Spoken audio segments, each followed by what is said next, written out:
welcome everyone. Officially to the Zoom room, good intro discussion there. So we're going to jump into the teaching for today. You just get the live stream going so people can hook into that. Give me a moment and then we'll go into today's email, look at the quote and a bit of teaching, and then into the lesson, which is a very short review lesson. And we should have some time for the text as well. Hopefully, if you need to drop off, obviously feel welcome to do that.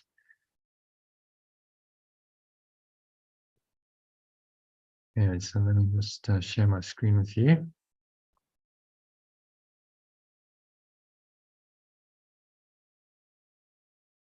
All right, so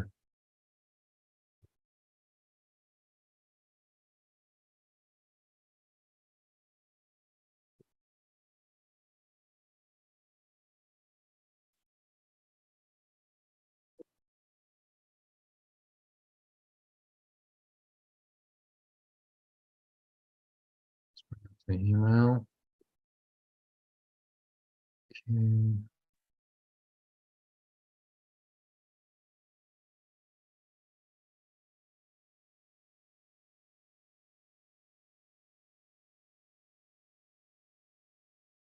Okay, so share my screen.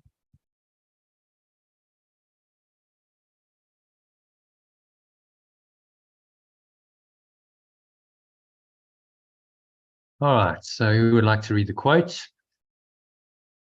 Kick it off. Oh, Go on then, Lynn. No, go on. okay. Where am I? The body has many needs, but the soul has only one: to be with God. Very simple quote, but very profound. So this lady Yasmin Moggerhead, her name is, American writer and speaker, highlights our soul's only real need, which is to unite with its source. So, yeah, interesting, because Yeshua doesn't use the term soul much in A Course in Miracles. He prefers the more general term spirit. And then you, of course, the Holy Spirit, which is the remembrance of perfect love, that we translated that. So he only uses soul once or twice in the context of a biblical quote, what will it profit a man if he gains the whole world but loses his own soul? He quotes that.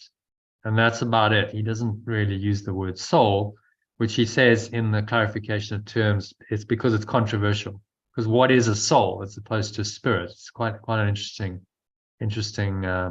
distinction. So a lot of people think of a soul as their individual soul, right? I have a soul. I might be connected to other souls. I'm part of a group soul or one soul, but I have my individual soul. Yeah, you familiar with that sort of idea?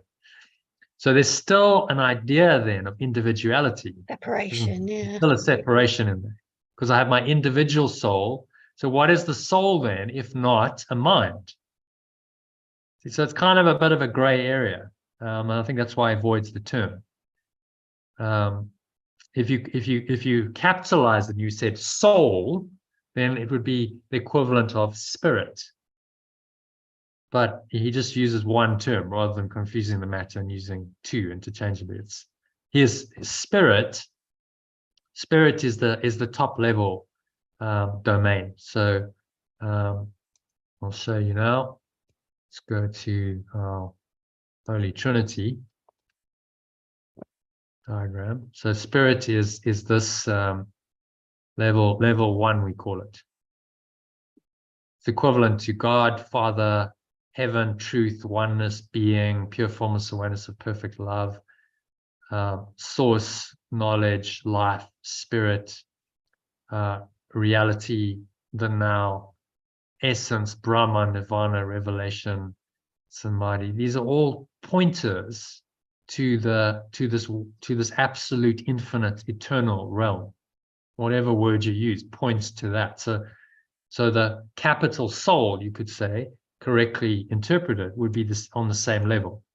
But if you're talking about individual soul, then you're probably talking about this level.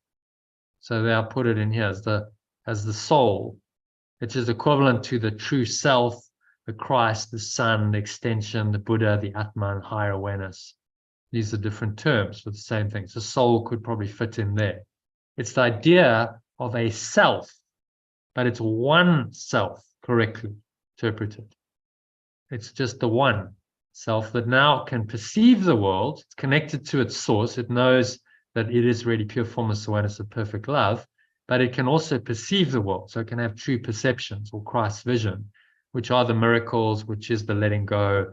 We can also call it flow, intuition, surrender, acceptance, salvation, at-one-ment, enlightenment, awakening, or grace.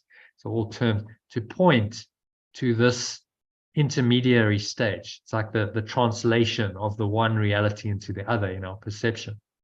So there are terms that refer to that, and then there's terms that refer to top level, and then there's kind of this intermediary level. So soul would probably fit in at the true self for most people's interpretation of it. Or some people would talk about, if they're talking about individual soul, that they're really talking about is their mind, and that soul then is just their ego mind. And they might say, oh, well, there's, we connected, so there's some idea of unity, but this would be more like the idea of consciousness. So consciousness is correctly identified as the domain of the ego, as he says in oops, what happened there?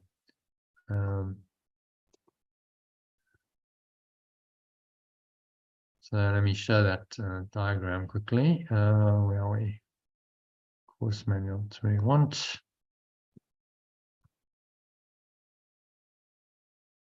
So just so you're clear on the terminology and you don't get confused, it's useful to use certain terminology and not to mix them. That's why he doesn't use the word soul. But the way that a lot of people use it would be equivalent to this idea of consciousness. So at the top level there, just expand it a bit. See the idea of ego consciousness. So a lot of people mistakenly believe that level of consciousness, they might call that the group soul, or the whole mind is another term, universal mind. And they go, that's the top level, that's God. But it's not, because it's the idea of separation at its top level. Now that idea of separation is shared by all the minds that have believed in it. So the ego has this sort of unity, but it's the unity of believing in a false idea, which is why we see the same world, apparently, just from different perspectives. We seemingly see the same plants and trees and objects around us, because we all tapped in to the same consciousness that's projecting it. So there's kind of a unity there, but it's not ultimate absolute unity. It's the unity of a thought system based on a single idea that sponsors it, which is the idea of separation. So a lot of people get there and they think, oh, I've got home, that's it. But actually, there's the level beyond that is pure formless awareness. Okay, to realize even that's an illusion is the next the next level. Go outside of that system entirely. There's no individual anything in pure formless awareness. The idea of any kind of separation, any kind of individuality is gone, erased completely, and there's just perfect oneness. That's all that exists, and that's what we call pure formless awareness, the perfect love, or God. And so it's important to distinguish that that is completely outside of the ego's thought system and any concept of separation whatsoever. For most people, the idea of soul plays into this idea of separation on some level. They go, oh, well, I've got a group soul, I'm connected to my my ancestors, and I'm in a soul group and all these kinds of ideas, but I still have an individual soul, right? See, so my individual identity is still being preserved, and the ego is quite comfortable with that because it's still individuality. And then along comes this and says, no, that's false as well, and a lot of people have resistance to that. I remember one lady wanting to possibly join. I think you might have referred her, actually, Sally. And she just couldn't get her head around the idea that there wasn't an individual soul, that actually there was only spirit, only perfect oneness, and that the soul construct was actually false. So it's a part of awakening, perhaps, and it can take you to a point, but at some point when you get there, you have to abandon this whole thought system, say, no, this isn't true. None of it's true. No idea of separation is true in any way, shape, or form. So any conception of any kind of individual self-concept, whether I call that a soul or a mind or consciousness or whatever, has to be eliminated. It's got to go, because that will deny pure formless awareness of perfect love or oneness. So one tiny idea of separation denies oneness, you see? Because if oneness is oneness and it's perfect, then there can be no separation. And so you have these, complete opposites, polar opposites, and that's the source of the duality in the world. It's the split in the mind between the pure formless awareness of perfect love or oneness and the idea of separation. Now that's created another identity and another thought system and a whole nother world. And he's saying those will never marry. You can never reconcile those because they are opposites. And logically speaking, you see that must be the truth. How can perfect oneness be perfect oneness if it has an opposite, if there's separation as well? It's completely illogical. No, it can't be. So most people try and fudge that and kind of go, well, there's kind of a unity within separation, right? There's a higher level. We're all connected. The universe is all interconnected, and we're all connected in some kind of oneness. And that's sort of how they bring unity into the separation equation. But separation is still very much there. And Yeshua's saying, no. Ultimately, you've got to let go of separation entirely in order to awaken. You can't hold any belief in separation whatsoever. And so that's radical for most people. Like, what? So what you're asking me to do is let go of my individual identity entirely? Yes. And asking me to let go of the world and this universe entirely? Yes. And that's too much for them. It's too scary. They want to kind of somehow marry the two realities and somehow make it work. And Yeshua's simple message is, you can try as you like. You will never make that work, because they are opposites that do not reconcile. You will always have a split in your mind. You will always feel split. You will always feel not at peace. You will always have conflict. You will always suffer. You will always die, because you have the split in your mind. And the only way out of that dilemma is to let it all go completely. You have to let go of that idea of separation entirely and completely, once and for all, and go into the eternal pure formless awareness of perfect love, which knows no separation at all. And that's what this is teaching. And the ego will feel challenged by that, because it is the end for it. Its idea of being somehow separate from that is shown to be completely false. And so it has nowhere to go. All it can do is spin its wheels and try and project more stuff onto the screen, four-dimensional screen of time and space, to try and convince you that somehow separation is true. And that's what it's doing. Yeah, mine feels challenged. It will do, yeah. But that's good. When it feels challenged, you know that something's actually working and you're awakening. If you have a spirituality that never challenges you, then sorry, it's not worth anything. No. It's not really helping you. It's all like comfortable and nicey nice. And I mean, there's people who've been in these kinds of thought systems for years, and they'll show up and they'll, it's like a social club, but they're not really getting challenged or tested. Well, that's not awakening you then. So part of the reason why, this art of letting go exists is I saw some of that in course circles. People are nicey, and we turn up, we read our course lesson, and we have a chat, and we have some tea, and then we go home and we carry on our lives. I'm like, that's not going to cut it. That's not going to awaken you. You're never going to wake up. That'll take you many lifetimes to do that. Let's accelerate the process and really take this much deeper. And that's what the art of letting go is designed to do, to shake it all up, to challenge you, and to facilitate the awakening. If you don't want to awaken, then it's not the place for you. Go somewhere else. Go to another community where you can maintain your ego, and the teacher will allow that. But it's like, no, we're going for the whole deal, because you can't be an authentic course teacher or spiritual teacher if you're not going the whole way. Well, what are you then? You're kind of half on. Mm-hmm. People go, oh, it's the course is too full on for me. Okay, so you want to live a half on life then? That's ridiculous. The human race wouldn't exist if it was only half on. It has to be full on. You've got to give it your all. That's the whole point. You 100% committed or not. That's a process in your mind of awakening to that. It's not that 100% commitment isn't going to come all at once, but that's where he's leading you. That's the process. He's saying, okay, follow me, and I will take you where I went, into the full-on pure formless awareness of perfect love, which is the only thing that is real. It's the only thing that's going to satisfy your true mind. That's the only place you're home, where there's no conflict, there's no pain. So let's not pretend that you can ever find satisfaction in the dream world, in any concept of individuality, separation. You'll never find it there. You'll never find happiness there. So let's just forget that and go for what will work 100%.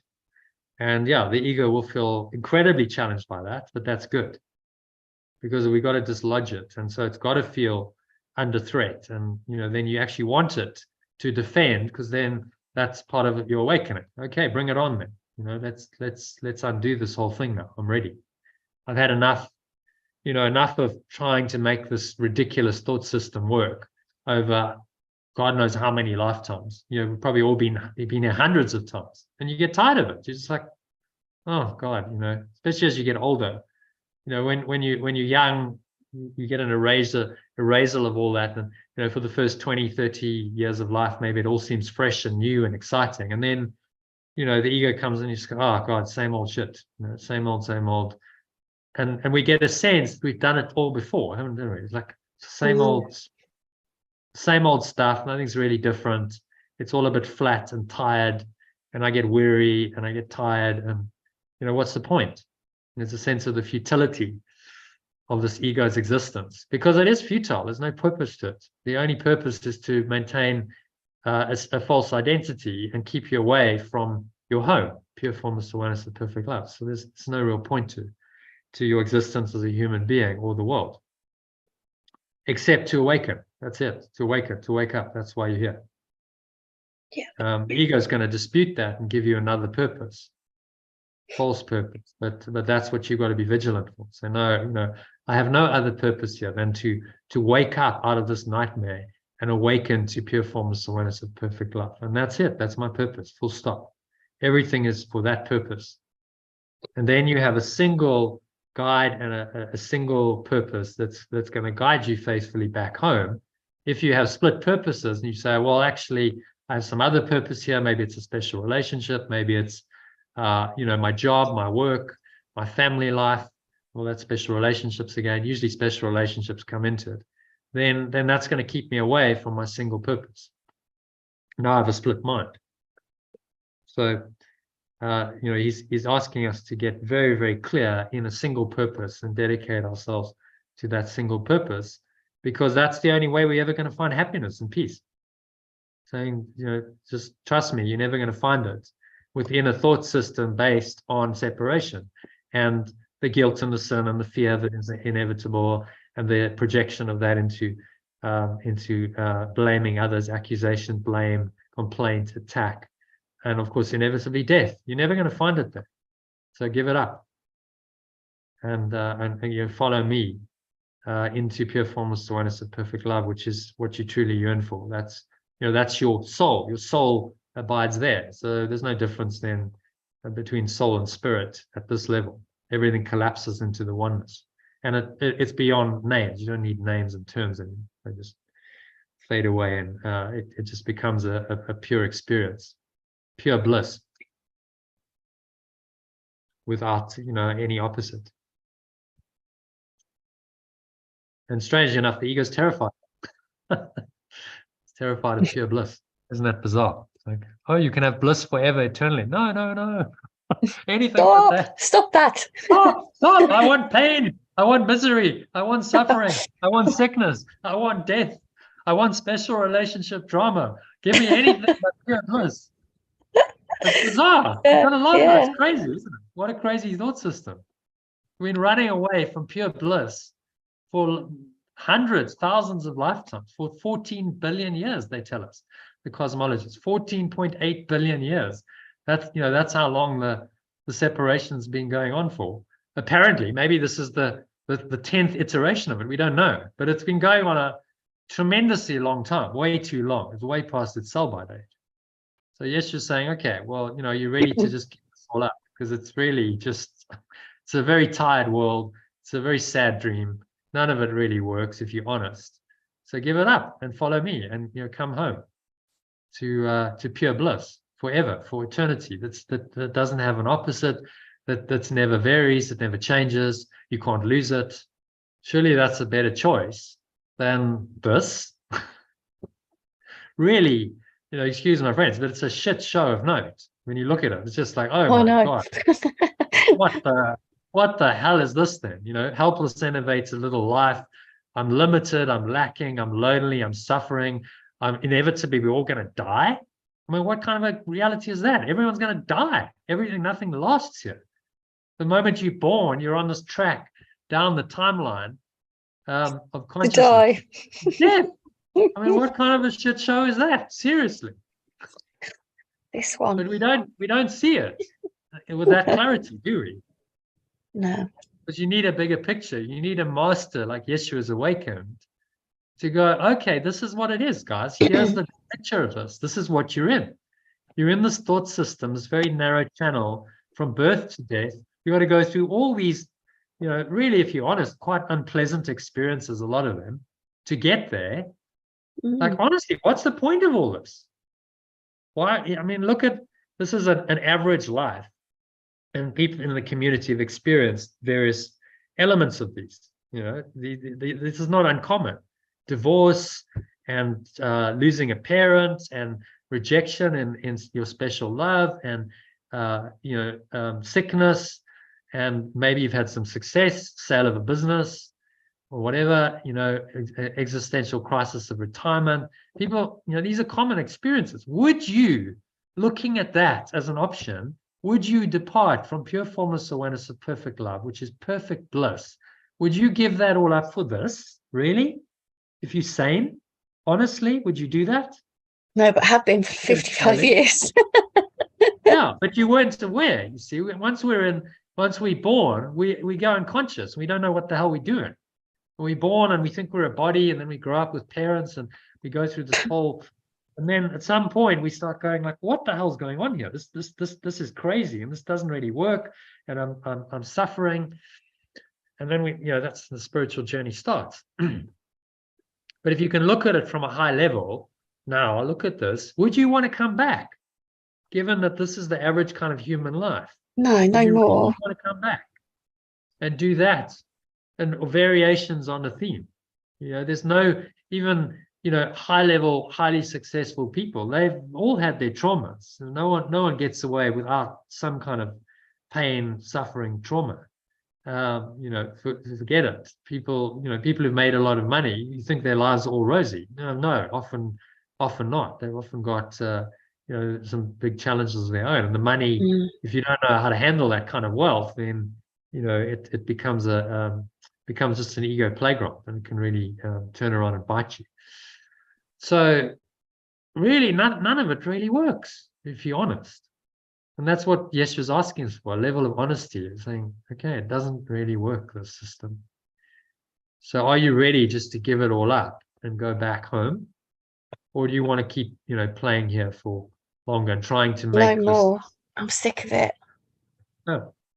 And that really is where everyone will come to. At some point, everyone will say, okay, enough. I'm tired of this. I want out.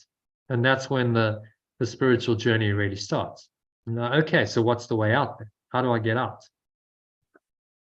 And if you're honest about that question, then the Holy Spirit will give you the answer. Well, you got to let it all go. It's not rocket science. You got to let it all go. It's the way out. Your problem is you're actually attached to this stuff. You got these psychological attachments, these red arrows that keep wanting to root you down onto the timeline and pull you down into this thought system of fear and suffering and sickness and death. And it's going to use the dramas in the world to do that. And so those points of trauma are your points of awakening, because that's when you can get to change your mind. Okay, but I can let it all go now. I don't have to buy into all of this crap, ego, psychological and emotional attachments. It's just nonsense. It's rubbish. I don't have to buy it. I can let it all go. That's the tricky bit, though. That's the letting go. I've done obviously lots and lots and lots of bits, but then there's other stuff. I've just, people will say to me, right, you can let it go now. I'm like, oh, I just don't know how to let it go. But mind you, that's why I'm here. I know that's why I'm here. Well, that's why we practice. If it was easy, we'll just let it all go then, and we'd all have done it long ago, wouldn't we? Yeah. We'll just let it all go. Yeah, easier said than done. So it requires mind training. It requires practice. It's a skill that can be learned like any other skill, but it requires, practice. It's the hardest thing you'll ever learn, but it's the one thing that will actually work in this world. So it's that's how it's set up. The hardest skill is the one skill you really need to learn. It's the one that the ego will try and keep you away from, try and do its utmost to make you not learn. Because if you master the art of letting go, you're free. Yeah. It's as simple as that. You master one essential skill and you're free. You're home free, because nothing can touch you. Whatever comes in, you just let it go.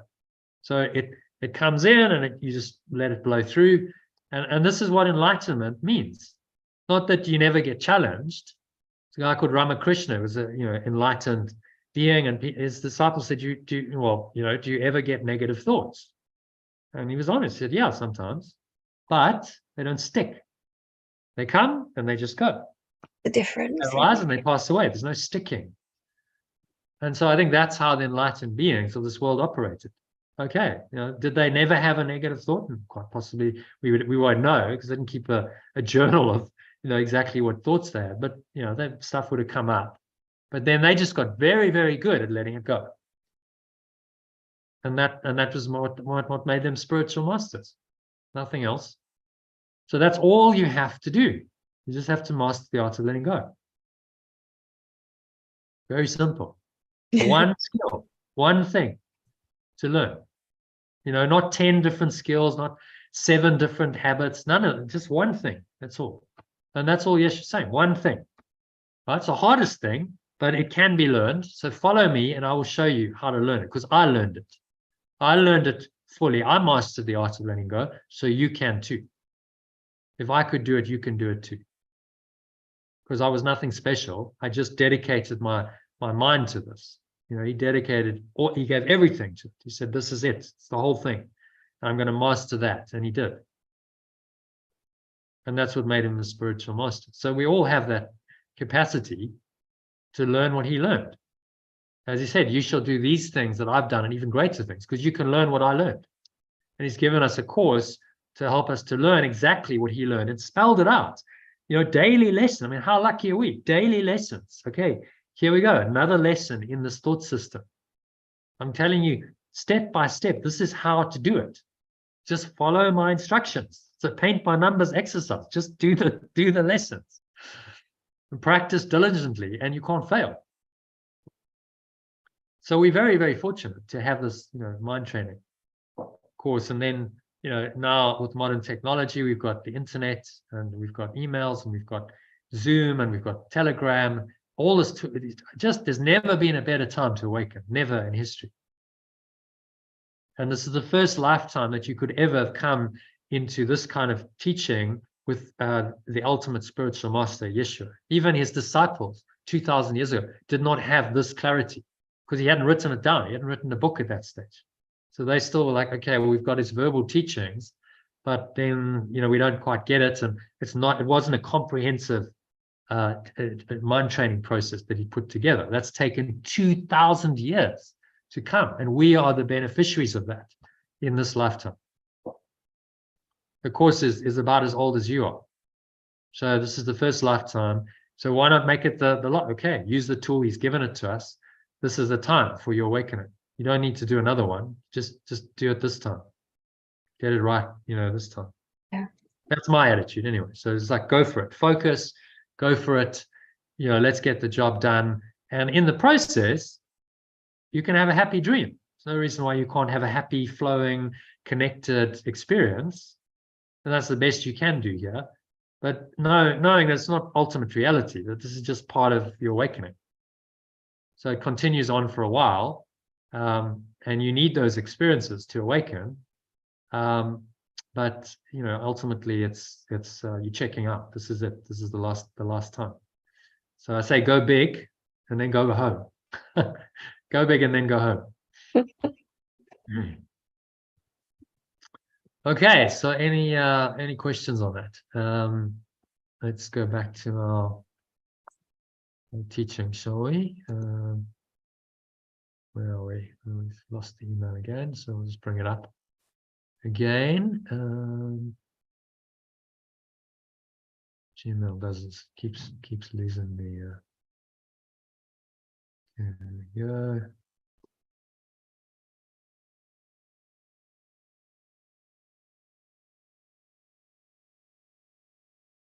Yeah, so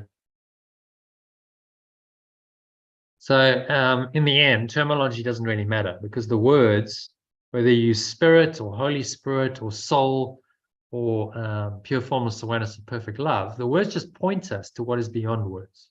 It's an experience that transcends our belief in separation and this world that is its projection completely. This transcendent reality is our deepest yearning. It can only be fulfilled when we choose to let go of what keeps our awareness bound to this world. So it's to acknowledge that the only thing that's going to make us truly happy and satisfy us completely is completely transcendence beyond this world. It's this pure formless awareness of perfect love. And only fully going in there, merging with that, becoming that awareness, only that will satisfy us. Because that is the merging of the Father with the Son, of the extension with the Source. And we become that awareness, which simply is, and nothing else. And that's the only thing that's going to truly satisfy us. If we haven't done that, then there will always be a split in our minds, and there will always be this yearning to return to that full awareness, to that complete awareness. So let's look at, you know, the blocks, chief among these attachments or blocks that keep us here is the special relationship. Jesh has been explaining in the last 3 chapters of the text. If you've been following them, you know, some really good stuff. So he said, I think it was in yesterday's or the day before's session, that the Holy Spirit was the God's answer to the separation, to the ego. And then in counter to that, the ego made up the special relationship to seemingly counter the Holy Spirit and the remembrance of perfect love. Because you see, it seems to be love. But it isn't. But it's not. It seems to be. It's so cunning, isn't it? It seems to be. It's an illusion of love. Yeah. That it holds up and says, this is love, this is what you want. Oh, no, it all looks good. You know, and it doesn't seem to be negative. It's like, well, why wouldn't I want love? Why wouldn't I want connection with another person? Oh, because if you make them special, and they are more special than anyone else, what it perpetuates in your mind is that you are special. And separation and specialness go hand in hand. Specialness is the product of separation. Okay? So the ego is using the special relationship to perpetuate the idea that you are separate. You are an individual, you're separate, you have your own special identity, and therefore you have your special relationships. This person is very special to me, so I make them special to me. They reinforce my ego identity, and I do the same for them. And so now we're caught up in our special relationship, which is hellish, because both of us believe that we are really helpless, enervated little lives trying to find some kind of unity within the storm of separation and guilt. And somehow we can exclude all of these negative aspects.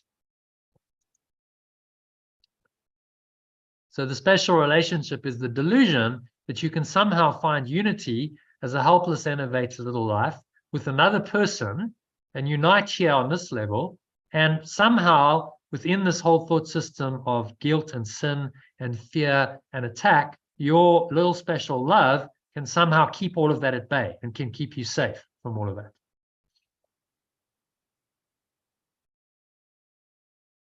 It's like trying to, to use an analogy, it would be like trying to make a home and a stable home on a sinking ship, right? So imagine a couple on the Titanic, and the Titanic's going down, but they go, no, we're safe from all of this. We'll go into our little cabin and we'll just play nice. We'll exclude the rest of the world, and we'll just, love each other. I mean, that was actually part of the story, wasn't it? Of the Titanic, the movie.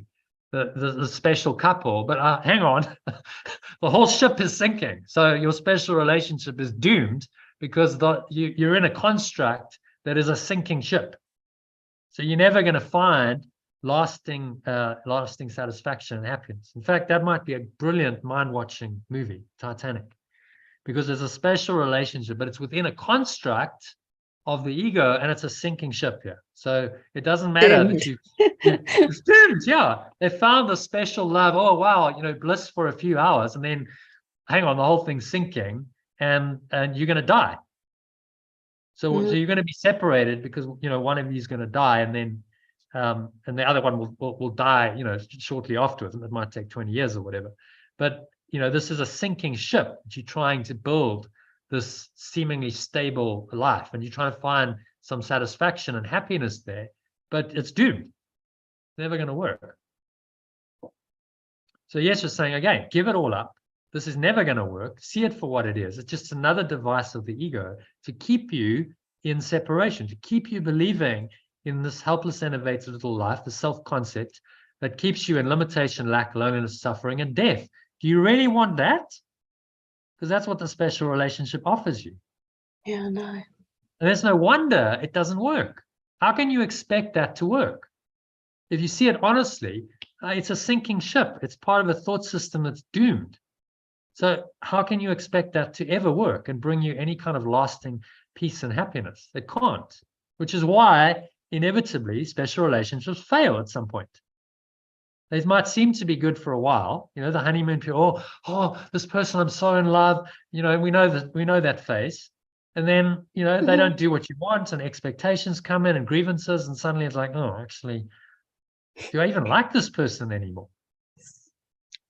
Or do they just drive me crazy? This is the person I love to hate, and I'm using them just to continuously drive myself crazy and distract myself from pure formless awareness of perfect love, because that's all it becomes, a massive distraction from that awareness.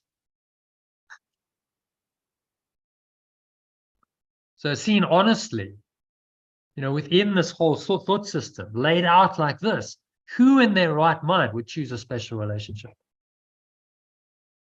You just wouldn't, would you? You go, that's just a disastrous choice. Why would I entertain that? Because I'm choosing limitation, lack, loneliness, suffering, and death when I choose that relationship. Whoa. But then our brain tells us, if we're not, brain, your mind. my mind, then my mind will say to me, I then I end up having to do everything on my own, and that's all I miss from that person. I really they and could truly, do for you. because when I'm in a sensible state of mind, I'm like, oh my God, it was absolute chaos. But then, and all the times that I'm fine on my own, because, I'm happy in my own company and so on. But then every now and again, it comes up and really stabs me, in the heart. It's like, oh, here I am doing this on my own again. I'm lonely. Yeah. Painful. Well, that's the sense of loneliness and abandonment and rejection that the ego likes. That's my one-to-one, please. Yeah. The special relationship is the single biggest defense of the ego. That's why he spends 9 chapters on really unpacking, because it's what will cause you to stay here. You can see, okay, like money doesn't really offer me stuff, possessions, whatever, substance, like it's all reasonably easy to see through. It's like, okay, yeah, it doesn't really offer me. The special relation, why would I stay? Because I've got special people here. That's why. It's a special partner, or even more so with children. Oh my God, now I've got a child. Oh, now I'm bonded to the child, and I have to I have to stay here for that. You see how the ego works. I mean, I know, because I've experienced it. But that doesn't mean you should just abandon all your responsibilities in this world, but see it correctly, perceive it correctly. Don't buy into the enslavement of it. Understand that you are free. And then you choose to engage in these relationships, the special relationships that the ego made for you, but you do it from a point of unconditional love. Okay, I see you as you really are. As the spirit that you are, I recognize that in you. Namaste, I see you as I am. Now there's an unconditional love. Now I'm relating from oneness rather than from separation. So yes, just saying, yeah, you can have holy relationships. Those kinds of relationships are holy. They're rare in this world because very few people even understand what unconditional love is. You don't understand who you are. How can you possibly understand what unconditional love is? So it's only awakened and awakening beings that can do this, which is in the minority. But it is possible to be in these holy relationships. So you're not alone. In fact, you're more connected than ever. They're just not special. That person isn't individually special to you, because everyone is that to you. Everyone is your brother. Everyone's your companion. So there's no specialness, no exclusion. It's an open, expansive awareness. And that's just so, compared with the special relationship hell, that's just so expansive and open and lovely. And then you can connect and share and be free with everyone. There's no exclusion. Whereas the special relationship will always exclude. Yeah, massively. Like our little special thing, and then exclude everyone else, and then jealousy arises, because if I bring anyone else in to our special little thing, then I get jealous. Okay. Is that really love? Is that unconditional love? Can't be. And if you really look at it, no, that's got nothing to do with love at all. That is part of the ego's thought system of death and destruction, and it's all it's designed to do is to cover over and deny the pure formless awareness of perfect love that we truly are. So it's another device for the ego. And seen in that light, how can you possibly choose it? You just wouldn't. But it requires a vigilance. You've really got to be like, okay, when those thoughts come, I'm lonely, I want this, because the ego's holding it out for you and saying, there's the carrot, Lynn. You want that? Come get it. Find another special partner. Yeah, no, not that. Tempting. One relationship in the last 10 years has been enough. Yeah, but it's tempting because it offers you something, and it's immediate. You could just have a person, there's a body, and you can cuddle up, and the person can help you, and but it's the intention behind it. Don't do it because you want the specialness. No, I'm very aware of that, believe it or not, with the mess of my life, relationships and that. I can see that. I've no desire to go and find somebody else to be with just because I want someone to do my nice stuff with sometimes. You know, I'm carrying on doing what I'm doing with the full intention of healing. Yeah. And then, you know, it doesn't matter. Someone comes into your life and you hang out for them a while and it feels good to share the love, fine. But you don't need it. No. No, there's no need, there's no desire, there's no want. You know, you're okay as you are, and you're in holy relationship with everyone. So, you know, you live in a community with Sally and Jackie, and you know, you've got the pets so everyone shares in the love. There's no need to have a special person. No, it becomes, you know, so much of my life is so good, and and that other part of it that I keep letting myself kind of be drawn to in various ways. That's the bit. That's what really hurts. So I don't. So that's, you know, that point of pain then is the point of transformation. Yeah. You know, so the greatest pain is your greatest point of transformation. That's where the healing lies. So we look at that, and it's just the ego using that to maintain its existence. You see that? Those dark thoughts and emotions maintain the ego. And it does it through the mechanism of the special relationship. So that's why it says, if you can overcome the special relationship, you're free. Because that's the biggest defense of the ego. And it's the final hurdle for most people to overcome. Say, okay, I'm done. No more special relationships. Not interested, don't want them, not tempted at all. I have everything. I have pure formless awareness of perfect love. Yeah. It's in me right now. There's no desire for anything else because I already have it. Why would I desire something else if I already have it? You see, that's what this teaching is saying. That's what every spiritual master has come to the realization. Okay, I already have it, so I don't need anything else. It's already there. So I don't need any. Oh, sorry, come. Yeah. I was just saying, it's so strong that I didn't realize, because I feel like I look at your emails every day and Telegram every day, but from what you said earlier on today, you said the last 3 days have been about special relationships. I've seen nothing. I haven't seen any. You gotta read the text, Lynn. You gotta read the text. That's what I'm saying. So I have not read any of them for the last 3 days, is what I'm saying. So subconsciously, I must have been like, oh, that's about special relationships. I'm not going to deal with that. But I'm going to go back and read them all. Some really good stuff in the text. Yeah. You know, it doesn't come in the workbook. You have to go into the text to get this stuff. Because he does the deep dive into special relationships and really unpacks them in the text, and it doesn't really feature that much in the workbook. You know, it's kind of, but the workbook is more practical, experiential. Okay, you're going to forgive, and you bring a relationship in, and then you let it go. But to understand the construct of how this works, this diagram, this all comes from the text.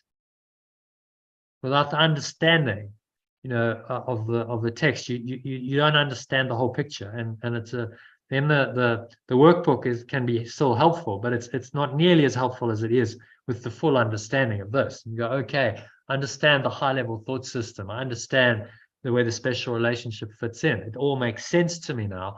Okay, well then the letting go becomes obvious when you understand. You see. He's saying to you, study the text, because if you really understand this, letting go becomes the obvious, the only thing to do. It's like, well, what else am I going to do? I'm in this, disastrous thought system of the ego. I understand all of its mechanisms and all of its ways. And no, I'm not tempted by it anymore because I see the bigger picture. But you need that bigger picture, this high level awareness, to understand it. And I haven't seen another teaching that has this understanding, that lays it all out like this and sets it all out and says, okay, so this is the whole picture. This is how the ego works. They give you aspects of the ego.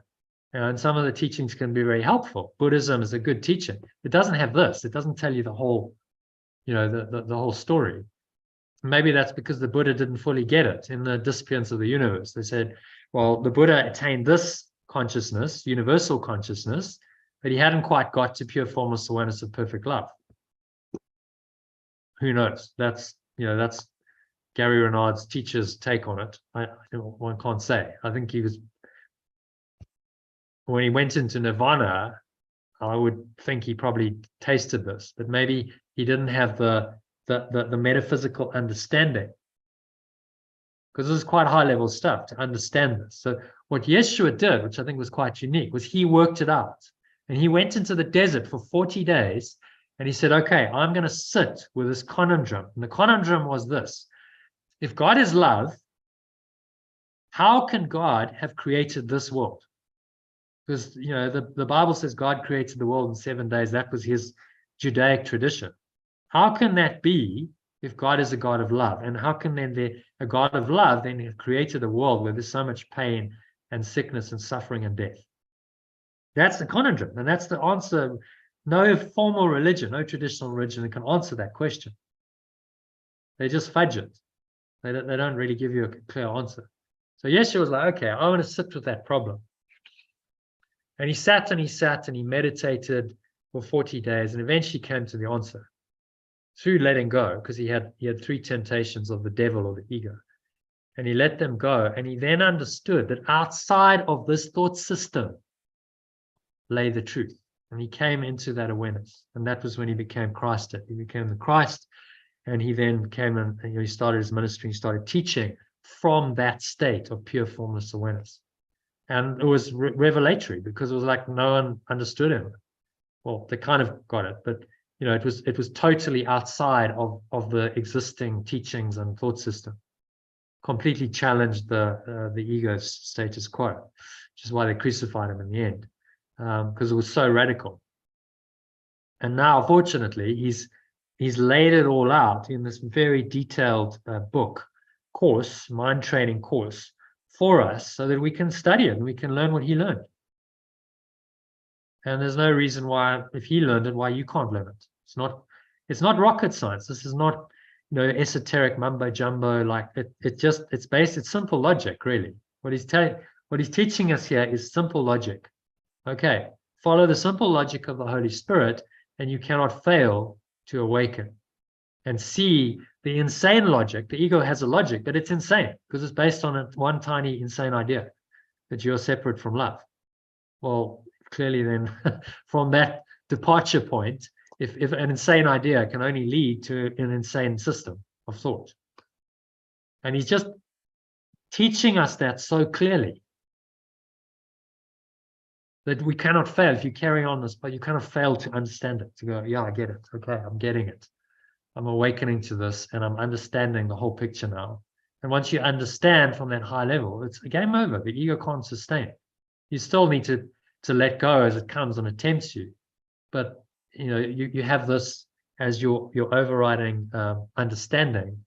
Within that understanding, you know, well, there's only one thing to do, and that's to let go, moment by moment. So the metaphysics and studying the text really help you to let go, and they help you to practice the workbook more.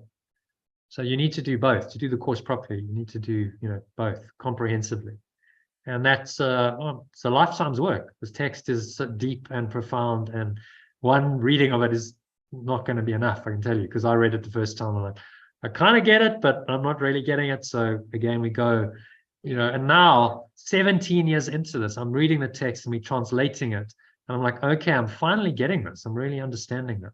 But 17 years later of like reading it, I've read it a number of times. I've practiced it, I've taught it, because it's so deep. You're going so deep into the ego's thought system and really getting into the guts of it and undoing it. And it's those levels, layers and layers of, you know, stuff coming in and then having to be let go of. And that's what this process does. So, you know, you sign up to it, you say, okay, the rest of my life, 54, 55? 55. The rest of your life, this is the process. This is what I'm dedicating my life to this process of awakening, because I understand it's a process and it's a daily practice and stuff's going to come up and I'll get challenged. That's all part of the process, but I commit myself to the process. So ultimately, 20, 30, 40 years down the line, when you're ready to exit, your mind is already there. You're in pure formless awareness of perfect love. There's nothing else to do. The body's just dropped and you remain in that awareness. And it's really not a big deal. When Ramana was dying of cancer, Ramana was an enlightened being in India. his disciples are getting sad and go, oh, Master, we're going to lose you. He's like, I'm going nowhere. I remain as I am. I remain rooted in the self that I am. I just won't have a body. And he says, have you learned nothing from all the years of teaching? I'm not a body. Don't you get it? I'm not a body. Why are you sad when the body, which is not me, it doesn't even exist? Why are you sad when the body's going? Because I've never been a body. That's the teaching. He never identified himself as a body. So there's really nothing to be sad about. Death is just a passing away of an illusion, a letting go of an illusion that bound you into a limited consciousness, into an idea of separation, which wasn't true. Was that really sad? Or was that liberation there? That's, hallelujah, I'm free. I've been in prison and the prison is now gone and I'm free. But I have to be free in my mind, you see. If I'm not free and I haven't freed myself from the thought system, then I'm not free. Then I'm bound by my own beliefs. Then I come back and I recreate another body because I think I have to be in prison again. That's why we do the work. So if you haven't freed yourself, have a look at the timeline. If you haven't gone and fully understood pure formless awareness of perfect love, then you're not free. Then you skip around it. You still think you're a separate self. And then the ego's psychological and emotional attachments, which is karma, cause you to come back. And then you go, right, back we go into another body, another life of imprisonment, and we have to do it all over again because that's what we believe. So it all comes down to your belief. At the end of life, what is your belief? Do you still believe you're a separate self? Or have you accepted that you are just pure formless awareness of perfect love? Really accepted that. And are ready just to stay in that state and realize that the body and the world are just not required at all. You don't need to have a body and a world to be pure formless awareness of perfect love, because those deny pure formless awareness of perfect love. So why would you want something that denies what you are? It doesn't make any sense at all. Who could desire that? Are you getting it? It's so simple, it's so powerful, but it's like, okay, but you just got to practice it. The practice of this, where the rubber meets the road, is daily. In your experience, the ego comes in, it gives you a major or a minor trauma, something's come up, and you're feeling that discomfort, that pain, that suffering. Okay, that's where it comes. Okay, can I let go in the moment and take my mind back into pure formless awareness in that moment? And that's what forgiveness is. If I can do that, then I'm succeeding. And if I stay rooted in the ego's psychological and emotional attachment and identify myself as the character on the timeline who's having this insane dream, and I believe in that story, then I stay away from pure formless awareness. And then I must accept that I'm just an individual, a helpless, innovative little life, living this little life heading towards aging, suffering, and death, which is pretty miserable reality, really. And those are the choices. That's one or the other. Saying there's no in between. You choose this, or you choose hell. Very simple. Nothing in between. So a very simple, clear-cut choice, which should be easy to make. But in the moment, you see, what gets us is those emotions. Those emotions come in and we lose the clarity and the understanding. We go, now I get emotionally intimidated and I'm attached, and then I dwell in those emotions and it makes the separate self real, and I forget the truth. I forget pure formless awareness of perfect love, and I forget this teaching, and I forget that the ego set me up for all of this, and this is what it's doing. So this is a process of remembering that, remembering the truth, remembering it, bringing all the separate parts together, remembering it to become the one, the sonship, the whole. And as you do that, you help everyone to do that. And so we go together back to God, back into pure formless awareness of perfect love. And that is the only purpose of your life and everyone's life. You accept that purpose wholly, you embrace it, or you reject it. It's simple. You can't, because you can't accept it and reject it at the same time. It's one or the other. Okay, so where were we? We keep well, it's not really a digression, because actually it's the core teaching, but we keep losing our email. Any questions or comments on that? No, I'm glad I came on today. That's all. Yeah. I mean, we've been through all this before, but you've got to No. repeat it. It's so easy to forget. And So, and there's always different angles to see it from as well. yeah. So I may have cleared on the stuff before when we've gone through it before, which changed me and changed my point of view and all the rest of it. And then new stuff come up, and I'm needing to see it. But every time you Differently go again. through a session like this, it's another cleaning, you see. Yes. So it's Yeah. a process. Not like, oh, I got it one time. Yes, I've learned the truth and now I'm fine. No, because it's a process. Go through it again. You do the lessons again and again. It's like every time you do it, it's another washing. It's like, you've got a deeply stained, ingrained stains into this white cloth, and you've got to just wash it and wash it and wash it until all of it's out, until it's pristine and pure. And so that's what the practice is. Yeah. These sessions, and you just I can keep see that. cleaning and washing. And each time you get it on a deeper level. Yeah. And you're hearing, this is just the Holy Spirit coming through me. I'm just speaking from Spirit. Yeah. So you're getting a download directly from the source. This vehicle is just a channel for this to come through, to communicate this truth, into your mind so that you can accept it and hear it from a different angle. And each session is different. It just unfolds. That's what I love about it. It's like, okay, it's just streaming through me, and like the entity, it's still called Jono, is learning as I'm speaking. It's so interesting. You teach yourself. Yeah. And so it's just coming through. And I mean, is it channeling? It's more like a downloading, and it's just a streaming through. And and it's ever fresh, and it's live, and it's present, because it's just coming through. In the moment for this time. This session will never repeat itself. It's a once in a lifetime session.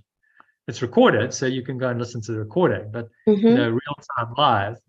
And that's the value of the live course. You're getting this live performance of the Holy Spirit for you in that time, exactly what's appropriate for this moment, for this time. And it's never going to be repeated. It's a once in a lifetime experience, which kind of amazing to think about. Yeah. So it's a uniqueness within the unity. So if you want to catch up, you can listen to this recording. This was on the 2 pictures, which is one of the recent text readings. I think it was actually Sunday's text reading. I was correct that. Entitled The 2 Pictures. So. Oh, okay. And he talks about the special relationships. We talked about the difference between pseudo-compassionate and radical forgiveness. It was a really good session, if I recall. So, and we covered yesterday's workbook lesson, so listen to that. Yeah, definitely will. As a recording. So there's this deep, I really encourage you, listen to the recordings, because in it we go deeply into often the text. And just listen. You can listen while you're dog walking or taking photos or whatever. And it's going in. For years, how I learned this. I listened to recordings of the audio book of its text. I would just go for walks and I'd just be listening, and I'd listen for an hour or two and just go in. It was like, and that's the way I got, I must have been through the text a number of times that way, just listening. And it's just programming. So the more you listen, it's just kind of going in to the point where, like, now it's just automatic. It's like, yes, I get it. It's my default thought system. And, it just comes through. But it wasn't always that way, I can assure you. When I started, no, it certainly wasn't.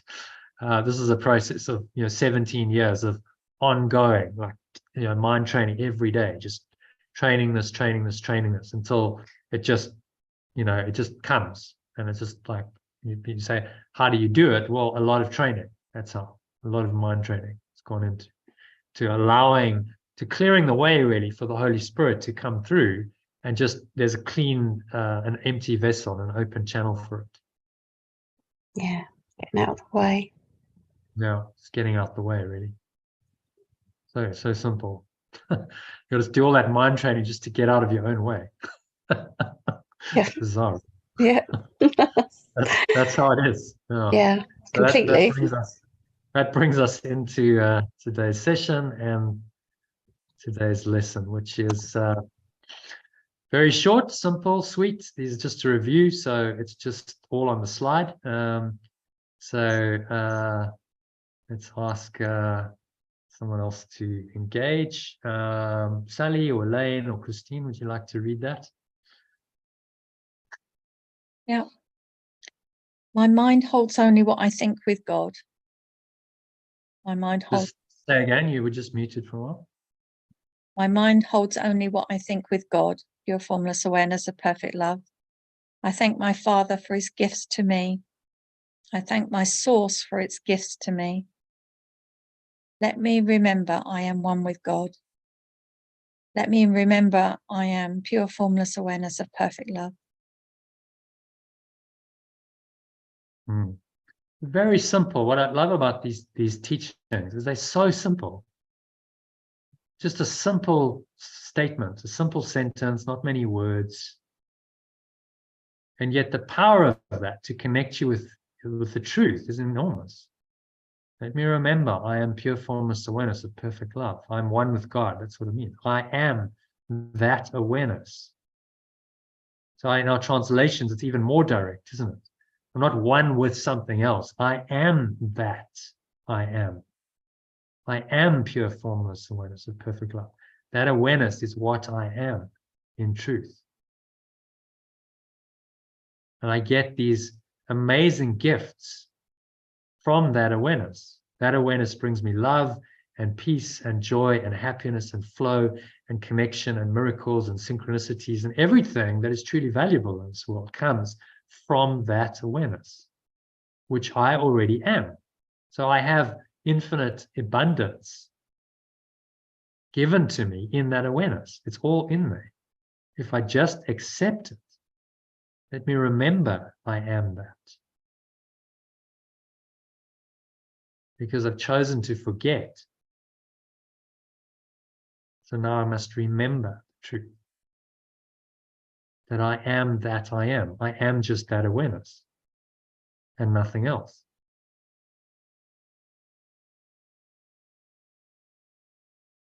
So simple, but so profoundly powerful. I am that awareness. I am that I am. That's the first name, recorded name of God in the Bible. Moses had this experience, with his presence. And he said, well, who are you? Like, what should I say? I'm going back to now free my people. What should I say? Who should I say sent me? And it said, I am that I am sent you. So profound. I am that I am. That's all. It is you. It is everyone. It is our fundamental awareness without which we are not. We have no existence. Of course, that got obscured. And maybe Moses understood it because he had the mystic experience. Most people didn't. And so then God gets externalized and becomes some external God who's going to, judge you or punish you or reward you or whatever. And actually the truth is, it's just the I am presence, just that awareness. So this mystic understanding is at the foundation of these religions. If they'd interpreted it correctly, Judaism would have been based on I am that I am, because that was the insight given to one of its founding fathers.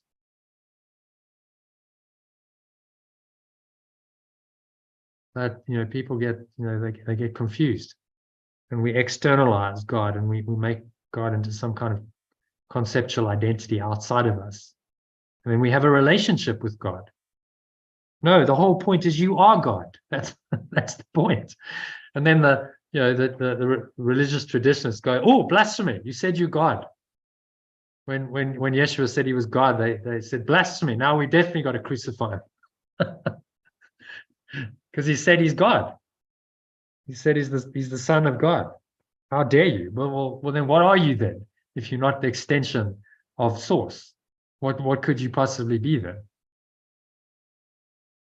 I remember one lady saying to me, stayed with her, she said, well, I'm of God, but you're not. I'm like, oh, okay, so then where did I come from? Exactly. I have no source then, just randomly came from nowhere. It's a bizarre idea, isn't it? How can we not be from the source? We have awareness, so we have a source. The bizarre idea of the ego is that somehow we're not that source, that we're something else, that we're created by something else. Well, what else could create you but your source? Some random false idea of being a separate self, that's all. Did you see how false it is? It's all just like, you see why it's an illusion. How can that be your true source? It's just an idea.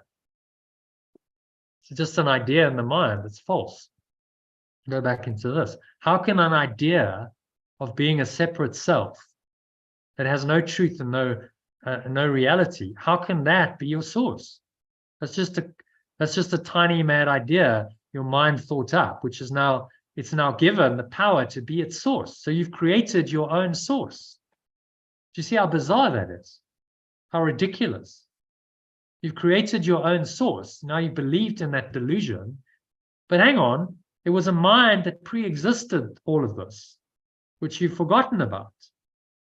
That mind that you've forgotten about is your true source. That's your pure formless awareness of perfect love that pre-existed any false idea of separation, any idea that you could create yourself. Can you see the insanity of the ego's thought system here? Why it makes no sense? Because you can't create your own source. Your mind pre-existed. What thought, what mind was able to even have any kind of awareness to be able to think that thought? Well, that mind must then have pre-existed the thought.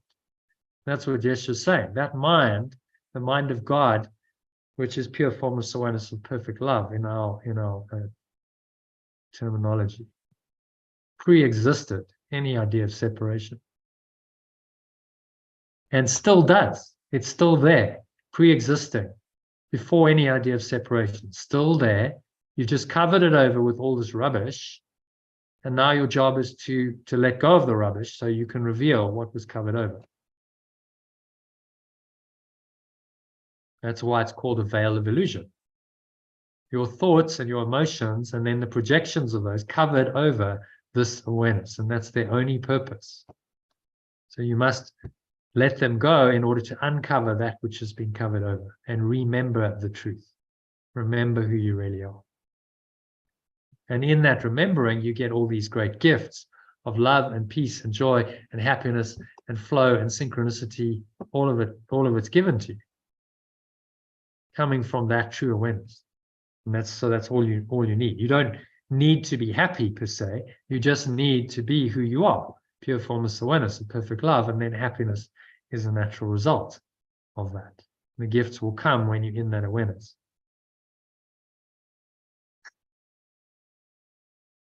Okay, so any further thoughts on the lesson? Very simple lesson, but very powerful, pointing us directly back to our source. Second one, the first one's more about the gifts. So that's what we experience. Its gifts are not physical gifts, material gifts. It's the gifts of love, peace, and joy we have internally.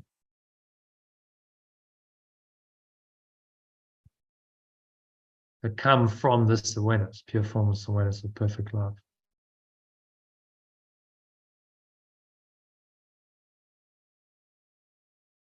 Okay, so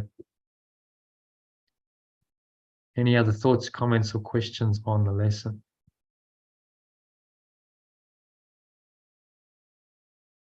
Shall we do a meditation on it then?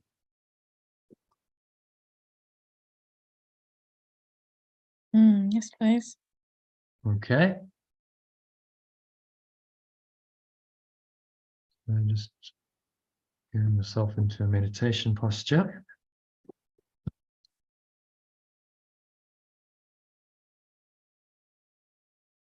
All right, so just making yourselves comfortable. Sitting feet shoulder width apart, your back straight. Cup your hands in your lap, close your eyes. Start off by taking a nice deep breath in through the nose. And you're breathing in Noticing how the stomach rises and the chest rises. Clenching the sphincter muscle to lock the energy in. Pulling the energy up your spine into your heart center. Just feel into that. Feel this presence awakening in your heart. Draw it up into the crown of your head. Just, pausing at the top of the inhale.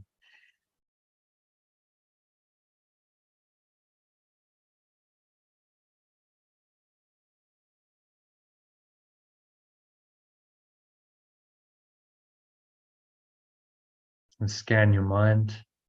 Just notice whatever's going on for you. Particularly anything that feels uncomfortable. Notice the discomfort in the body. So usually it shows up in some body sensation, maybe a flutter in your stomach, a bit of nausea, extreme nausea, panic attacks can come just from your thoughts and emotions. That's how powerful our thoughts and emotions are. So wherever you are on that spectrum, notice. Breathe into it. So another deep breath in. Just infusing every pore, every cell, every muscle, every part of your mind, every fiber of your being.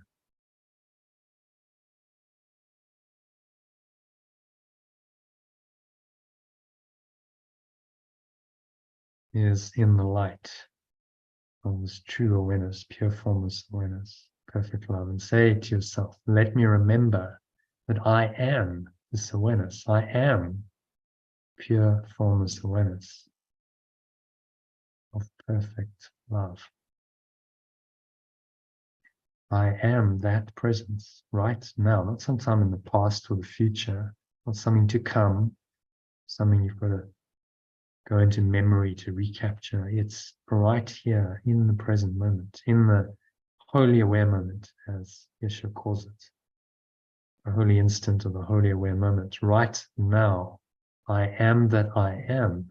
I am pure, formless awareness of perfect love. So breathe that into every pore, every cell of your body vibrates with this life-affirming truth, the essence of life that you are inhaling, inviting it into your mind, into your body, just a projection of the mind, into every cell, every muscle, every part of your body, every part of your mind. Every fiber of your being is in this awareness. It is the fundamental awareness that you are, which you are acknowledging now. You are remembering the truth of who you are, this presence of true awareness, pure formless awareness of perfect love that is available to you in your awareness right now in the holy aware moment. And in that moment, you can experience the gifts that this review lesson talks about. So appreciate these gifts. These are not material gifts. These are the gifts of an expanded experience, an inner experience of peace, a deep peace, undisturbable peace, unshakable peace, and a perfect love, unconditional love for all life, for yourself, for all human beings, for all animals, for all sentient beings in this world, in this universe, all life. You are it, it is you. That is unconditional love, the recognition that you are the same as it, and it is the same as you, and there is no separation. That is the essence of unconditional love. It's the unity, consciousness, awareness, the awareness of unity, the loving awareness of these gifts makes them experiential in your awareness. So you can experience these great gifts, and then you know from your experience that pure formless awareness of perfect love is all you want, because look at the gifts that it can give you.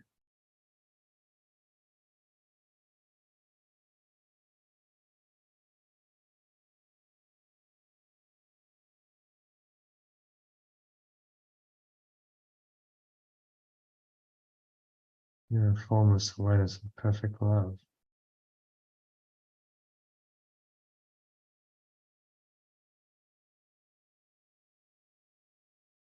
Just is. In this moment, this wholly aware moment. So just go into this moment and you surrender to the moment and you enter this awareness fully, wholly and completely. The only time you can enter it is in the moment, in the now. That's why the now is sacred, a portal into eternity, into your true awareness, arising right now in your awareness. So just let that happen. Get out of your way, put no blocks, no thoughts of past or future. Just allow this awareness to be in your awareness. Great I am presence. I am that I am, that I am. And awareness.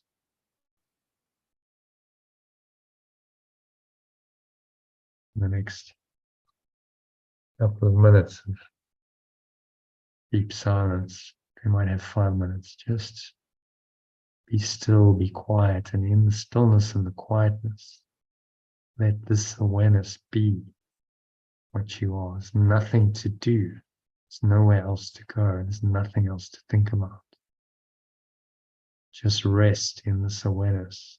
Rest in pure, formless awareness of perfect love for a while. Come home to this awareness. So many years of wandering in another awareness, trying to make sense of that other awareness. Finally, you let it all go, all that other awareness, and you come home to your true awareness, your home,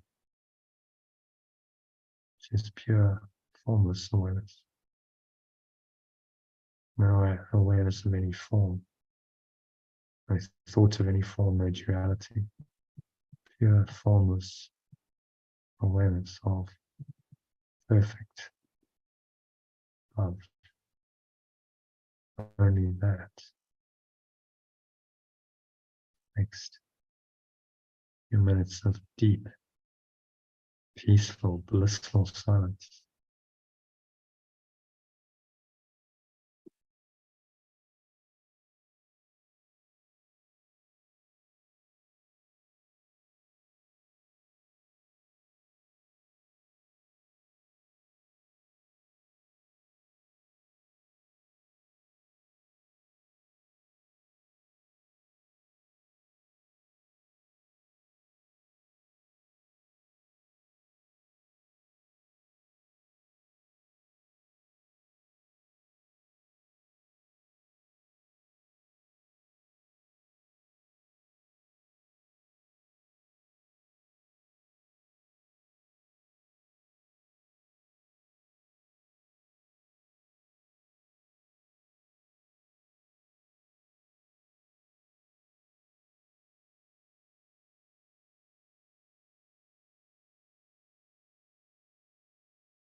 Don't have any thoughts come in to disturb this deep peace. There's any ego thoughts or emotions, and feels uncomfortable, vaguely negative, negative, constricting, contracting. Just breathe into it. You bring in the breath, which symbolizes pure formless awareness, and remind yourself that I am pure formless awareness of perfect love right now. I remember this, and now for all time, and I accept the gifts of love, peace, joy, eternal happiness that it brings me right now. So just exhale using the breath again as a tool to let go.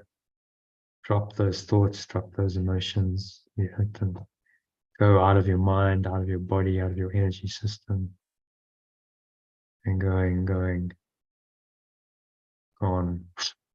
The nothingness that they really are, blow them all away. It's the breeze of your breath. And just stay rooted in that awareness. Pure formless awareness of perfect love that you are. The I am that I am. That you are.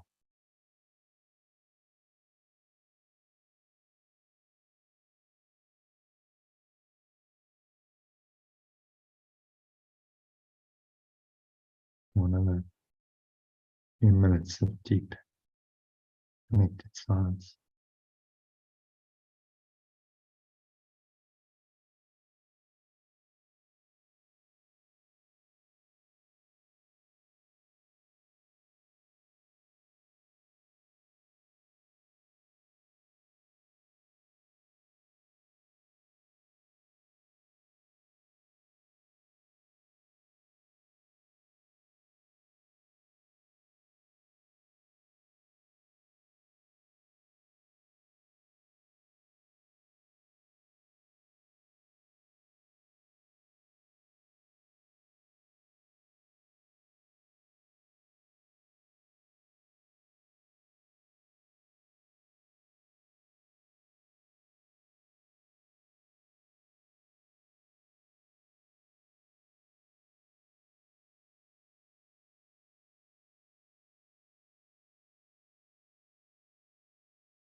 So just gently coming back from this deep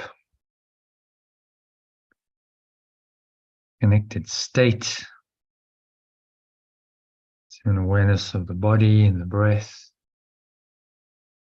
senses,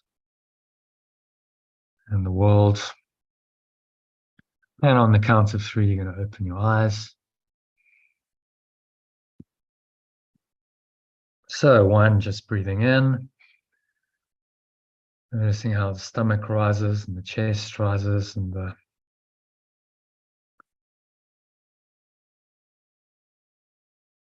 subtle flow of air in your nostrils.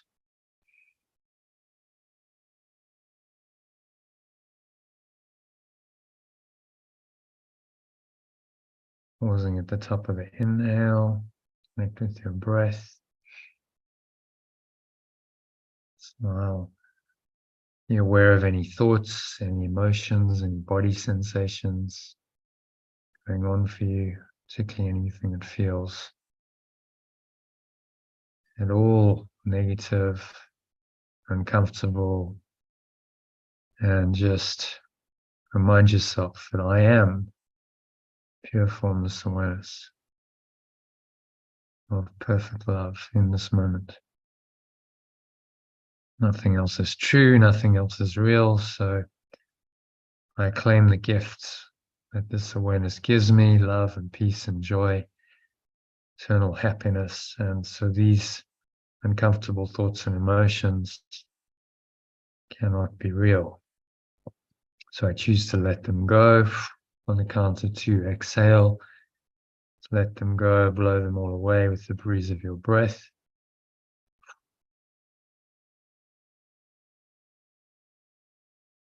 To the nothingness that they really are.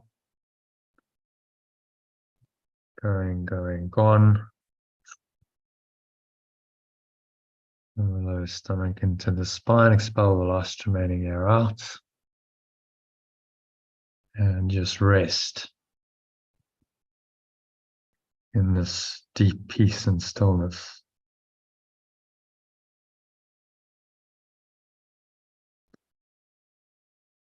For a few moments.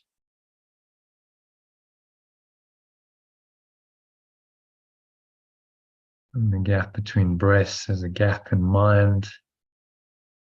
This is the eternal, true nature, reality in the moment, in the wholly aware moment, in the now, revealing itself to you right now, real time. Real time is the now, there's no other time. Everything else is fantasy, no past, no future, just now. This awareness right now, it's with you always. So carry this awareness with you for the rest of the session, the rest of the afternoon and evening, to help you stay in that awareness. Just practice today's lesson frequently, top yourself up every hour, listen to the short breath break, 3-minute breath break I've sent you to do that, or you can just follow the instructions I've given you in Telegram or your email message to practice it, to keep you topped up, to keep you connected to your source, to undo any ego thoughts that come in. That's what it's all about. So stay connected to your true awareness, no matter what seems to happen in this illusory world of form. So it is. So now on the count of 3, you're going to open your eyes. Just take a minute to look around.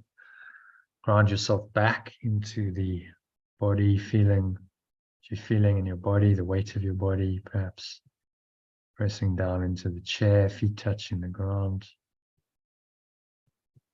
Looking around, noticing any objects in the room. Focus on one. Notice that this awareness that you had when your eyes were closed is still very much there, hasn't gone anywhere. So you stay rooted in this awareness. and then look at another object, notice the same awareness is there, and another object, and so on. And it's all there. So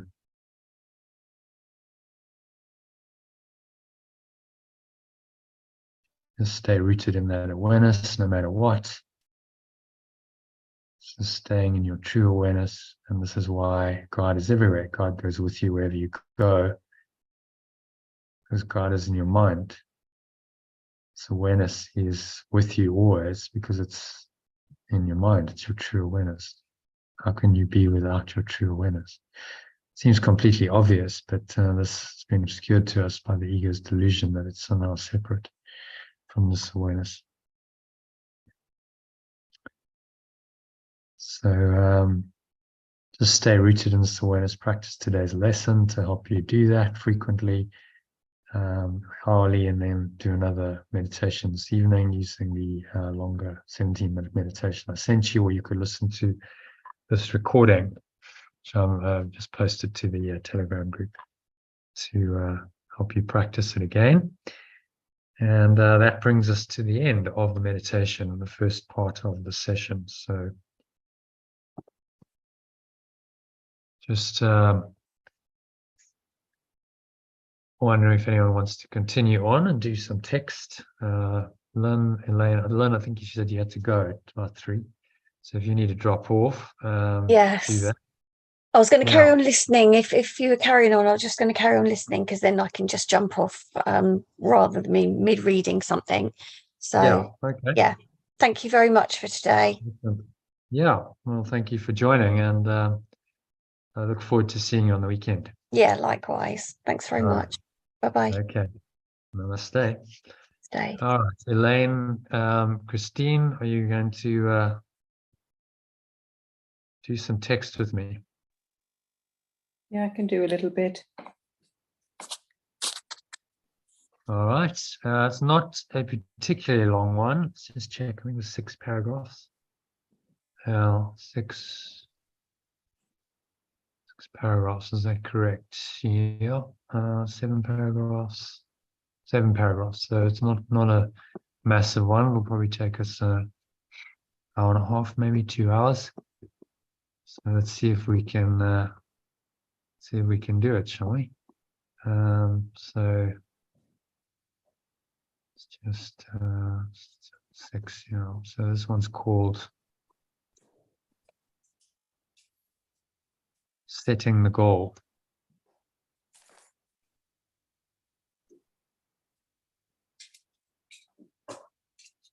Yeah, let's just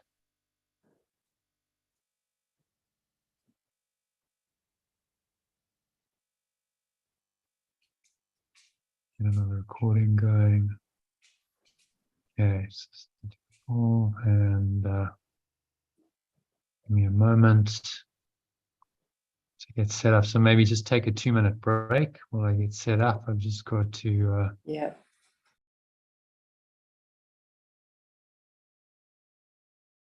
document up and spotted an error. Got a mismatch of different things going on, so we need to fix that.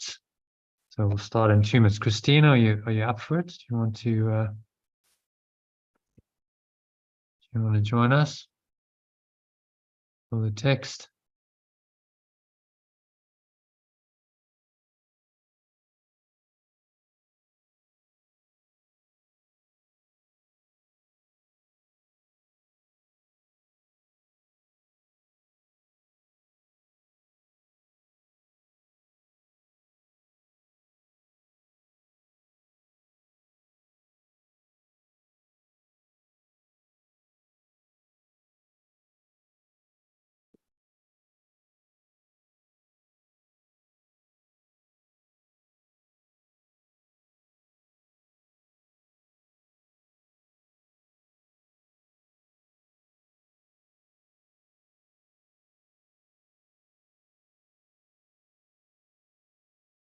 All right.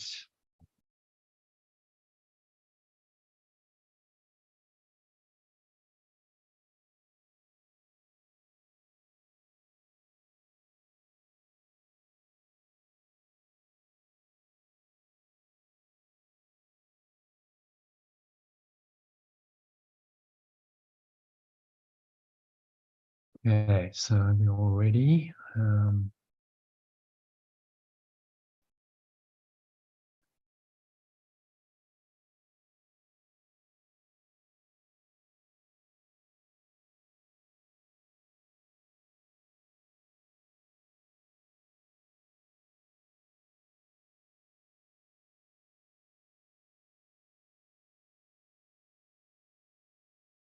Okay.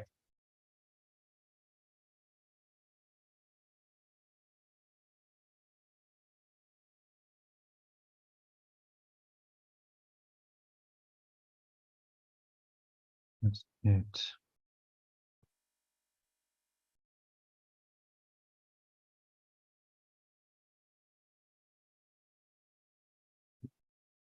Okay, so part 2 of the session,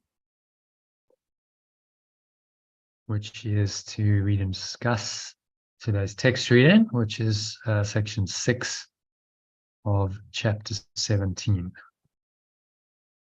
called Setting the Goal. So let's see what Yeshua has to say about setting the goal. What is the goal? And what does setting it mean? So paragraph 1. Elaine, would you like to the alternative? That it's a bit just the Holy Spirit really becomes the remembrance of perfect love. So reading an alternative, just knowing that Holy Spirit is twice there. Holy Spirit becomes remembrance of perfect love's purpose or whatever goal. Okay, so Yeah. The practical application of the remembrance of perfect love's purpose is extremely simple, but it is unequivocal. In fact, in order to be simple, it must be unequivocal. okay, so what's he saying there? Very simply. Well, it is very simple, but it is there an unequivocal? I don't know how you would pronounce what does that actually mean? What does it mean? Unequivocal means it's not ambiguous. There's no equivocation, means you vacillate between it is one what it is, and yeah. another. Right. So unequivocal means no, it's a very single purpose. It's singular, which is why it's simple. If you've got equivocation, it means there's complexity. I've got options. There's no clarity because I've got this choice, I've got this, and they seem to contradict. Yeah. So in order to be simple, it must be unequivocal. Because if you have a split and you now have two options that seem to contradict, it's no longer simple. Now you have choice. And complexity comes into choice. Well, how do I choose? How do I know what I'm choosing is correct?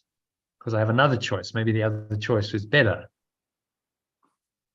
And this is the domain of the ego. Choice and perception and what's going to be the right way and what's going to be the wrong way. And it's equivocal. We don't know. We're uncertain.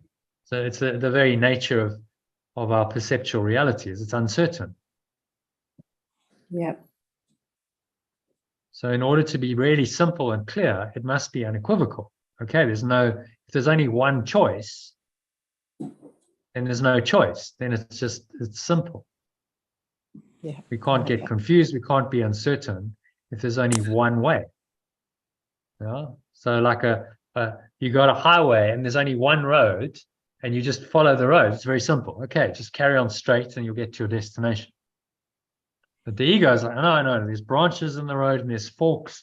And now you could go this way and you could go that way and you don't know. You're confused. Well, which way is correct?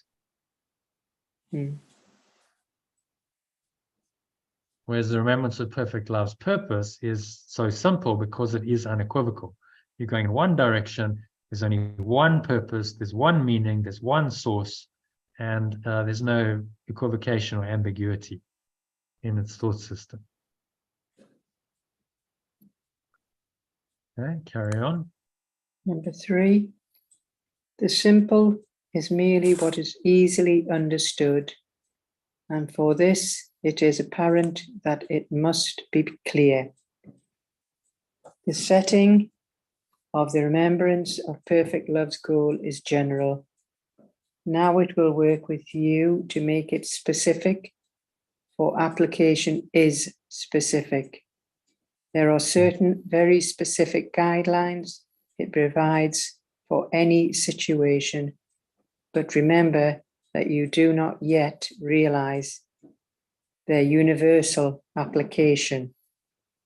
Therefore, it is essential at this point to use them in each situation separately until you can more safely look beyond each situation in an understanding far broader than you now possess.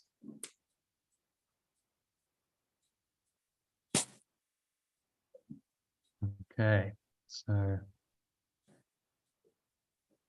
Well, what's he saying there? Remembrance of perfect love is simple, and it's very clear. There's no sort of choices. It is very clear. There's no ambiguities, no nothing. And you can look safely in any situation with regards to this. Mm. And I know they're going into a little bit more things about very specific guidelines. Mm. It provides for any situation. Yeah, so you have these seemingly separate situations. Different situations arise, different people, characters. You know, that's the nature of life in the dream world. Differences. He's saying it's essential to use these guidelines in every situation. And this is the way we learn to generalize the thought system. So when we start, we apply it to each situation. We can't yet see the bigger picture. Understanding far broader than you now possess.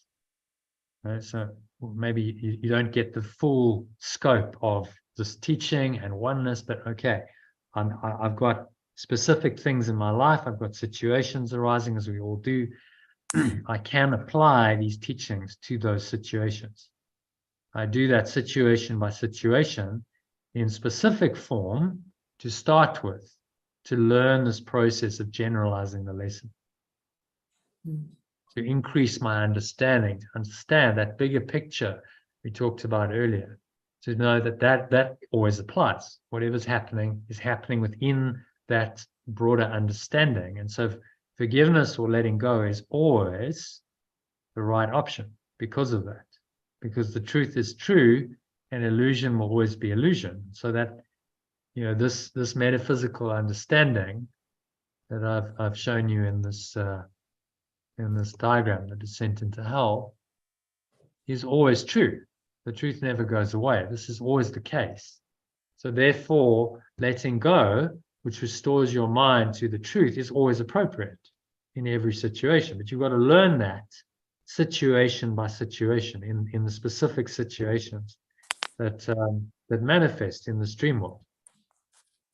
So, and learn that you can always apply that lesson, and it always works. And so then, you know, there must be a truth behind it. If it always works, then this must be pointing to a truth that always works, that's always there, that's permanent, that's eternal, and that's completely unambiguous. You know, there's no equivocation or no vacillation in the truth. It just is what it is. So you're saying even in general, so for example, I want to go to a complaints department. So do I just give it to source rather than go and complain at the complaints department, customer services? What you do, Elaine, is you correct your mind primarily. Right? So the requirement is to apply this teaching to that situation. You say, okay, so I'm getting irritated because I'm going, why is this happening? This shouldn't happen. They've taken money, you know, illegally. And why have they done that? Why has this happened to me? This is just a bother. It's annoyance. It's a waste of my time. You know, and on the story goes. Yeah. You know the story. Yeah. So Now your job, don't focus on the level of form. I think you still do that too much. It's not about what you do on the level of form in your behavior. Yeah. It's about the mind state that you're in. So can you correct your mind to bring your mind back into this awareness, into a peaceful state of pure formless awareness where you're at peace. This is not bothering you. There's no irritation. There's no negative emotion that negates that awareness. You restore your mind to awareness. There's a peace.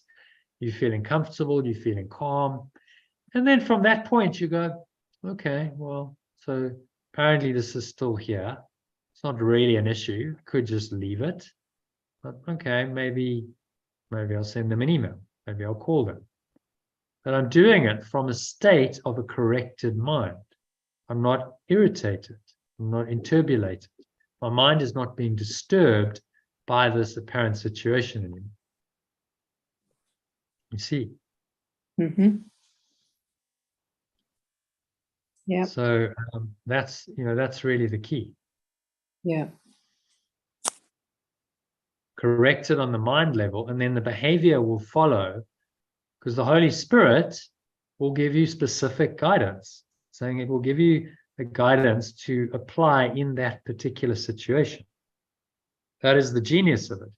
You're going into pure formless awareness and you're letting it all go, but it can, that's why it's a double arrow. It can come back into whatever the situation is, and it can give you wise guidance, wise counsel, as it's called, to say, well, do this. This is the best way of approaching it. From a place of peace, it's not disturbing your peace.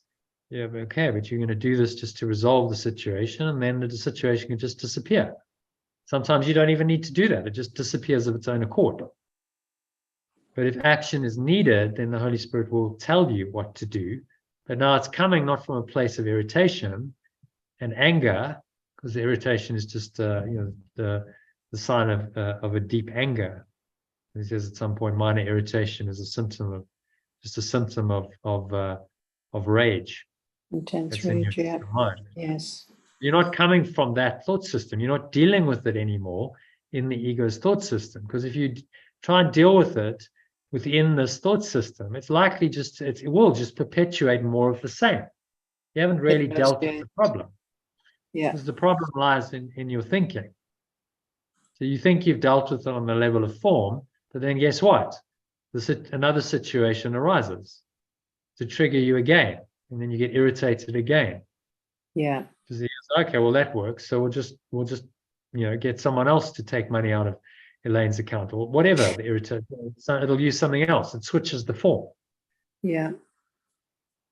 To stimulate that irritation, and then you keep getting irritated, and it's like, well, that's all I've got to keep doing to be in business. I just keep giving her daily diets of things that are seemingly going wrong, and then the irritation arises, and I'm in business, and I have all these juicy thoughts then of separation and anger and attack thoughts and fear, and I exist in that, so I'm in business. Yeah. That's happy in its misery. That's a bizarre thought system, but that's what you're dealing with. It is. Yeah. Why would you enjoy being unhappy? Doesn't make any sense. Yeah. Because it's suffering. The ego it's an existence of misery and suffering, but yet it clings to that existence. It wants to suffer because that's its existence, the miserable, suffering existence. So your job is just to correct it in all specific instances. Well, it doesn't always want to be miserable. I mean, I must admit, it'd be nice if they could put the money back in my account. I'd be very happy. That's my ego wanting that money back in my account. Well, the money's really irrelevant because what's relevant is your state of mind. Yeah. You see, but the money is just a symbol in the dream world. So, often if you correct it on a mind level, then things like, money sorts itself out.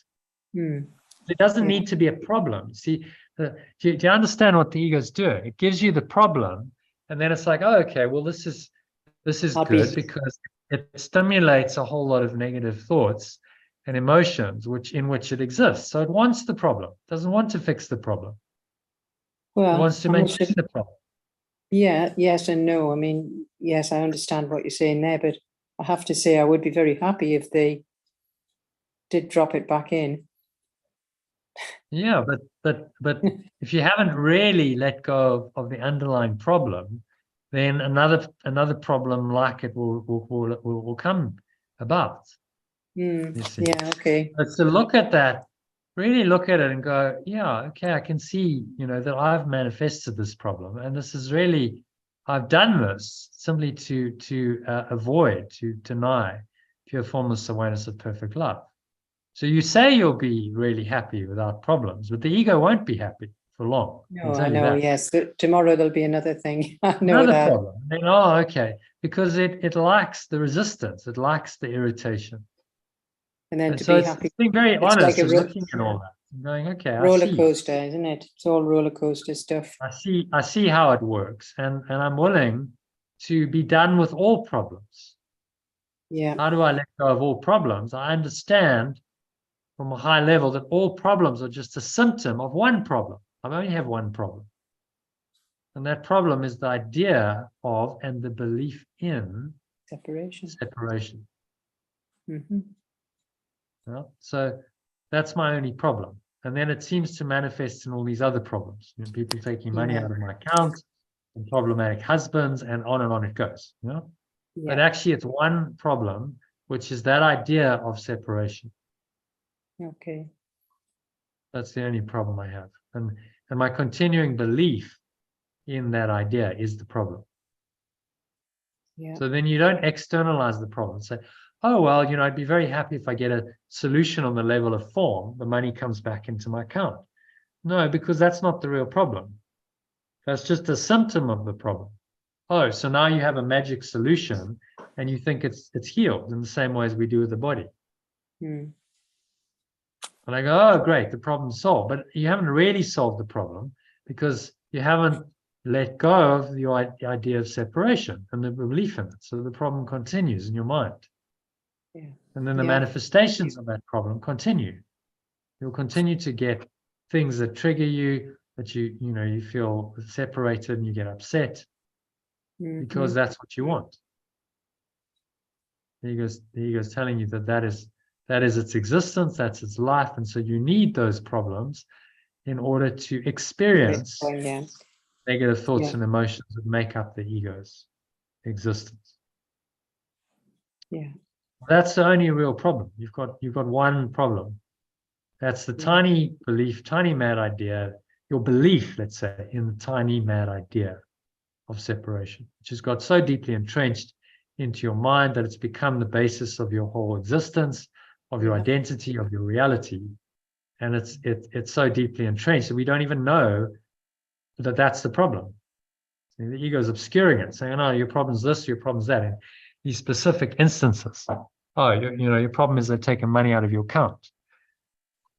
Your problem is this, your problem is that. No, your only problem is that I believe in separation, and this is just a manifestation of that belief.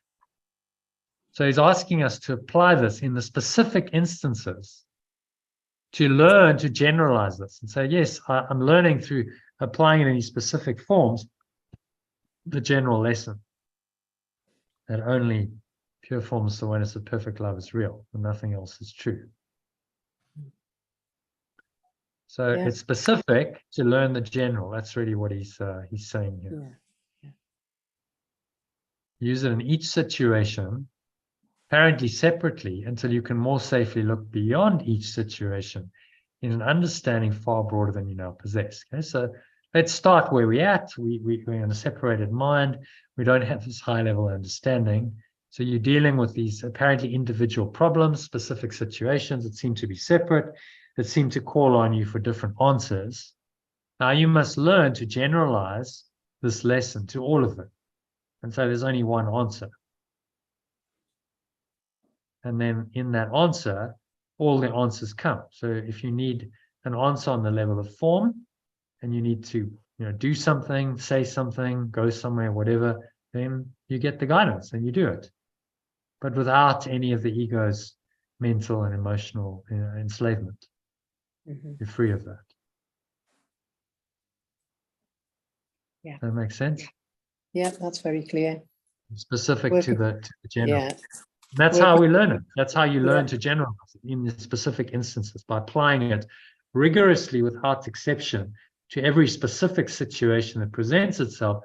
You will ultimately learn that this lesson applies to all situations irrespective. And then you stop making exceptions, and that's when you start coming into, really advanced mastering the art of letting go, as I call it. Yeah. You just apply by default this thought system to whatever's arising. But to start with, you have to train yourself. It's training yourself to apply this rigorously to every situation in your life without making exceptions.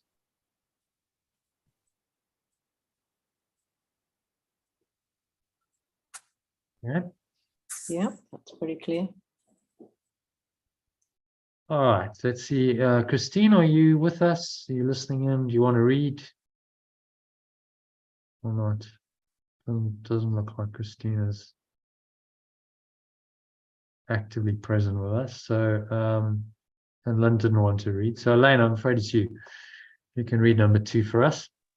Okay. In any situation in which you are uncertain, the first thing to consider very simply is, what do I want to come of this? What is it for? The clarification of the goal belongs at the beginning, for it is this which will determine the outcome. In the ego's procedure, this is reversed. The situation becomes the determiner of the outcome, which can be anything. Just wait a minute. I'm just going to correct this. Yeah. Belief and separations procedure.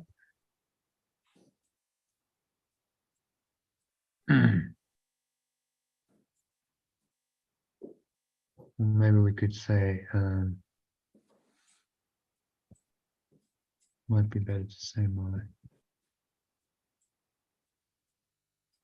separate selves. And my separate selves procedure, ego's procedure. I think I can't think of a better word for procedure. Maybe just switch it around and say, this is reversed.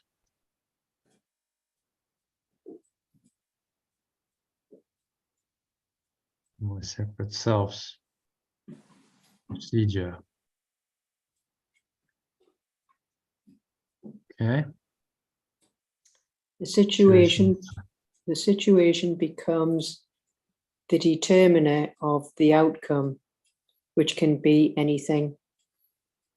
The reason for this disorganized approach is evident. The belief in separation does not know what it wants to come of the situation. It is aware of what it does not want, but only that. It has no positive goal at all.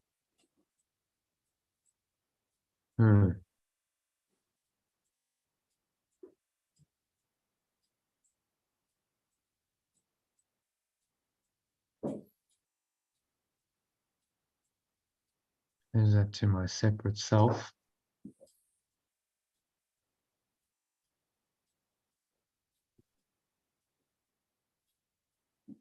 Okay, so what's he saying?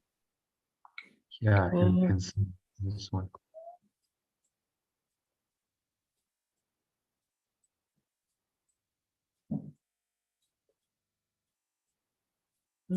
So while we're in pure formless awareness, any situation in which you're uncertain, the first thing you'll consider is very simply what to do, what to say, and what's it all for. So that's easy whilst you're in the pure formless awareness. But on the other hand, while we're in our separate self, it's reversed. It's the opposite. The situation becomes the determiner of the outcome, which we don't know. It could be anything. There's no certainty. And the separate self doesn't really know what it wants in any situation. It's So aware it's of what outside in. Yeah, it's aware of what it doesn't want, but only that. So, what do I not want? I don't want, yeah, right, okay. It lives in resistance. Because remember, its whole existence is a denial of love. It's a denial of what's positive. So what can you expect? But then, these negative goals. No, I don't want that. I don't want that. But I do want that. Well, it has no positive goal at all. What he's saying, it might seem to. It's say, oh, well, you can have ego desires. But actually, that's not really a positive goal at all. It's just an idle wish and a meaningless desire. There's nothing truly positive about it. It's more of a trying to escape the pain. So people seek pleasure. They might go, well, I really like that car. I really like that holiday. I'd really like that person, and I desire that. But that's not really a positive goal at all. It's really a retreat from pain. It's like our attempt to escape from the pain of life and of this world. And so we seek pleasure as the antidote. But neither pain or pleasure is a positive goal at all, because both of those are denials of the truth of pure formless awareness of perfect love. Does that make sense?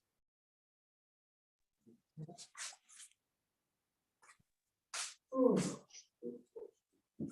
the ego lives in resistance. It has no real positive goal. It doesn't really know what it's doing. He's telling us it's clueless.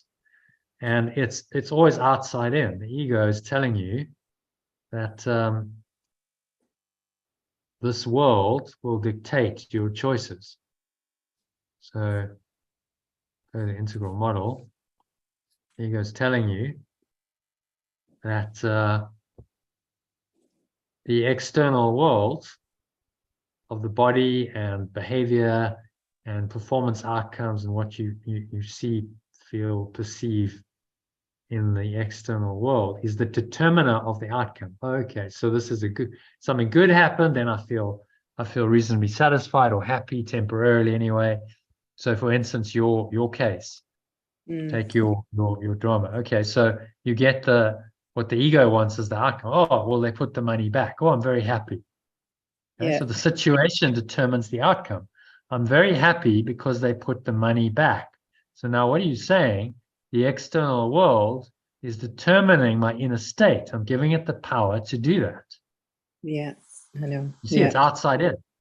Yeah, the true. external world seems to now be the cause of your inner state. Yeah, which is you're false. leaving yourself wide open in an impossible situation. Oh, then you become a victim of the world, don't you? Yeah, you become a puppet of totally. circumstance. So you see, you might get the cure on the level of form, and the ego says, "Oh, okay, well, you got the money back, so you're happy." Yeah. Okay, but you've just confirmed this mechanism of your enslavement, that actually you are subject.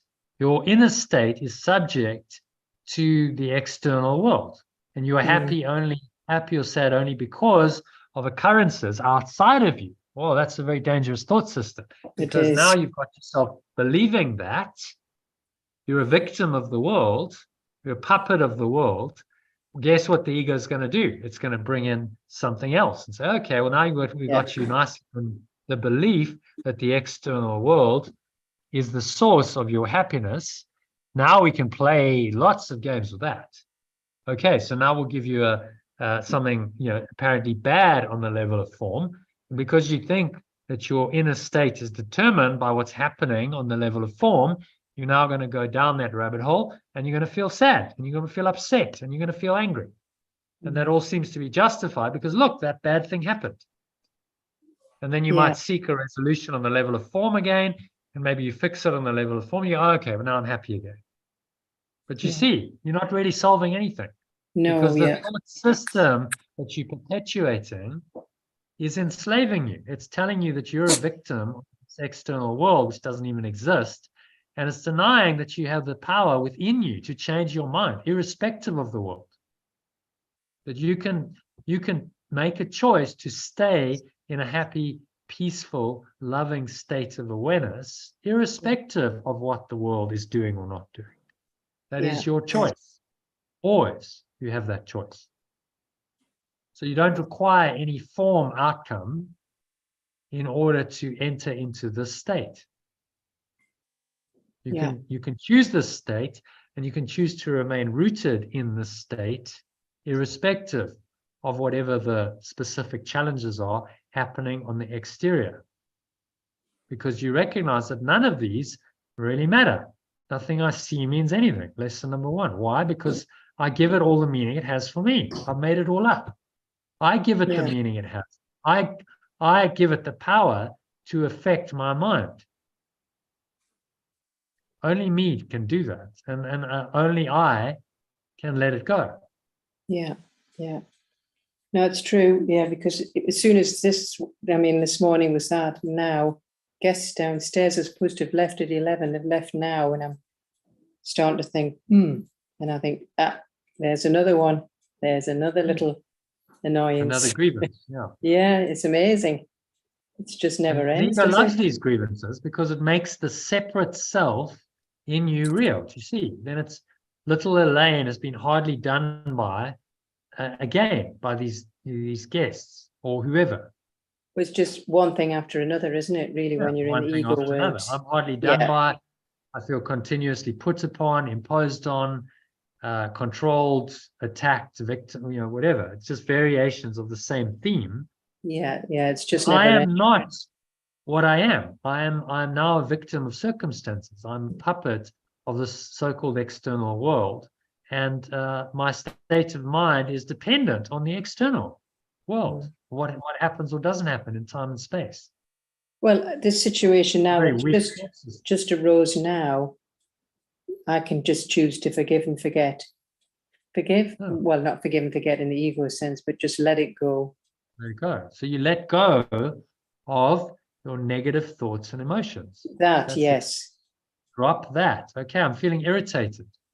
Why? Because they stayed longer than they should have. Well, I don't mind that, but at least if they had just messaged me. Yeah, but you see, there's an expectation. Oh, why didn't they message me? You see the expectation. That's the ego. Check out. Yeah, it doesn't happen according to my expectations. And your ego says, well, that's completely reasonable. Of course they should message me because reasonable people do that. So why aren't they doing that? And then again, you set yourself up for pain because it's not happening as you think it should happen.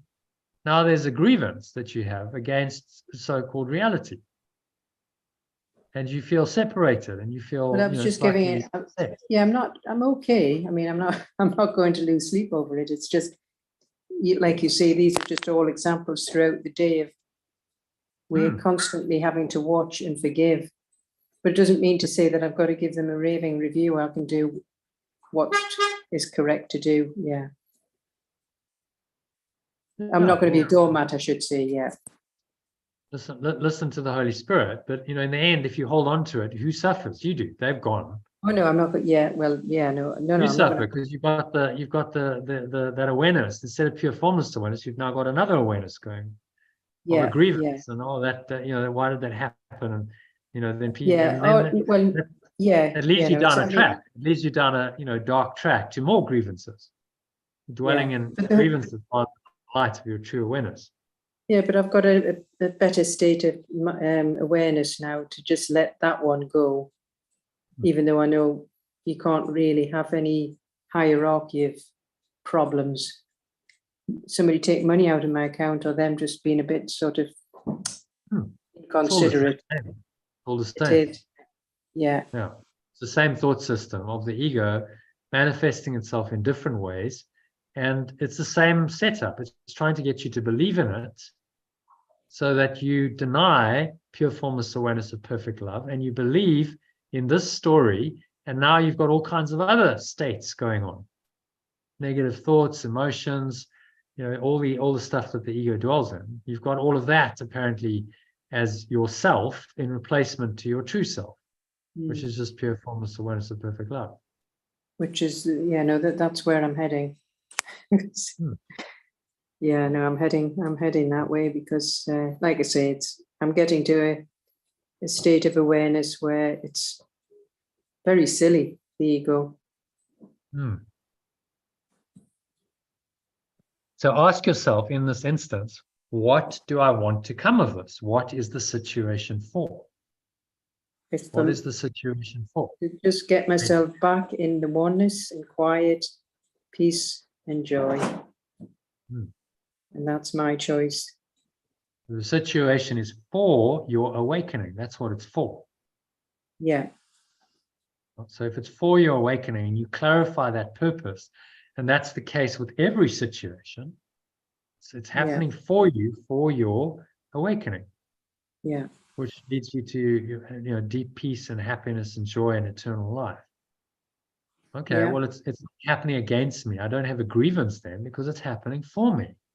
It's all part of this really helpful curriculum that the Holy Spirit's got me on to awaken my mind to the truth.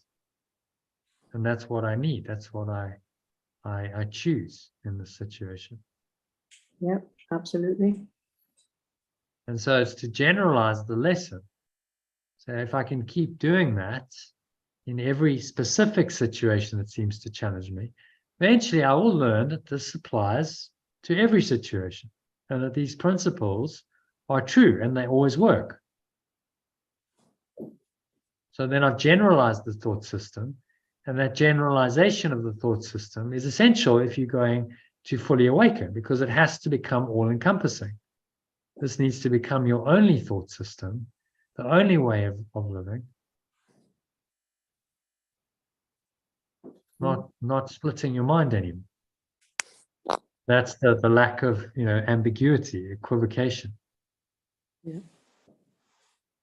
Being very clear, what do you want in the situation? What is it for? I want awakening. That's a positive goal. That's the only true goal. I want to awaken to the truth of who I am, which is, infinite, pure, formless awareness of perfect love, and just live in that state for all eternity. That's my goal. That's a positive goal. Whatever the ego's goals are not positive because they don't go there. They actually are negative. They negate. Yeah, it's true. Truth. Yeah. So ask yourself at the beginning of the situation, okay, so what's this happening for? Oh, remember, everything's happening for me, for my awakening. Okay. Now, if I clarify that purpose up front, I immediately reset myself. You look at the integral model, I'm now rooted in my inner experience. My inner awareness is activated through that choice. So now I'm defining myself as this, the subjective self, the I, and denying that this, the body and everything the body does and physical sensations and so on, is real.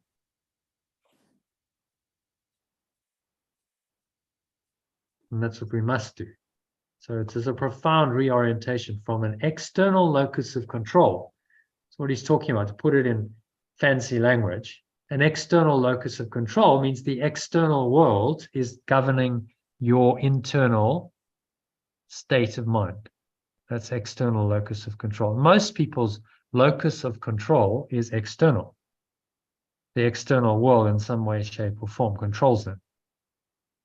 They go, I'm happy or unhappy because of what's happening or happened in my life. Yeah, it's mad. Yeah. It is an insane system, but it's very deeply entrenched, and it's very ego, what wants to work this way, and it's set up an entire world and then a thought system that's integrated into that world to perpetuate itself so that we continue in that way.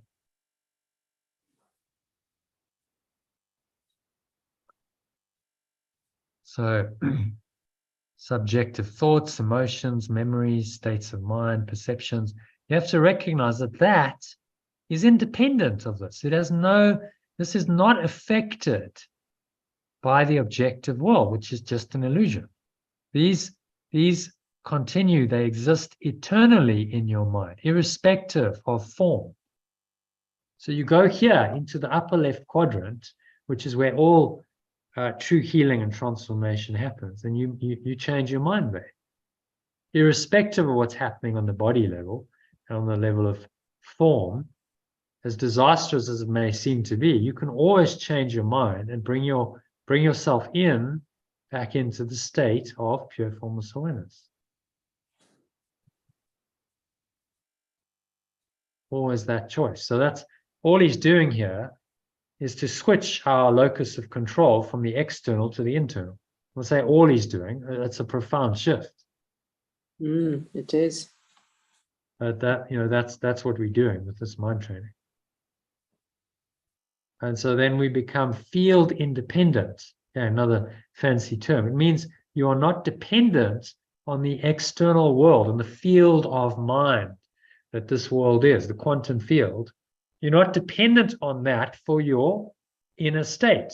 Your inner state is independent of that. You decide up front what your inner state is going to be. I choose to be happy no matter what. I choose to be peaceful no matter what. Yeah. More for that.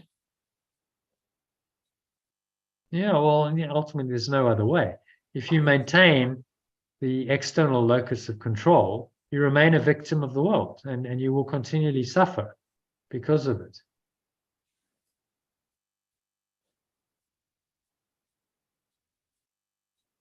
Okay, so that's from an integral perspective, that's what he's talking about in this number 2. So the ego in its external focus is very confused because that's not reality. It's trying to find reality in a dream world. It's not reality. And although it may have seeming desires in here, well, go for this, you want that. There's actually no positive goal at all, because its goal is purely negative. It negates the truth. That's why it says no positive goal at all. Yeah, I get that. It might have illusory goals. It tells you, go do this or go do that, find another special relationship or make money or whatever the goal is. But that's not really a positive goal, because it negates the truth of who you are.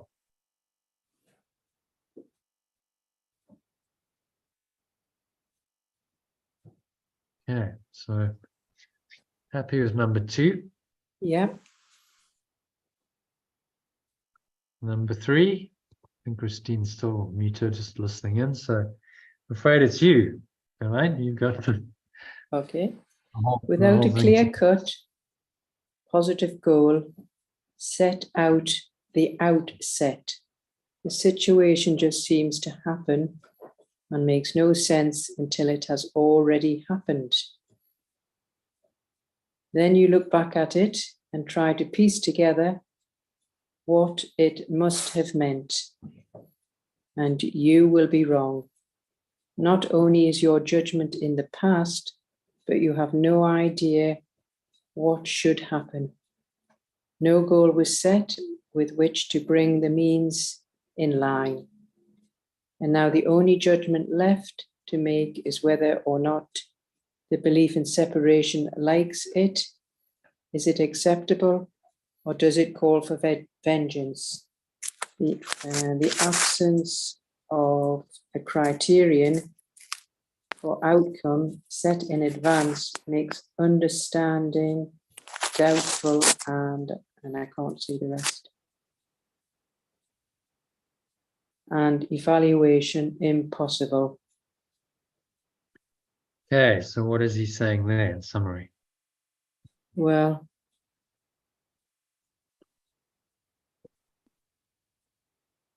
Well, we're sort of at the mercy, aren't we, really, without a clear-cut positive goal.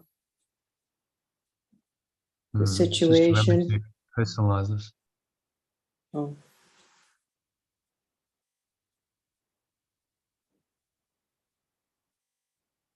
And look back at it and try to piece together what it must have meant.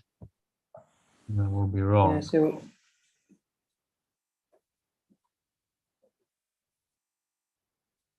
not only, oh, I see, yes, not only is it my judgment in the past, but I have no idea what should happen.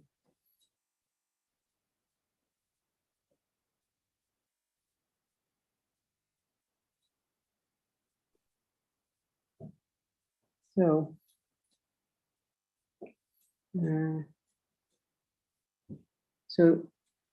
I think what it's saying is while in the separate self, there's no real positive goal set at the outset. The situation just seems to happen and makes no sense until it's already happened. And then we start to look back and piece it all together and analyze it. And trying to work out what it all meant. And then we're always wrong. And we will always be, we will be wrong. Because the judgment is in the past. And we have no idea. Sort of letting the tail wag the dog, isn't it? It's like kind of saying, you know, your experience is now based on these random happenings outside of you. And the ego, in its disorganized state, tries to make some sense of that. Yes. So, okay, so, you know, why is this stuff happening? And with smaller things, it might manage. But you know, when life really gets challenging, let's say someone dies, your special love partner or a child or something, a special relationship close to you dies, it doesn't make any sense anymore. No. Why is this happening to me? Why are people dying? Why is everything being lost? And without the understanding of truth to guide it, the ego is all at sea. It's lost because it doesn't make sense. Why is this happening? Well, it's happening in a crazy dream. It's happening because you disconnected from your source. And now you're in chaos and confusion, and you're trying to make sense of that based on the chaos and the confusion. The ego is looking at the external world and saying, okay, well, I'm going to try and somehow judge this and make sense of my judgments and create some kind of thought system that makes sense and which I can live with. And that's what every ego is trying to do. And it can't ever succeed because there's always going to be something else that doesn't make sense. Yeah, okay, so something else happened, and it's seemingly so random, meaningless, maybe hurtful, damaging. I can't make sense of it. Like this is where people struggle. So why did this happen? Let's say you lose a partner or you lose a child that died. Why did this happen? I don't understand it. If God is love, why would a loving God do this? It doesn't make sense. And then there's a confusion because it doesn't make sense.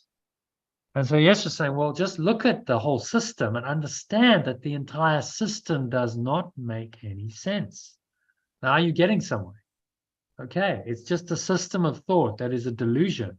It's insanity. It doesn't make sense. So dismiss it all as what it is. It's insane. And you will never make sense of the insane. The only sense that the Holy Spirit brings to it is that it's not real. Fortunately, it's just a delusion. And reality remains unaffected by all of it. Now you have a clear-cut purpose. You see what he's saying is a clear-cut decision at the beginning is the way out of this ego's confusion. Without a clear-cut positive goal set at the outset, situation just seems to happen, makes no sense until it's already happened. Then you try and piece it together. So well, why did this happen? Try to piece it together, what it must have meant, and I'll be wrong because I'm judging it from the ego's perspective. Yeah. My judgment's in the past, based usually on my past conditioning, only my little narrow experience in this world. On my timeline, you know, the conditioned past comes in, and now I think, you know, that's my guide. So when we look at the timeline, we think that based on all of our very limited past experience, we can now judge the situation accordingly and make some sense of it. But if we were confused in the past, why do we think that looking to the past is going to clear up that confusion? We just confusion remains, confused in the present. And so we keep doing it, trying to make sense of what doesn't make sense. And yes, you're saying the only approach that's going to work to bring you any kind of clarity and meaning and sense of purpose and happiness in this world is go out of the entire thought system. Let it all go into your true awareness and stay rooted in that awareness. And that is what's going to really help you. Now, up front, you know, if your purpose is set up front, a clear-cut positive goal, okay, my positive goal is pure formless awareness of perfect love. I want to experience that and that alone. That's my positive goal. Okay, so the situation is helping me, is here to help me to experience more of this. You see, now you've set in advance what the purpose of the situation is.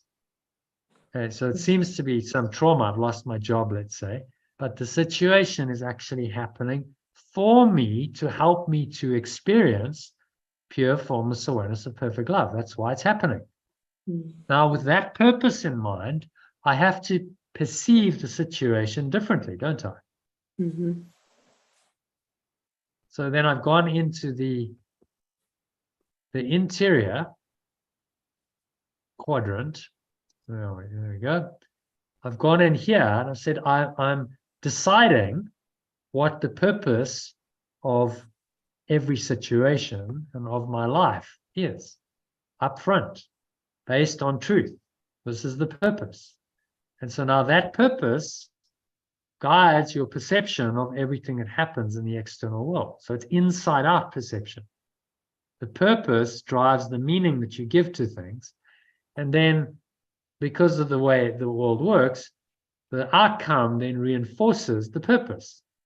You get this feedback mechanism coming in saying, okay, well, actually I can see that this feeds back and this reinforces the purpose that I decided on, because I get a good outcome. And now, you know, what happens in the external world is just reinforcement for this holy purpose. Say, oh, okay, that felt good, that worked, keep going. And so you switch the locus of control from external to internal. Now it becomes my decision. What do I want to experience in each situation? That's my choice. And I choose based on principles of truth rather than letting the ego's illusions dictate my mental state.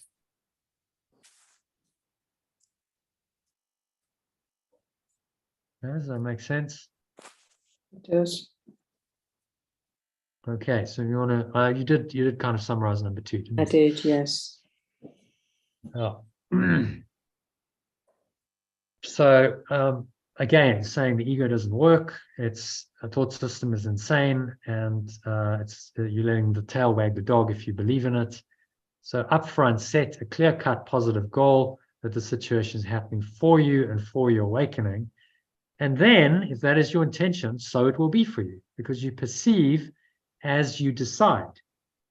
You know, perception is a product of decision, primarily. What decision am I making about myself and about reality? And then I will perceive accordingly. So, you know, if we look at number 12, perception, emotion, thought, belief. So my beliefs, what this is saying is my beliefs are going to influence my thoughts, which will influence my emotions, which will influence my perceptions. So you can't say perception is purely external. The ego is telling you your perception is based on what's happening external to you. So there's various things happening, pinging you on the surface of your perception, and then your perception responds to those things. Yeah. Mm-hmm. And it's not about your beliefs and your thoughts and your emotions. Actually, just reacting to the external world. But the truth is, you are interpreting those external stimuli according to your belief system. Your beliefs and your thoughts and your emotions underlie every perception. So that's how it's all connected. And so it is actually inside out. Even though the ego is saying it's outside in, what it's done is it's got this core belief, and then it projects out via this projection mechanism that is built into this world, which is we're not consciously aware of. We're always projecting, and then we perceive our projections as real. We go, oh, this is happening independent and external to me, and now I perceive it as something outside of me. But actually, it's just a projection of your own mind. So it's not outside of you. It's an extension of the core belief in your mind, which is now coming up in your perception to be released. And you do that by changing your mind about the beliefs. Okay, I change my mind, I change my thoughts, I change my emotions, then I change my perception. And that is the way we change our fundamental belief system and open ourselves up. You okay? Yeah, no, it's just the dog's hungry. Oh, right. Just shouting Okay. for food. But I Right. can still, I can still participate. Yeah. All right. Just, So happy with number 3? yes. Let's move on to 4 then. Is it possible for you to read number 4 while I just have a couple of minutes? Yeah, of course it's possible. Let's see if we can get Christina involved. Christina, are you still there? Or Lynn? Lynn, you fancy reading or not? Yes, I'm actually just found out that I'm not going out now. So Okay. Oh, let me just perfect try and time. get you back on my screen though, because I've lost the main screen somehow. Okay. How do You're on I your phone or your laptop? No, my laptop. Hold on. Let me close that down. I've just got a really tiny little. Oh, there it is. I think it's that one. Yes. Okay. Right. All right. So, value of deciding in advance. Read it in the alternative. The only thing that's going to change there is the Holy Spirit. It becomes remembrance of perfect love. And otherwise, it's pretty much the same. So read number 4, yeah? Yeah. The value of deciding in advance what you want to happen is simply that you will perceive the situation as a means to make it happen. Okay, so let's personalize it. Let me just check I did that in the previous one.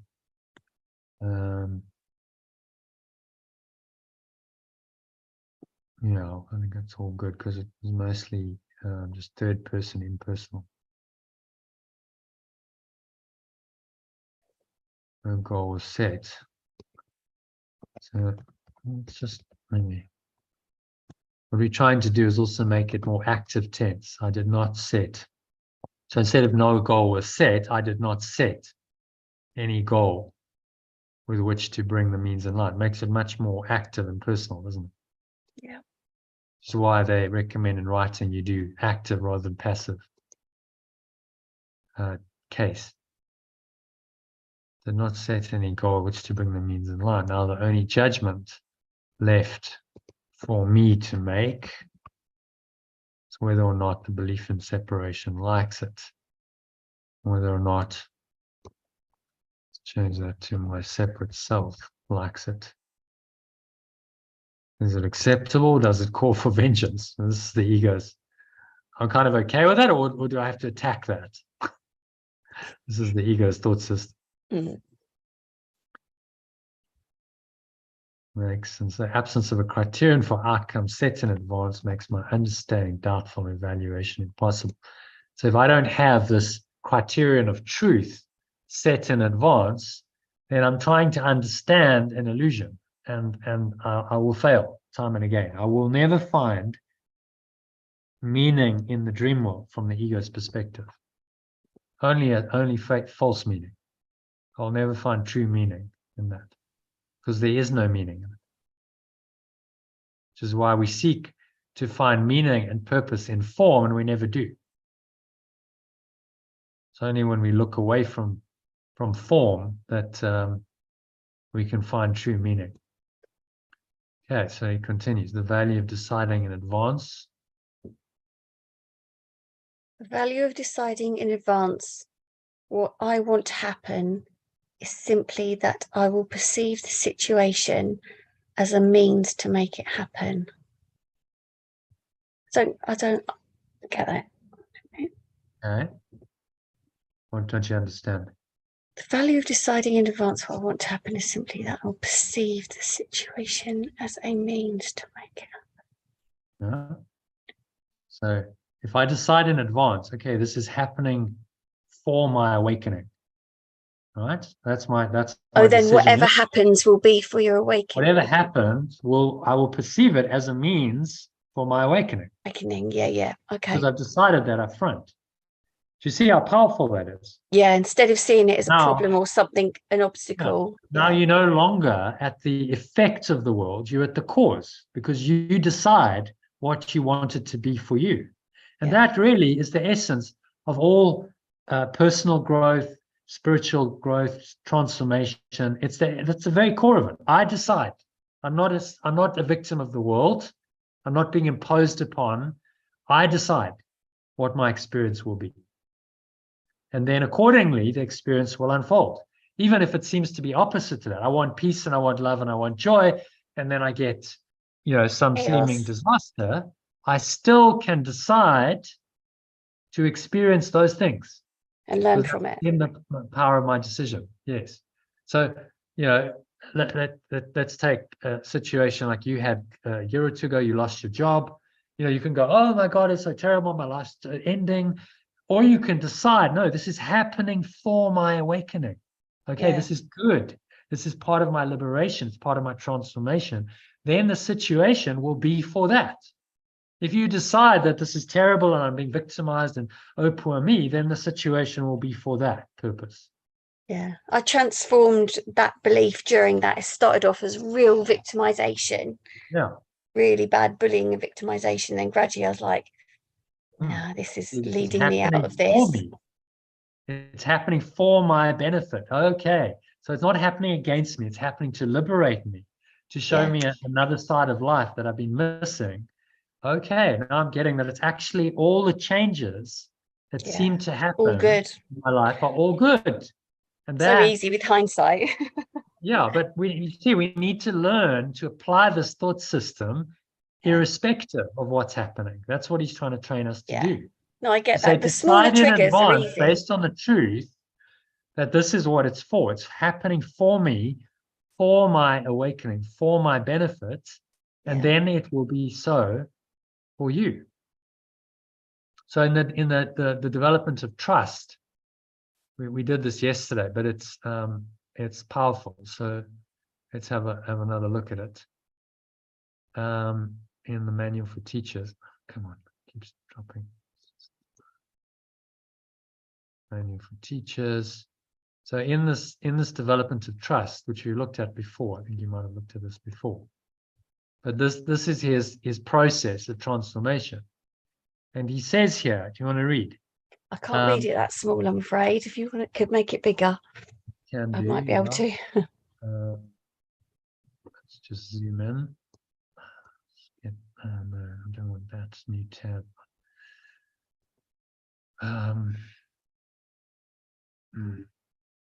Now what's happening? Oh, it's gone black. Okay, come on. I could probably get close and read it, but no, that's better. You've got to get all the Zoom windows out the way. Yeah. So If you read, you might as well read the whole of the first one, because then he comes to the punchline at the end. Okay. First, they must go through what might be called a period of undoing. This need not be painful, but it usually is so experienced. It seems as if things are being taken away, and it is rarely understood initially that their lack of value is merely being recognized. Totally. How can lack of value be perceived unless the perceiver is in a position where he must see things in a different light? He's not yet at a point at which he can make the shift entirely internally. And so the plan will sometimes call for changes in what seem to be external circumstances. These changes are always helpful. When the teacher of God has learned that much, he goes on to the second stage. He goes on to, so make it she. She goes on to the second stage because it's personal.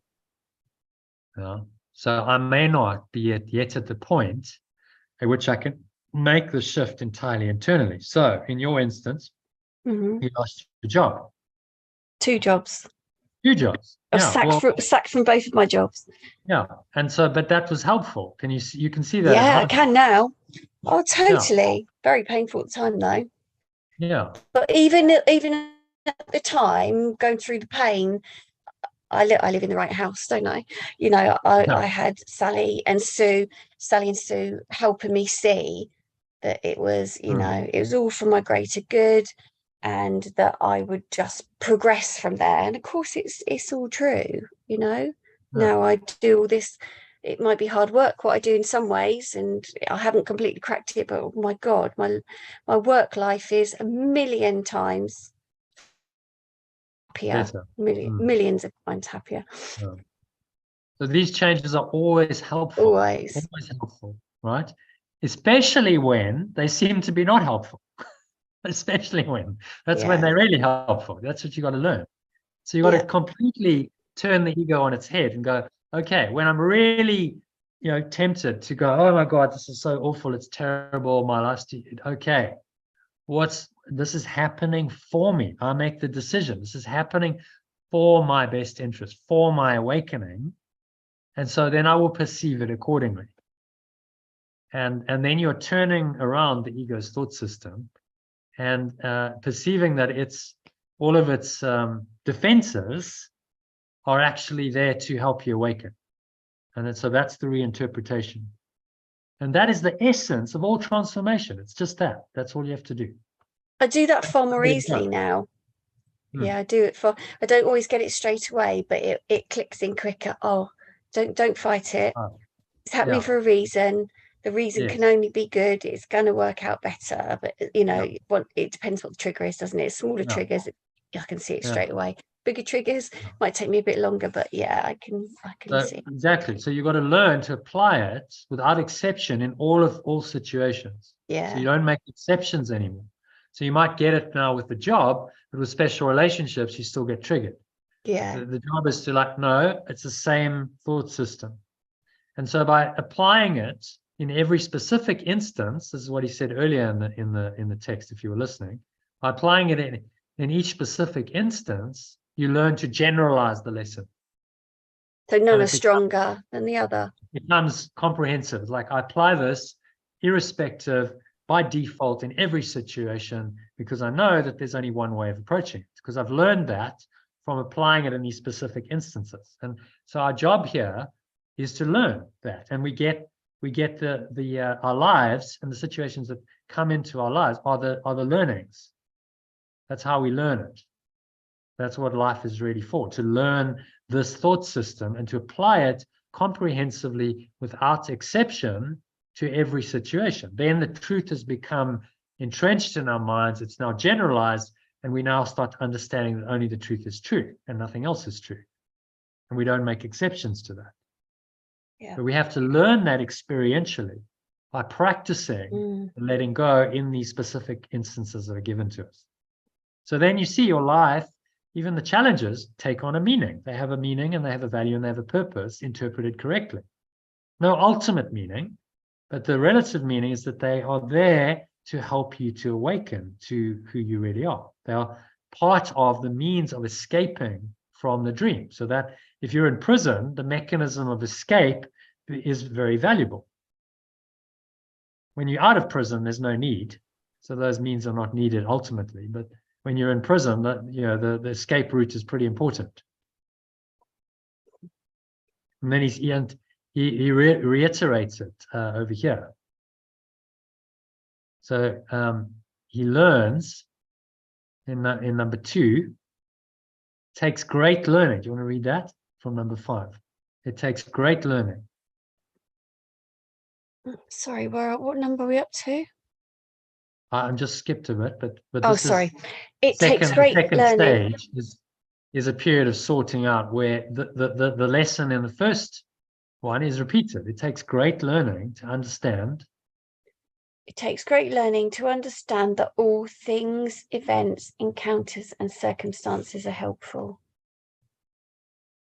It is only to the extent to which they are helpful that any degree of reality should be accorded them in this world of illusion. The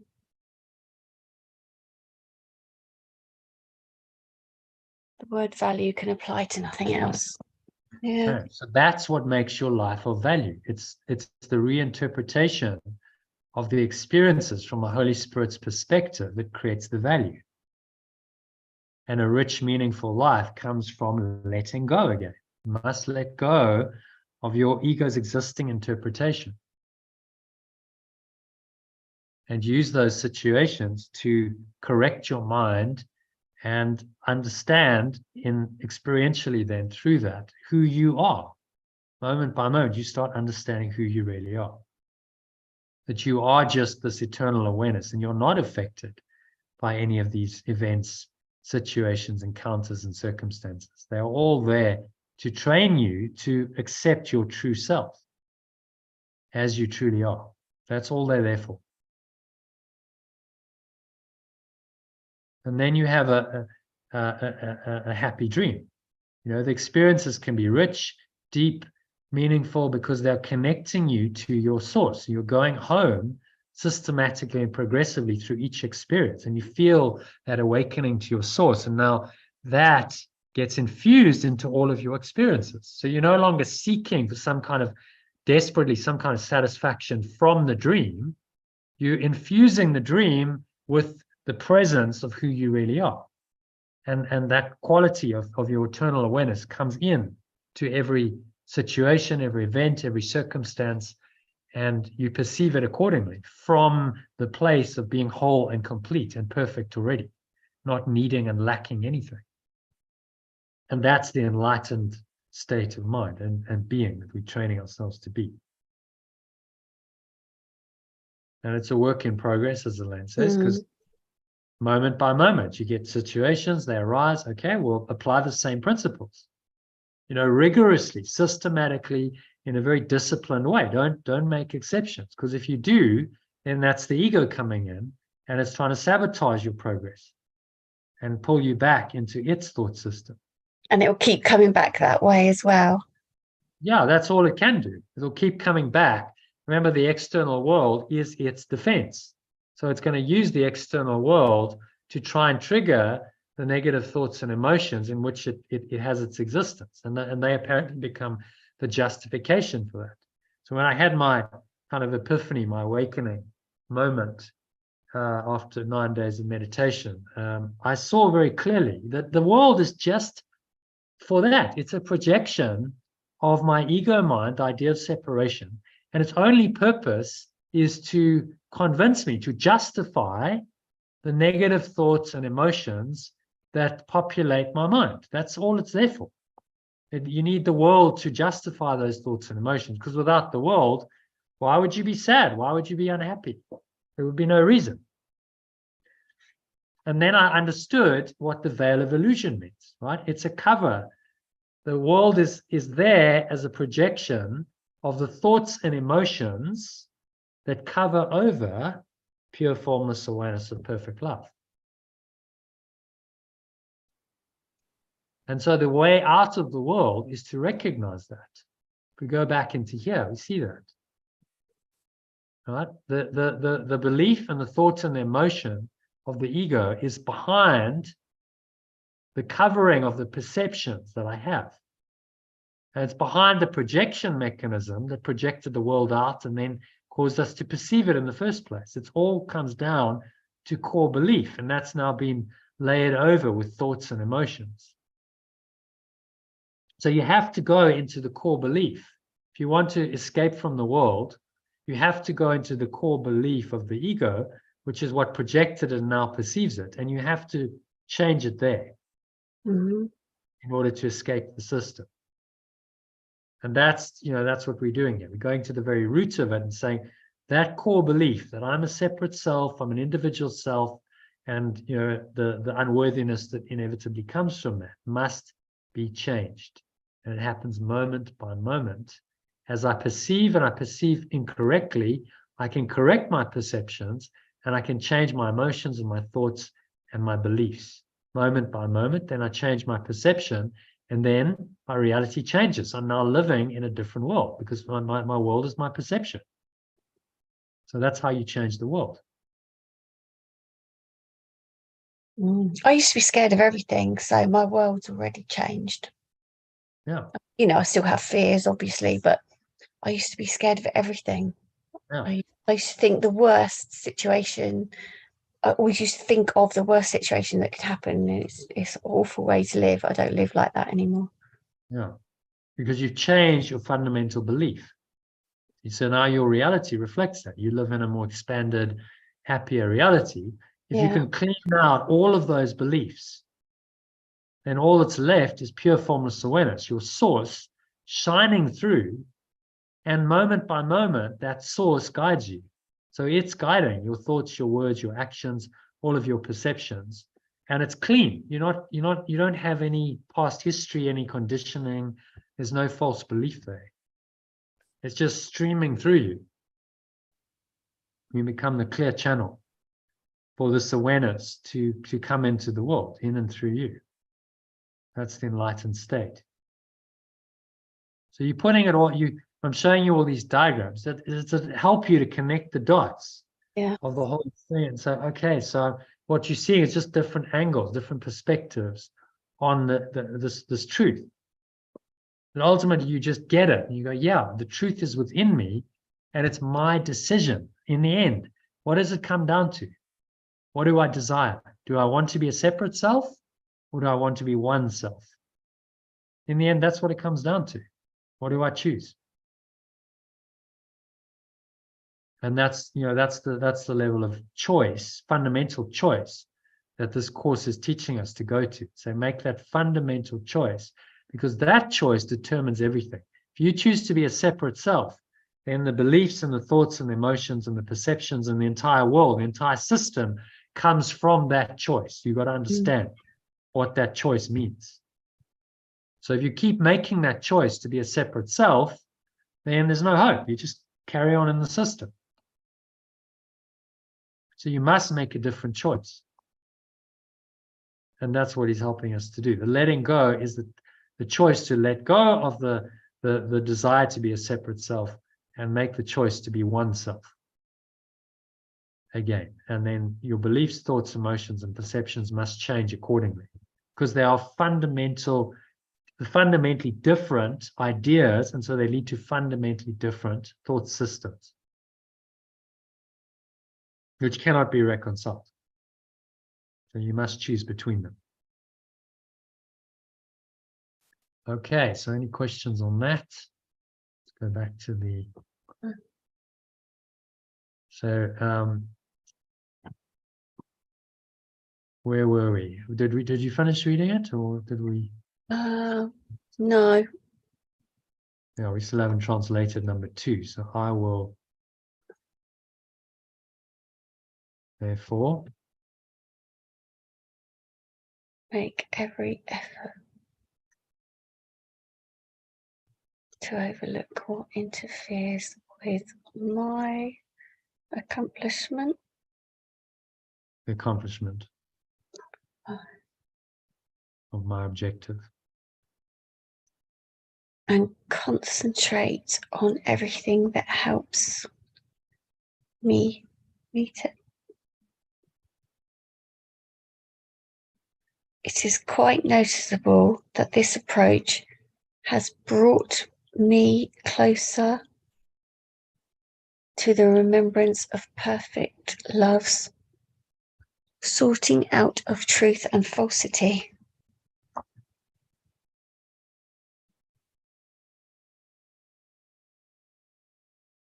The true becomes what can be used to meet the goal. What's going on there? Oh, I see. And the false becomes the useless from this point of view. The situation now has meaning, but only because the goal has made it meaningful.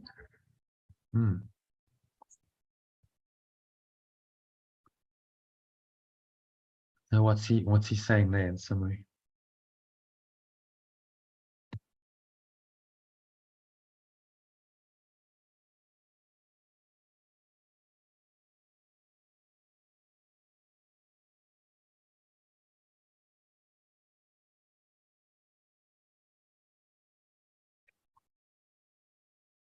Why does my brain shut off now? Not your brain. Stop that. It's your mind. My mind. Mind. It's your ego mind going, oh, what's he? No. What now? Just shut down. No, we don't want to understand the truth because it doesn't want to understand the truth. All right. It's not because you're stupid. It's because it's got resistance to the truth. Just shuts down, says, no, we don't want to understand this. So that's why you must understand it.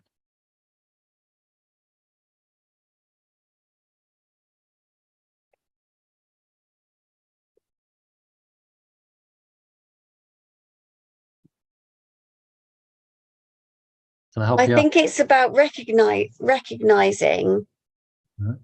that when of recognizing what's the truth between connecting, being pure formless awareness of love and being in ego. Because if we go down the ego path and believe all that negativity, there's no benefit to us. We don't learn from that at all.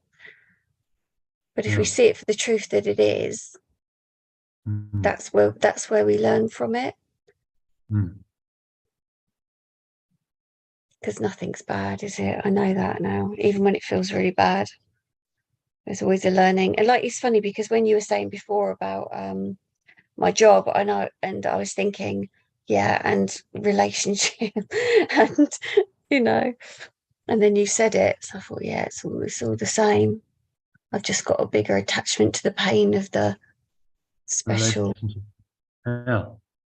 That is because that's the ego's primary defense mechanism. That's what keeps you in the separate self.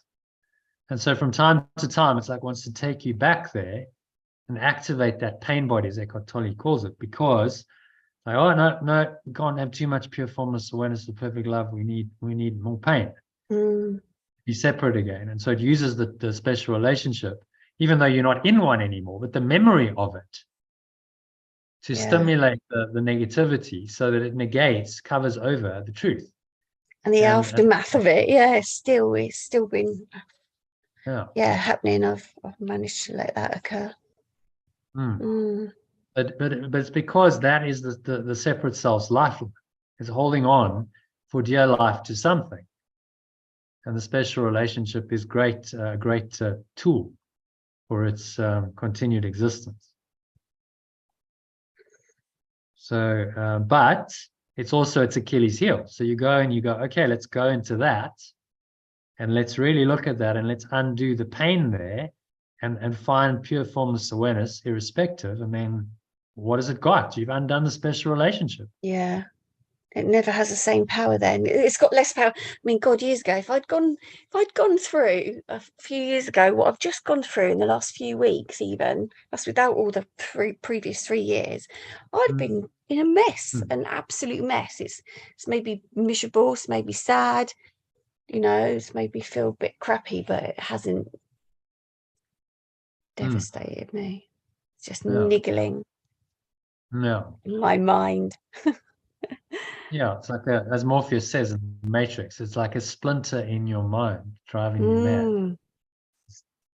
I had a splinter in my hand for about 5 days. Okay. Interesting. A splinter, you know, in your mind, and the separation, the special relationship is the the biggest splinter in most people's minds. It keeps the idea of separation going. And so we must really look at it. That's why he spends 9 paragraphs. Okay, let's really look at this. And he's warmed us up. He doesn't just dive in paragraph 1 in chapter 1. You know, gives us general. So okay, so now we're 15 chapters into it. You know, in our program we're 6 months into it. Now we're going to go for the big one. All right, now we're prepared. Let's look at this real block. Not a real block, but the biggest block for most people to their awakening is the special relationship. Let's really look at this honestly and be willing to bring it to the light of truth and let it go. And then you see that it's actually really useful. Special relationship reinterpreted is the means of your awakening. This is the fast track home. So okay, great. Yeah, been through a special relationship to learn this so that I can escape. That's why I did it. Yeah, said 10 years. I've also had 10 years of, you know, so you go down a rabbit hole and you experience it for a reason. It's to learn what it is so that you understand it and that you're not confused. You're not sucked in by it anymore. Now, if you hadn't had that experience, you would still be susceptible to it, wouldn't you? Well, I hadn't learnt it from the previous relationship, which was 10 years ago. So I stayed single for 6 years and really worked on trying to heal it, but I didn't crack it. Then I had this relationship and because you hadn't quite learned the lesson, and then it's like, okay, no. we have another go, Here we and go. then you see again. Here we go again, but it repeats, and so because you need to learn. Okay, but look at the pain of that. How could you choose consciously that kind of pain and suffering? I mean, that's insanity. Why would you choose that? And yet somehow the ego is telling us this is meaningful and it's worthwhile and it's valuable. And it's like, Yeshua, unfortunately, is just telling us very straight, no, it has no meaning at all. You've given it the meaning it has for you, but you can change that. You don't have to value it. You don't have to see it as meaningful and buy into the, you know, the mass delusion of everyone, because most people are seeking some kind of salvation in special relationships. That's the primary drive. Oh, you know, we grow up, I need to find a partner. That's what everyone's after. We need to find that special person who's going to, you know, make my life complete and whole. And that's such a social program. So we have marriage and, you know, if you, I mean, in days gone by, not so much anymore, but if you were 25, if you were a woman who was 25, you were on the shelf. That was like it. Your life was over. You know, if you weren't married. I mean, it's crazy, but you know, 25, you're still a youngster. You're just kind of young adult learning, you know, how to do things. But you know, it was like, no, you have to get married. You have to, because it's such a program in our society. So again, you know, you've got to go against the programming and say, no, I'm not going to do that. I don't seek special relationships anymore. I only value holy relationships. Yeah. So only where I see you as I am, namaste, that's the holy relationship. You know, we hang out together. It feels good. We're both in spirit. We know we're the same self. Yeah, it feels good to share experiences, to spend time together perhaps, but without the neediness of the ego. I don't need you to complete me. I don't need you as a special person to complete me and fulfill me and, you know, make me happy. No, clearly that's never going to work. I mean, the idea that it could ever work is crazy. Why did we ever think that was going to work? Because that's what's told us from a very small child over and over, isn't it? Yeah, but it's just a false program. It's not true. It's the falseness of the ego that's become a social program. You know, it's entrenched into our society. And so we think that what is universal here is true. He says, well, that's a very sad belief. You think that what's universal here is true, you're believing that the false is true. But actually, you need to turn that around. So the true becomes what can be used to meet the goal, the reinterpretation of everything. So you can meet the goal of your awakening by just reinterpreting what is false. The false becomes the useless from this point of view. So the special relationship is useless to you. It has no meaning and no purpose anymore. But that doesn't mean you don't have relationships. See, a lot of people go, well, that's way too radical. What that means, I'm going to be some kind of monk just meditating 24/7. I'm going to be a, you know, recluse. No. You have relationships, but they are holy relationships. They're coming from your authentic self, seeing the other person, and you're not trying to get anything anymore. I'd love it if I met someone who, when my unworthiness comes up or when my guilt comes up or any of those things, I can talk to them about it. Yeah. You know, and discuss it as a spiritual person. That was really massively missing from my relationship I've just had. There was none of that, even when I tried, you know. Yeah, because there has to be unfortunately, there has to be an awareness in the other person of this, and some understanding of this. So you can connect on that level and talk on that level. Yeah. And if there's not, then you can still forgive them, but you might not want to spend time hanging out with them because, okay, it's a brick wall. You're not really going to penetrate until they awaken. And, you know, there's often a big resistance to their way. They don't want to awaken. So that's quite common. So, you know, if you follow the Holy Spirit's guidance, you start to hang out with people who have a similar mindset in a community like this. And often, you know, then the relationships develop from there. Yeah. And there's a connection, and it's, you're coming from the same thought system. It's got to be that. I know that's what that relationship was about.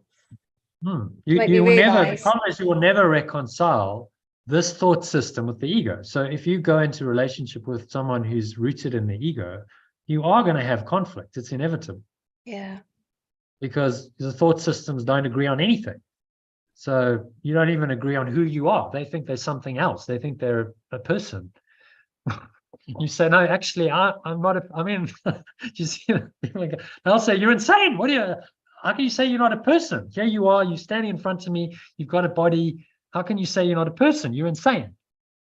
And you say, no, you're insane because you believe in the delusion of you know, that you're a human being, and that you've disconnected from your source in doing that, and you're now, you know, doomed to suffer and die. And that's not reality. This is a delusion.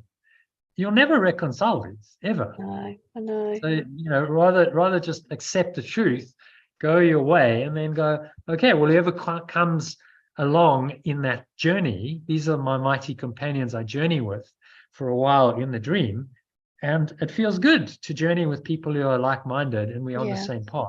And there's a natural unity. There's a natural connection. Yeah, okay, I get you. I understand where you're coming from, because we're on the same path. We've got the same goal. We've got the same journey to the same destination, because we are one. We're the same. That's unconditional love. Now that's a holy relationship. Yeah. All you really want for the other person and for yourself is to awaken. So I don't need anything specific from you. I want you to awaken to the truth of who you are. And our relationship is for that. That's the key. The goal. That's the big awareness, isn't it? Yeah, our relationship is only for that purpose, not for any other purpose. So the ego can't then come in and hijack it and start misusing the relationship for its false purposes. Yeah. But it is a big, as you say, it's like to stay in that awareness. Okay, relationship is not to make me happy on the level of form. It's not to meet all my egoic expectations. None of that. It's happening for my awakening. So if it gets, there's conflict and difficulty, that is happening for my awakening. And so, the letting go of that is part of the process. So the illusion is, oh, well, holy relationship and it's all going to be lovely. No, not necessarily, because there's a transformation from the special to the holy that has to happen. And those things come up for both parties. What you want is both parties to the relationship to be on the same page of, okay, this is the methodology. This is what we're trying to do. We understand it's not always easy, and the ego can come in, it can hijack us, and we can go insane for a while. But then you bring each other back and you say, okay, let's come back to the truth here. Remember the truth, and we both accept, that is. You see how powerful it is, because now it's not me being right and you being right. It's like, no, the truth is right. The truth and the pressure's gone, and the expectations, and the truth is correct. And so we hold to that or we don't.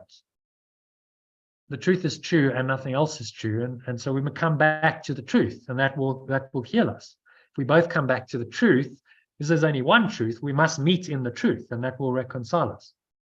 And that's the holy relationship.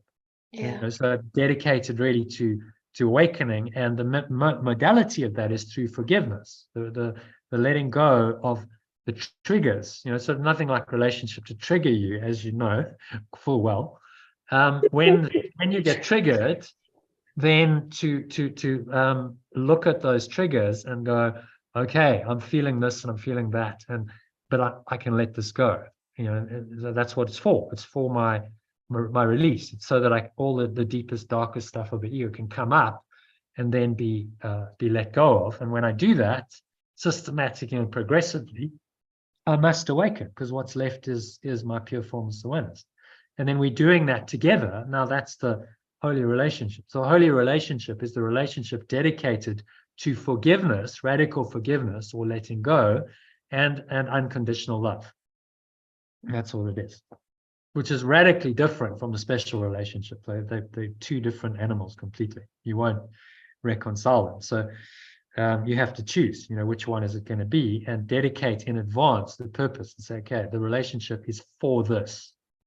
And if both of you agree, and you agree to hold each other to that standard, then you can have a genuine holy relationship. It's rare in this world. I don't know many people. Yeah. Because there are not too many people who both awakened or awakening, and ideally at a similar level. Ideally, if someone's a total newbie and someone is really advanced, that might be problematic. Still possible, but ideally, at similar levels. And then you're like, okay, we awaken together and we learn our lessons together. And our only goal is, to awaken and to ultimately merge as one. The purpose of our relationship is to become perfectly one with each other, which is beautiful. So there's no separation anymore. I'm not a separate person relating to you. The relationship deconstructs into perfect oneness. That's the holy relationship. Lucky people. Huh? Lucky people that meet someone they can work through that with. Well, just ask for the guidance. Yeah, not ready yet, but Miracles. Just say, what you say, Lynn, is whatever is needed. So give me whatever I need for my awakening. That's the prayer. Because you don't know. You don't know whether you're ready or not ready, or it's okay. I don't know. I don't know what's good for me. I don't know what's next. But there is a presence that does know. That's the Holy Spirit. It knows the whole journey. It knows, my next step. So, okay, I surrender to that, and I'm aware moment by moment of the guidance that's coming through. So the more I let go, the more the guidance comes in, and then I'm guided. Okay, so what should I do now? Okay, go this way. Do this, go this way, and the Holy Spirit will guide you accordingly. And then it unfolds accordingly. And if a relationship is meant to come, it will. And if it's not, it won't. And it's irrelevant, really, because you're going to the same place. Yeah. So you no longer see the relationship as a goal in itself, you see. That's the delusion of a special relationship. that becomes this, big, precious thing. And it's like this thing we cherish and we value. And you're valuing the form over the substance. The substance is awakening. That one-ment is the only goal. And the special relationship is a means to that awakening. That's all it's there for. In the process, that relationship can have a lot of meaning and value, and there can be sharing and unconditional love, everything we truly want as part of the awakening process. But it's happening for that bigger purpose. And the relationship is dedicated to God there, essentially. You've dedicated your relationship to God. You've surrendered it to the divine. That's what it means. And to actually live that is, he says, it's a phenomenal teaching accomplishment. Phenomenal teaching and learning accomplishment to actually, practice it. Because you really have to let go of your, of all of your ego stuff. Nothing like the special relationship to trigger it. Mm-hmm. So if you can really find that, namaste, I honor you as you are, and I really always see you in that presence and in that light, then we have the basis for the foundation for the relationship. And if there's deviations on that, then we correct. We go, okay, no, come, bring it back, to the true awareness. And each partner, he says, whichever is saner at the time, should bring the other one back and remind them, okay, hang on, you're losing the plot there, but come back. Kindly, gently, not like, oh, you're wrong, and it's like, no, because we're journeying together on this single track, and you know that this is actually what you really want. You've just forgotten it temporarily. So that is what he's holding out. He's saying that is possible. Anything's possible. No order, difficulty, and miracles. Just be open. Yes. At any moment in the journey, that can unfold, or you carry on as you are happily. It's okay. You're on your own. You can learn your lessons. You're still in relationship with other people, so there's holy relationships. Yeah. Still plenty going on. Still plenty to work with people. So you work with those relationships. It doesn't necessarily have to be a special partner. Yeah.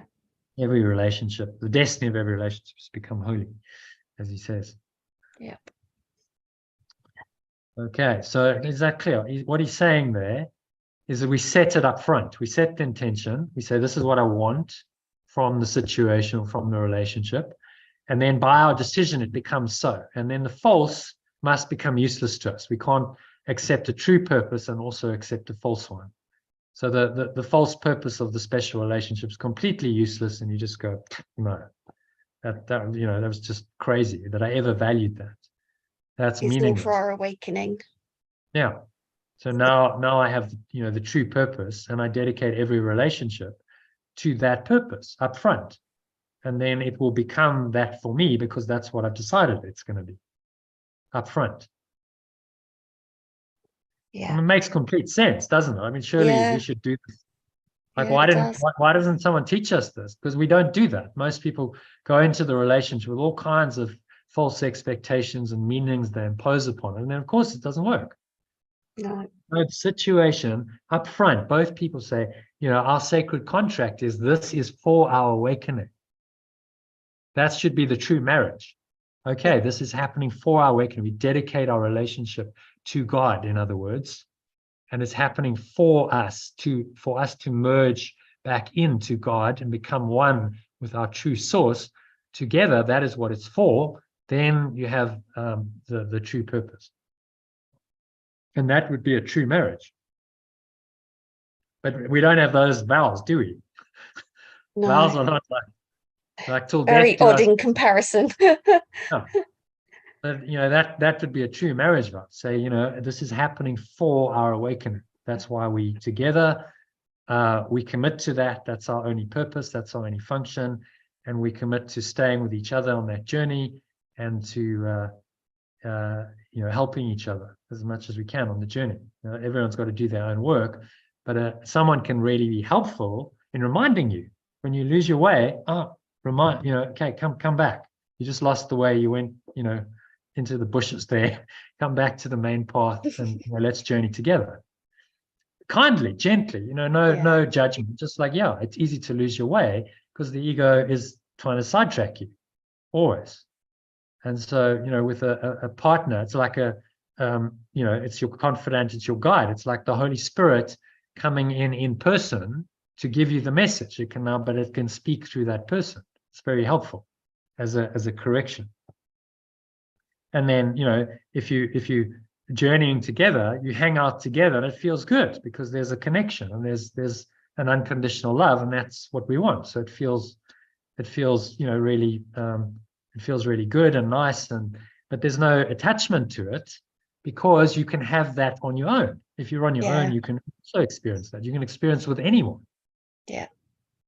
Well, yeah, true. I can, and I not just with do. that special person. You go into nature, you feel that. You feel the oneness. You're connecting with your housemates, Sally, and whoever else, and people at the market. You can feel it. It's there always. There's a connection. I think with the so-called special partner, just might mean that you hang out with them a little bit more than others. Yeah. So they show more. I mean, there's learning. He does say, there's the lifelong partner, or these relationships happen because they're there for our awakening. We go back to Manual for Teachers. Where are we? Let's just go back here. And I can see the good that's come out of it as well. So it's it's not all bad, but just that heart bit that's. Well, it's just learning. You have to learn. You have to learn what the truth isn't, and you have to learn what the blocks to the awareness of love's presence are to undo them. So it's all part of that learning, and you can't really learn this stuff theoretically. You can study you got to go through it. Go, oh, okay, yeah, I get the theory. It's I'd done that before I had my 10-year journey in a special relation. I'd done that, but I didn't really get it because you have to actually experience it. Yeah. And then okay, now I'm really getting it because I've experienced it. And so that's what it's for. It was there for your awakening. Yeah. And so it's not wasted. That was all valuable life experience, which correctly interpreted can help you awaken. It was not wasted. Just don't keep repeating the same old stuck formula.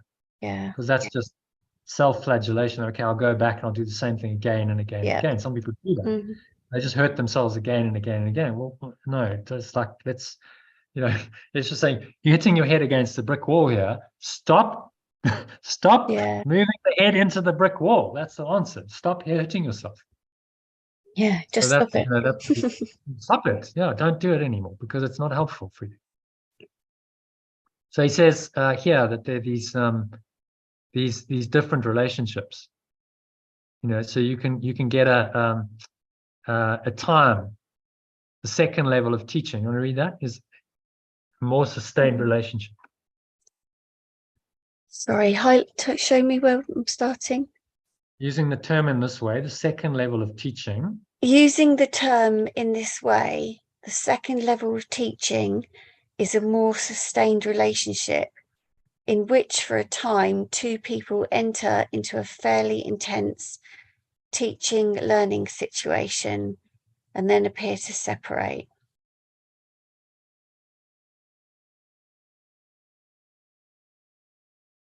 Yeah.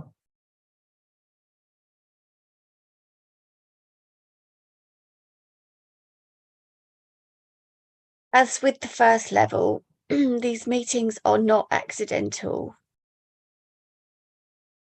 Oh, God. Yeah, okay. Just be present with what's coming up. Breathe.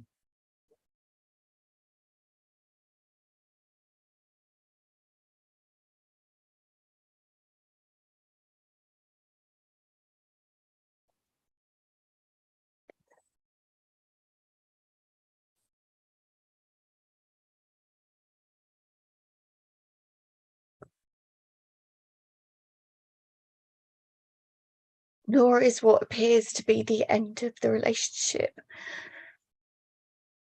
a real end.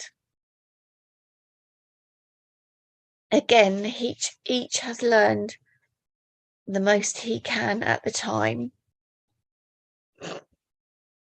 Yet all who meet will someday meet again, for it is the destiny of all relationships to become holy.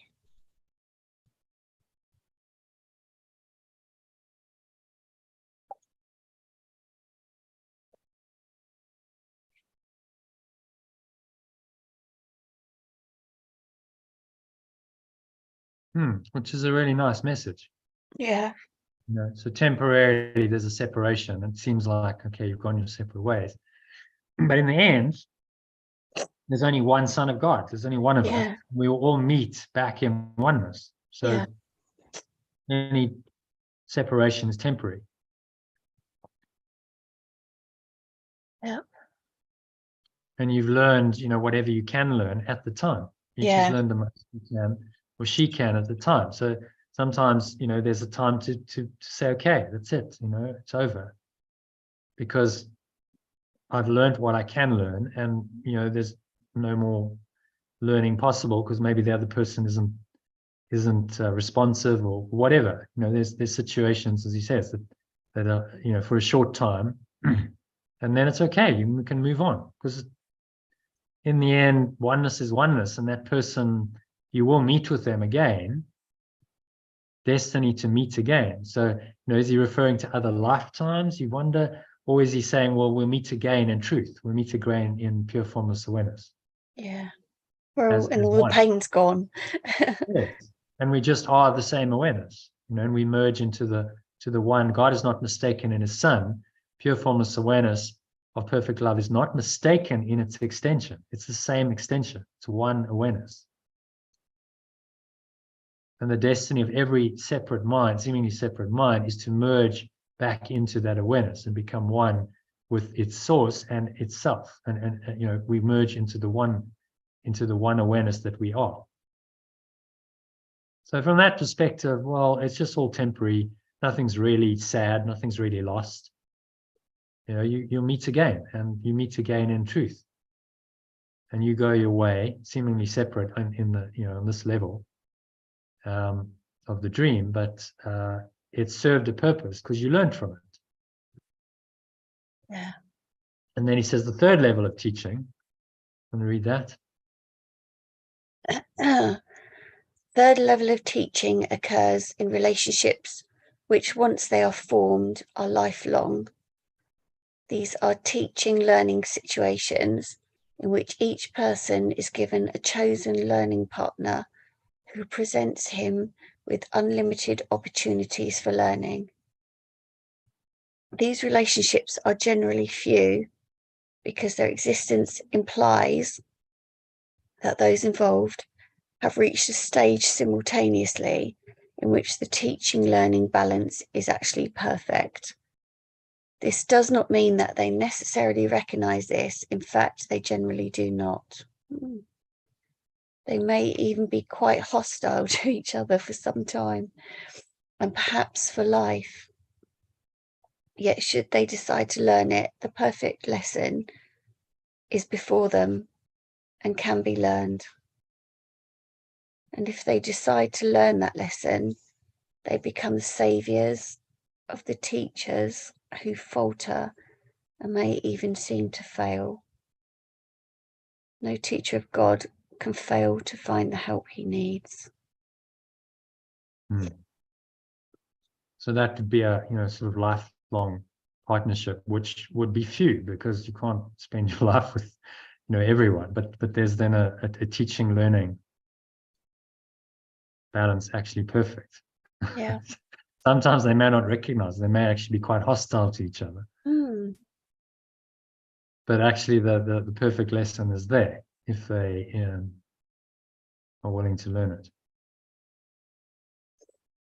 So those are the three levels of holy relationships. Yeah.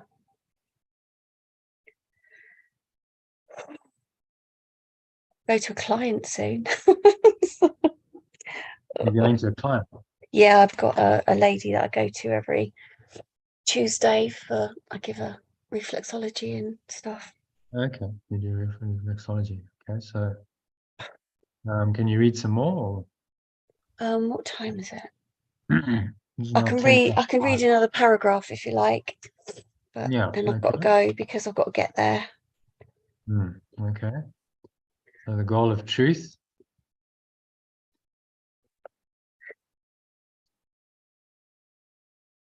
The goal of truth has further practical advantages. If the situation is used for truth and sanity, its outcome must be peace.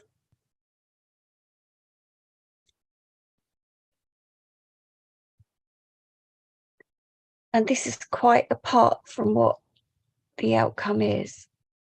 If peace is the condition of truth and sanity and cannot be without them, where peace is, they must be.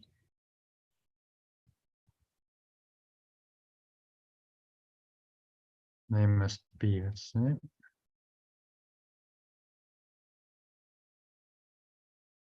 They must be where peace is.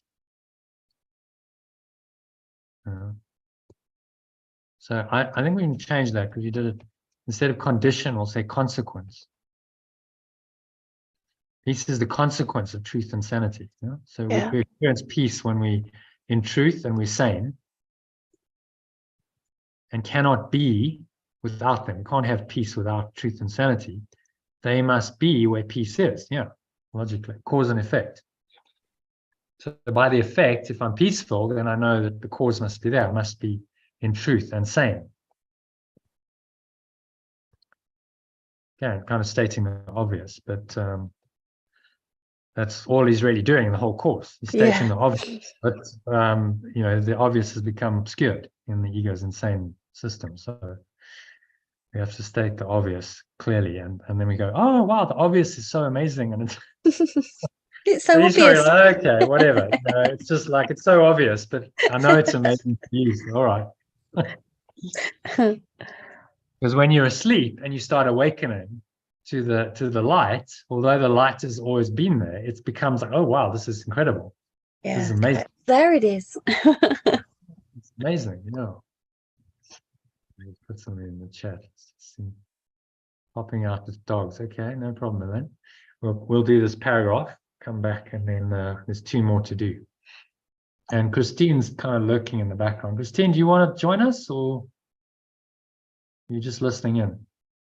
She's been very quiet today. So anyway, you do number 5, and then I'll do number 6 with Christine or Elaine. Truth comes of itself.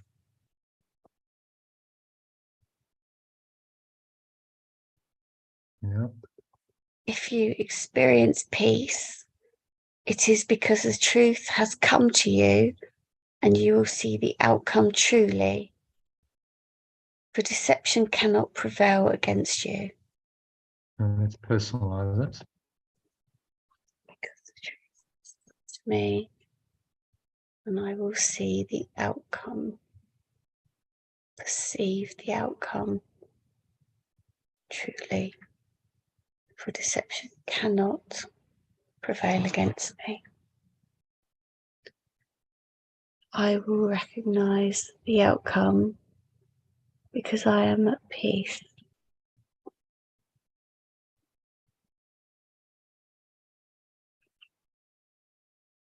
Here again, I see the opposite of the belief in separation's way of looking, perceiving it. Belief in separation believes the situation brings the experience. Yeah, understand what he means by that. So it's outside in. The ego is telling us that the external world, which gives us all these triggers. Let's just go back into there. So it's telling us that the outside world, all the sensory stimuli, brings an experience which we perceive. And saying, well, I'm happy, or I'm sad, or I'm excited, or whatever the state is, because of the external world. The situation brings my experience outside in. This is saying, no, it's inside out. Your thoughts, your beliefs, thoughts, emotions bring your experience. Those are primarily what they take the external stimuli and they interpret them into a meaning, and they give you the experience.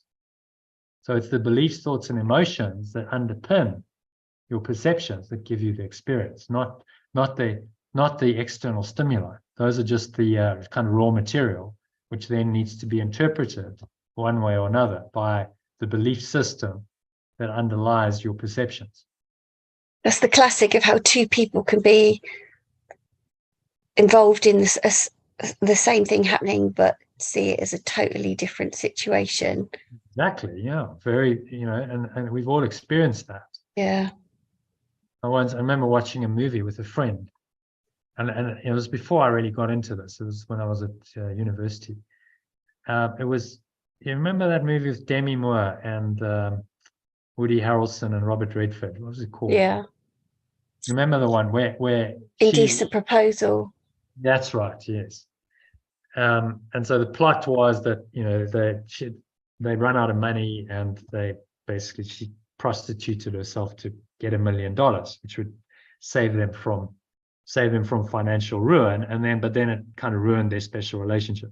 So there was a scene in it where the right-hand man of Robert Redford, who was the billionaire, goes in and he sees Woody Harrelson, who's drunk and he's passed out, and he sees a photograph of the two of them, him and Demi Moore, and it's torn in half, but then he's taped it back together.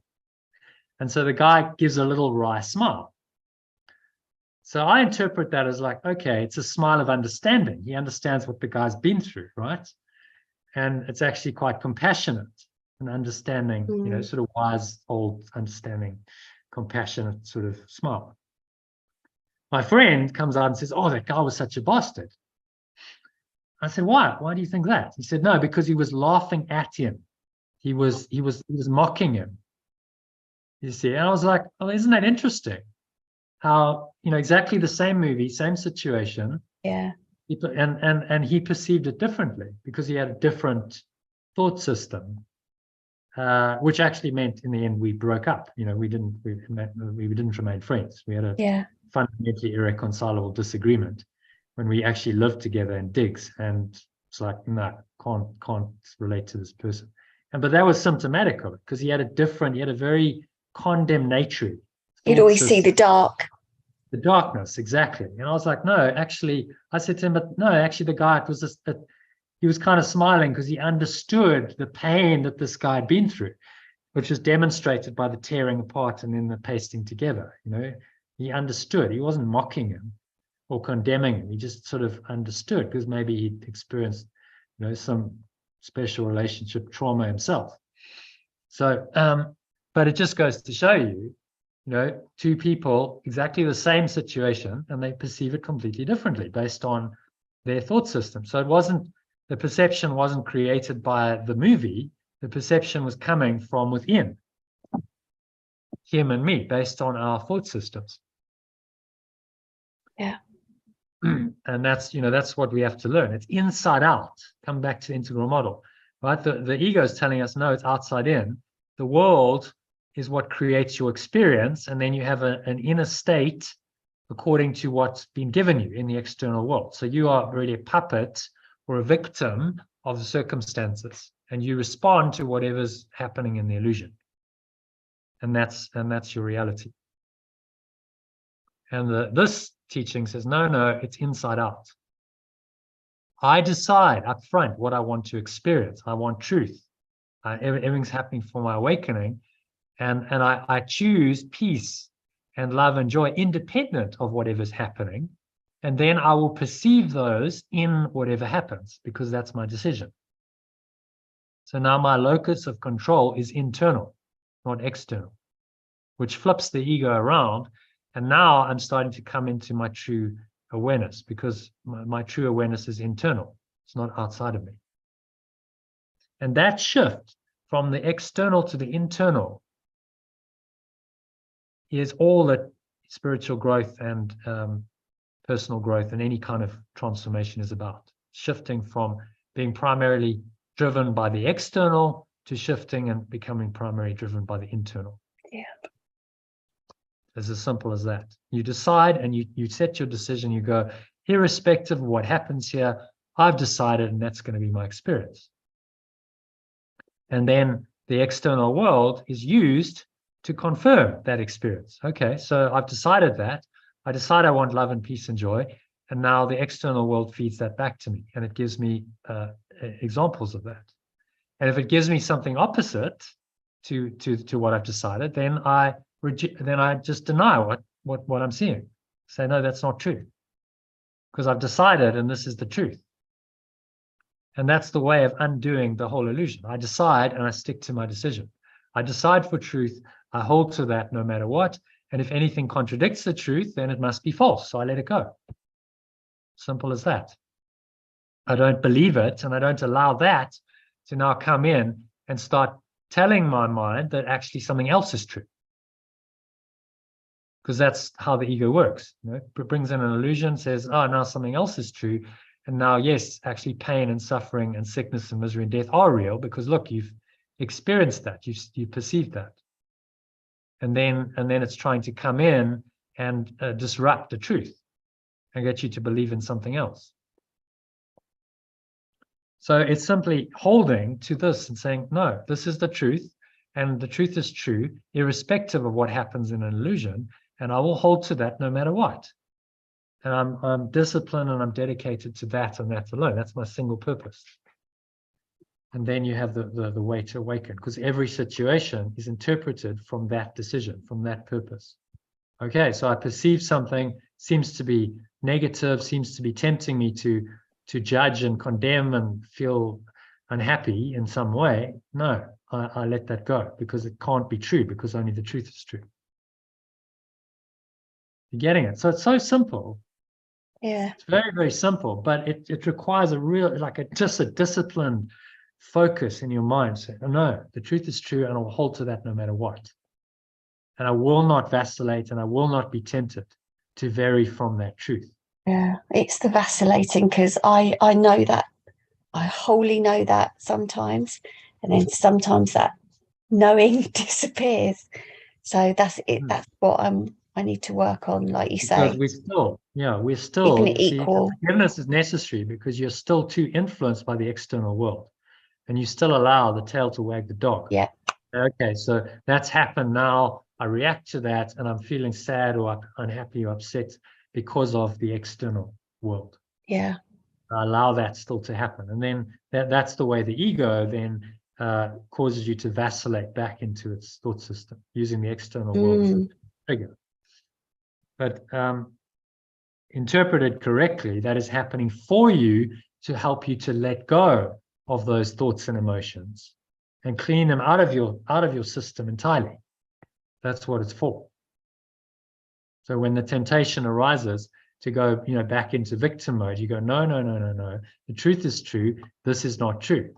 And so you reject it. And as you deny all of the ego's thoughts, emotions, memories, states of minds, perceptions, and sensations, it simply is denied out of existence. If you keep denying it, it has no existence anymore for you. No power. You just deny it away. And that's what forgiveness does.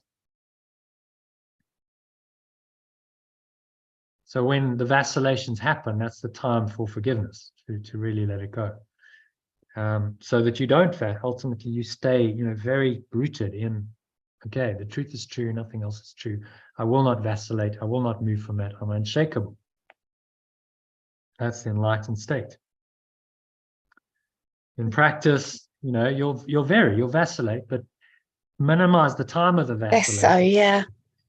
No, it doesn't have to be a day. It doesn't have to be hours. It could be, okay, I get it. I just vacillated.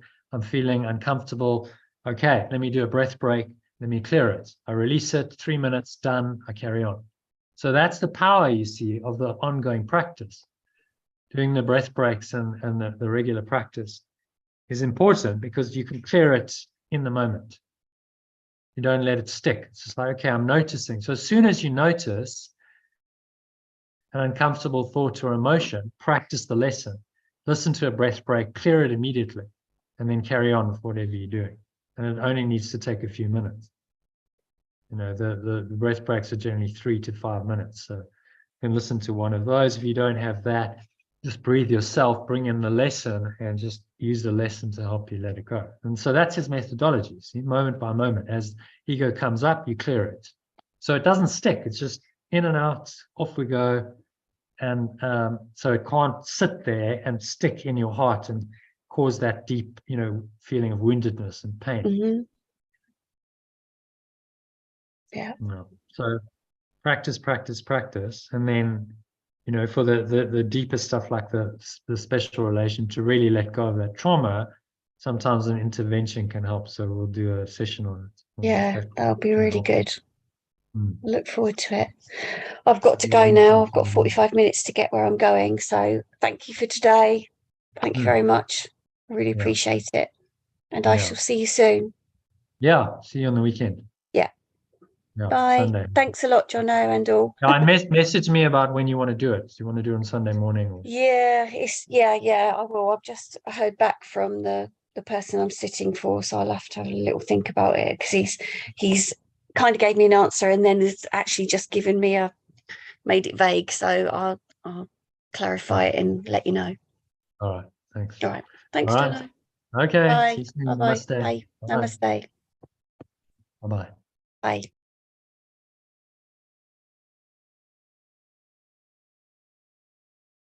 All right. So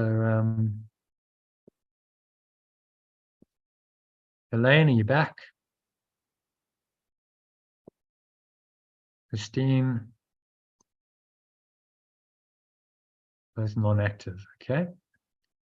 So just to summarize this, I'll summarize it. Oh, there you are. Christine, hi. Come back. Have you been listening all the time? Fell asleep. Okay. What, in your chair? Or? No, I went and lay down. Okay. And just stay connected. Okay. Then for the last 45 minutes. Excellent stuff happening. Yeah, I know. It's been a good session. Remembrance of, so this, the summary of this paragraph, I'll summarize it for you, is that only the truth is true, and peace is a natural consequence of truth. So if we're peaceful, then we know that truth must be there. Truth has come, and then I perceive the outcome truly, for deception cannot prevail against me. So I recognize the true outcome when I'm at peace. If I'm disturbed, then the outcome that I've given, that I've invented is false. So here again, I perceive the opposite of the belief in separation's way of perceiving. The belief in separation believes the situation brings the experience. I'm just going to change that to my separate self. My separate self's way of perceiving. Or my separate self believes the situation brings the experience.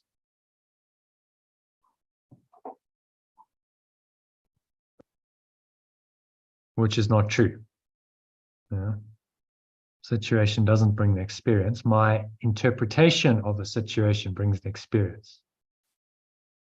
So remembrance of perfect love knows that the situation is as the goal determines it, and is experienced according to the goal. So I decide for truth. The goal determines then my perception of the situation, and I experience the situation according to that goal, which is then inside out rather than outside in. I'm not no longer at the mercy of circumstances, because I've decided for the truth, and now everything that I perceive is based on that truth, and that single purpose, which is awakening to the truth. So inside out versus outside in. And that, that's all we're trying to shift. Trying to shift our minds from being primarily outside in to being inside out. I decide, and then accordingly my reality unfolds, rather than I'm just waiting for reality to life sort of seemingly happen, and then somehow try and make sense of it. And those are the two opposite ways of living in this world. Yeah, it's actually quite simple. It's just the remembering of it that is so important. Yeah, it's very simple. It's very straightforward. No, there's no complexity to it because it's one or the other. But to shift from one to the other is a major undertaking. You say, "Oh, just change your perception so it's inside out." That completely undoes the ego. If you do that, completely runs counter to your conditioning, your programming, what society tells you. The society tells you the world is real, and you react to the world. And you're happy or unhappy depending on what's happening in the world and in your life. That's the normal sort of default modus operandi that we taught from a young age. This says, no, you decide up front what you want to experience, and then you experience that because that's your decision, irrespective of whatever's happening in the outcome. And that internal locus of control is the essence of all spiritual growth, personal growth, transformation. So it's a shift from the external to the internal locus of control. That is important. Oh, hello, we have a visitor. Hello, Vinny. There we have it. Look. Hello. It's wanting to be taken out. No, I don't think so. I'm not house sitting, so his owners are here, and he's got the run of the grounds. I think he's just saying hello. Hello. Hey? Recognizes me. I've been on a few walks. I fed him. So it's like, hello, are you here? Okay. Just, for no other reason than to connect, I think. Dogs do. He doesn't want anything particularly. I think you need a break too. You've been going at it for hours. Elaine's not here. Maybe you should take a bit of a time out until she gets back. We've only got 2 paragraphs, so I'm inclined to just carry on and finish it, really, with 2 paragraphs. Because it's being recorded on YouTube, so then I break the, if I take a break, it splits the recording. There's a big gap in the recording or a new one. So I think let's just finish 6 and 7, if you're okay with that. So I'm going to read this is in the alternative. The Holy Spirit be translated as remembrance of perfect love. And then we personalize it. The goal of truth requires faith. Faith is implicit in the acceptance of the remembrance of perfect love's purpose. And this faith is all-inclusive.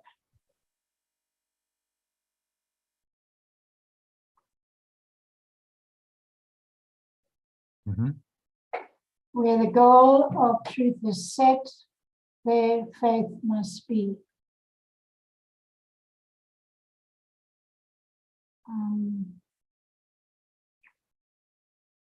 There must be faith, or their faith must be.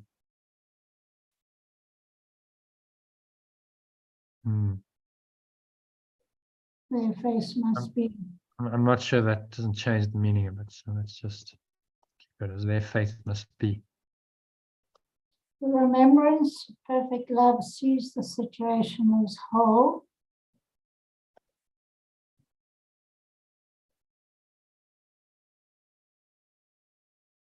And the goal establishes the fact that everyone involved in it will play their part in its accomplishment. This is inevitable.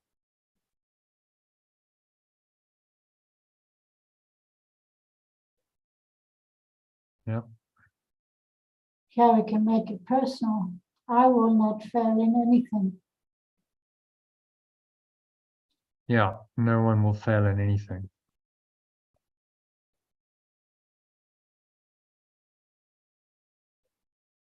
I will not fail in anything. How about I cannot?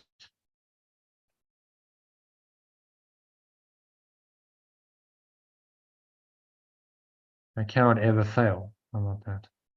Yeah. This seems to ask for faith beyond me and beyond what I can manage. Yet this is so only from the viewpoint of the belief in separation. The belief in separation believes in solving conflict through fragmentation and does not perceive the situation as whole.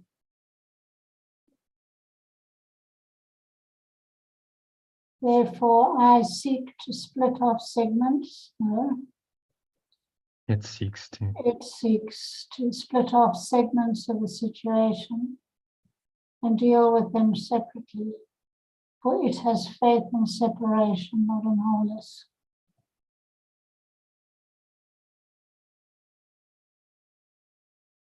Yeah. So what does he mean here? What's he talking about?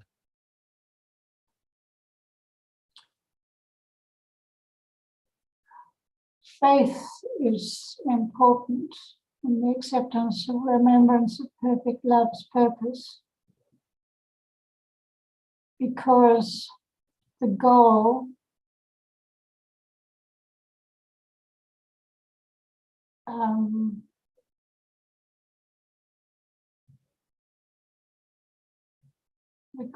in establishing at one-ment is inevitable if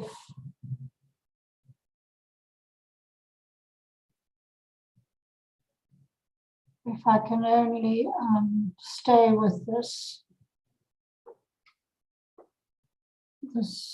truth, the goal of truth,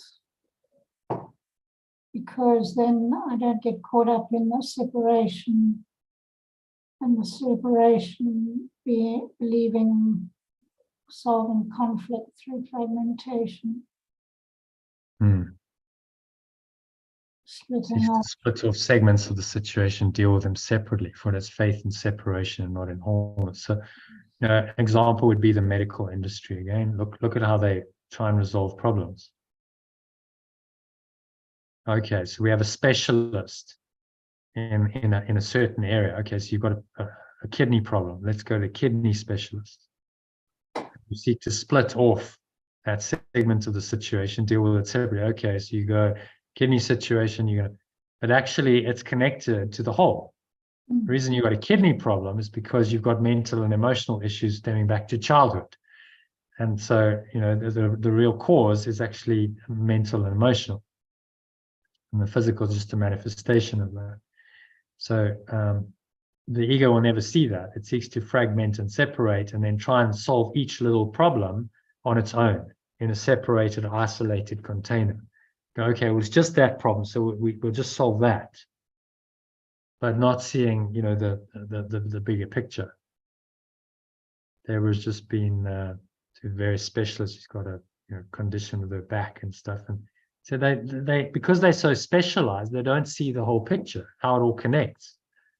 So she actually went to physio, and the physio gave her better advice, because the physio sort of saw it more as a holistically from a system point of view than the specialist in that particular condition.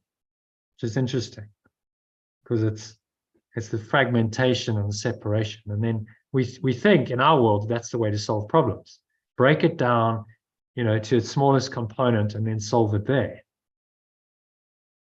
But actually, the problem is that you separated it out from the whole. That is the problem. The thought system of separation is alive and well. And so there's no ability to heal. As Einstein put it well, the significant problems we face cannot be solved at the same level of thinking, we were at when we created them. So we can't solve the problems of separation at the level of separation. We must go beyond it into oneness. So at the, you're talking about levels there.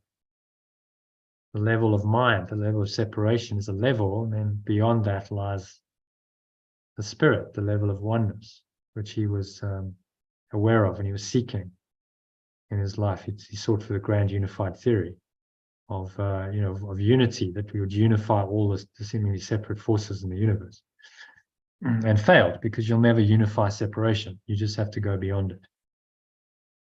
What he's trying to do is bring truth into the illusion, rather than let go of the illusions in favor of the truth, which is our approach.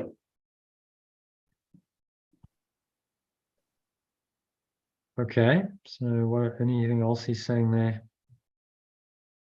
I think we've summarized it. Don't seek to split off segments and deal with them separately. That's the ego's approach. See it as a whole. When you see it as a whole, you can never fail. The Holy Spirit cannot fail to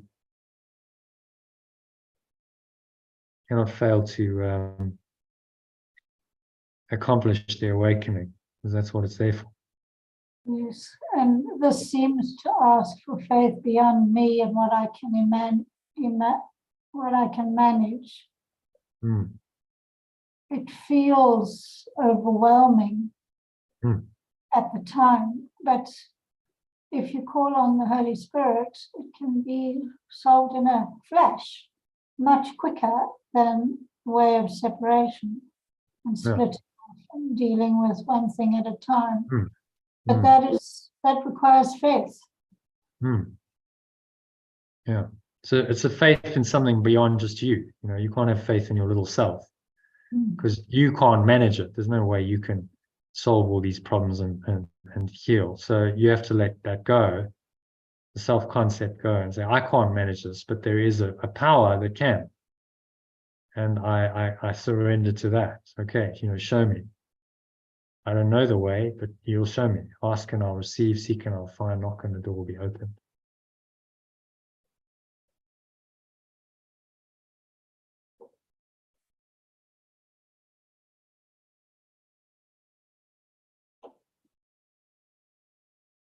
Okay, so separation is never going to work, basically.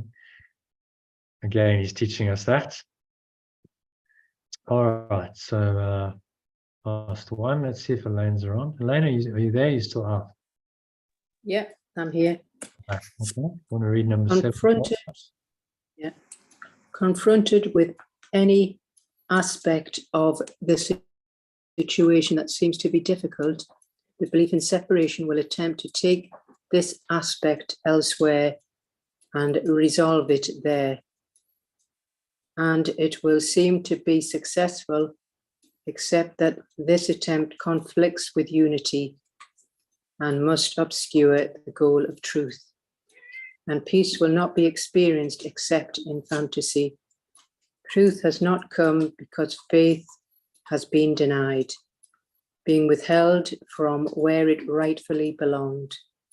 Thus do you lose your, thus do I lose the understanding of the situation the goal of truth would bring. For fantasy solutions bring only the illusion of experience, and the illusion of peace is not the condition in which truth can enter. Okay, I'm just going to I'm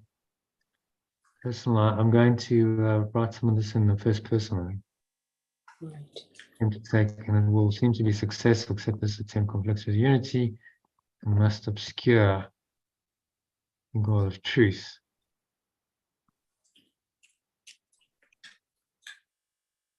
This will not be experienced. And I, so then this would be better if I said an I. Yeah.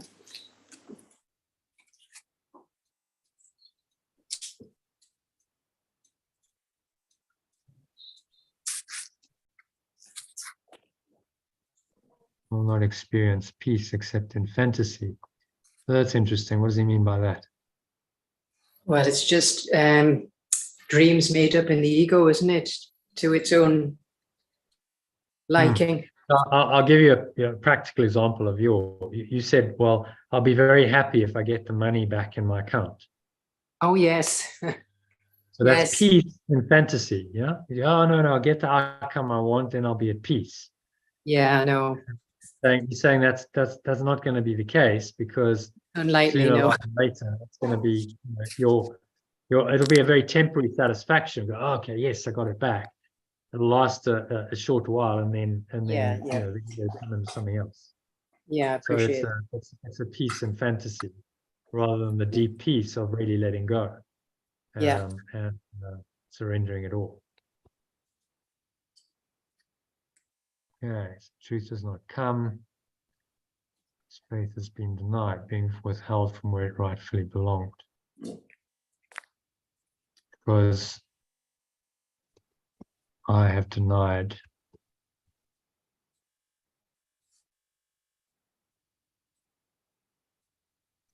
faith,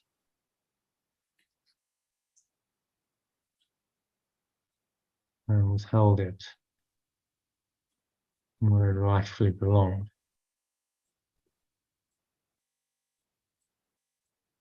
And so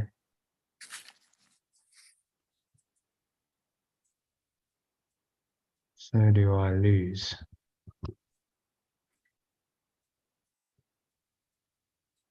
understanding of the situation, the goal of truth would bring.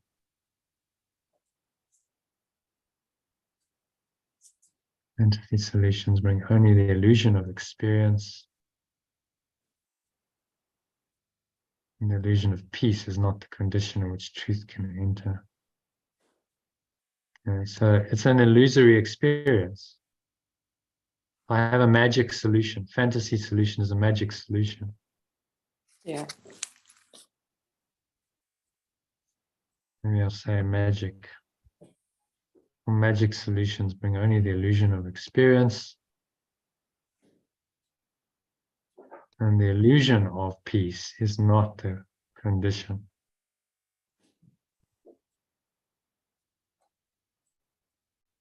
Truth can enter. So I think, what he's saying is that we might think that a magic solution to a problem is going to make us happy and peaceful, but this is not the truth. No. And it won't bring us lasting peace. Illusion of peace is not the condition in which truth can enter. Yeah.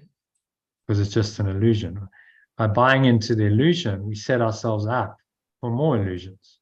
And so there's no real resolution, because then if we believed in external causation, then the ego is going to work that, and it'll bring more situations up that are apparently bad, negative, harmful, in order to trigger us.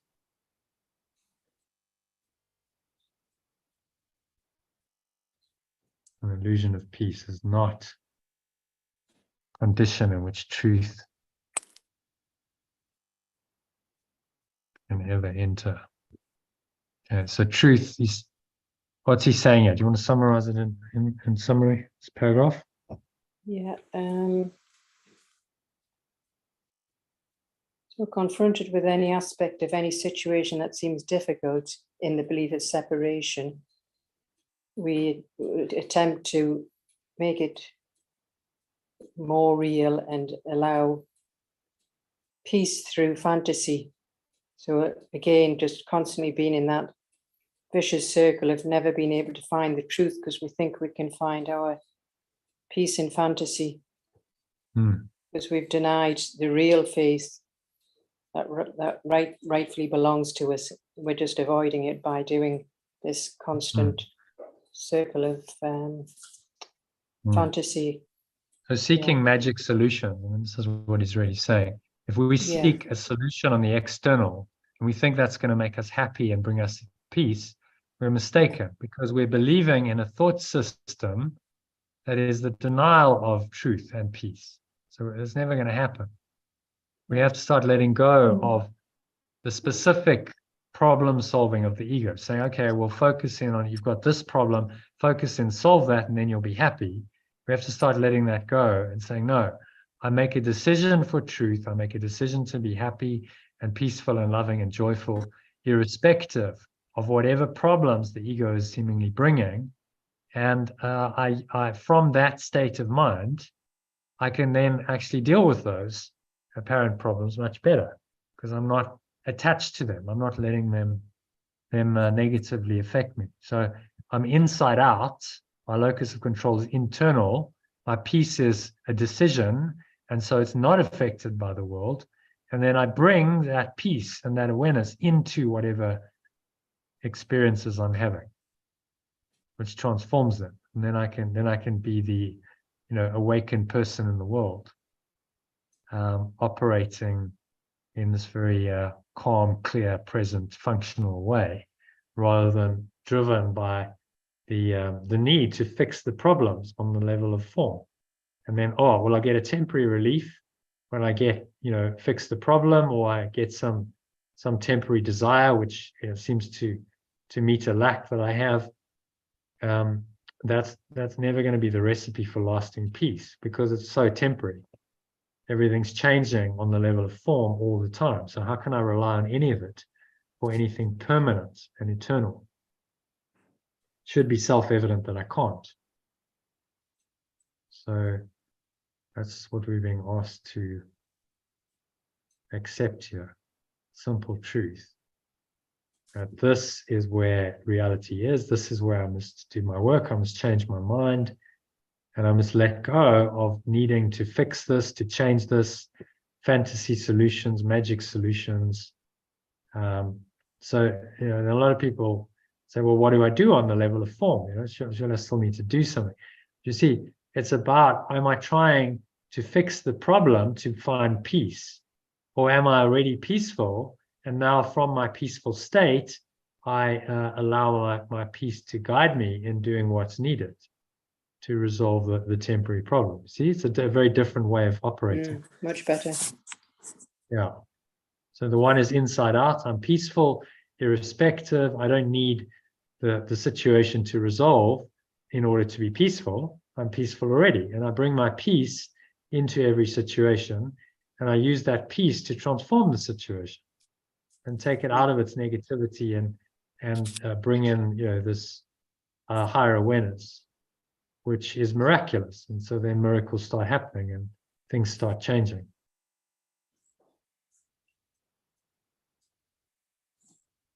Okay.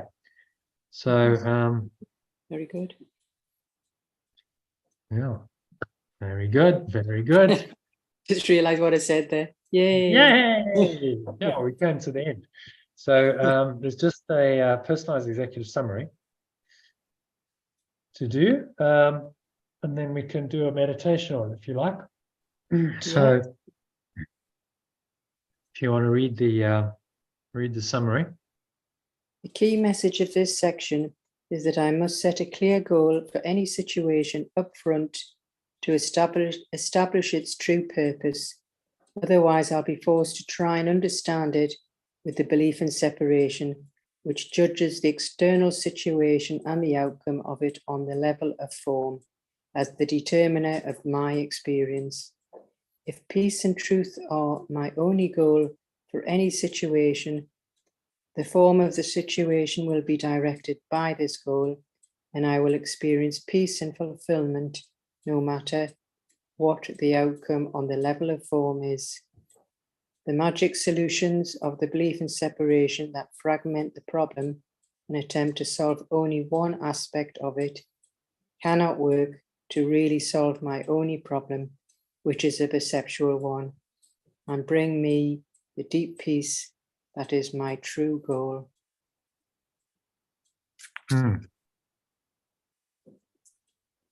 Yeah, I think that kind of gets it quite nicely. Yeah. The essence of what he's saying. Well said, yeah. The magic's not going to work. Only the truth is going to work, and peace and truth go hand in hand. So If you want peace, then go to truth. You won't find it anywhere else. Yeah.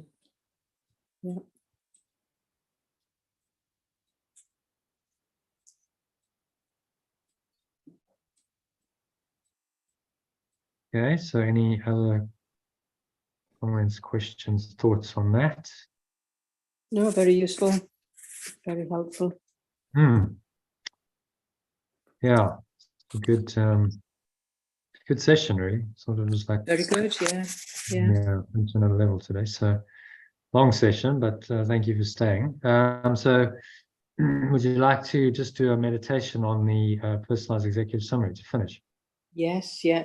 I have to leave at what time is it now? Because I've got to take the dog to get a haircut because it's so hot. So It's, that'll be 4 4 past. minutes to 6. All right, Yeah, so I get 6:15. 20 minutes. Yeah, yeah, it's fine. Finish by Yeah. 4 past. Yeah. Okay, Perfect. so Okay. let's do the med then. Just make yourself comfortable. I'll just get some recording going. Okay. All right. In here, I'm handling the exceptions, parking this.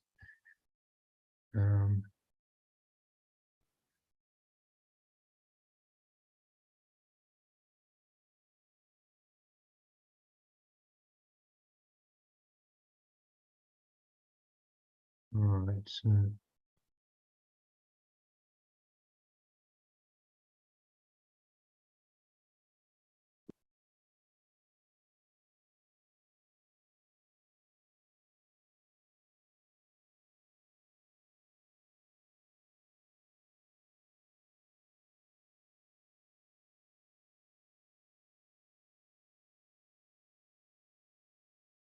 yes.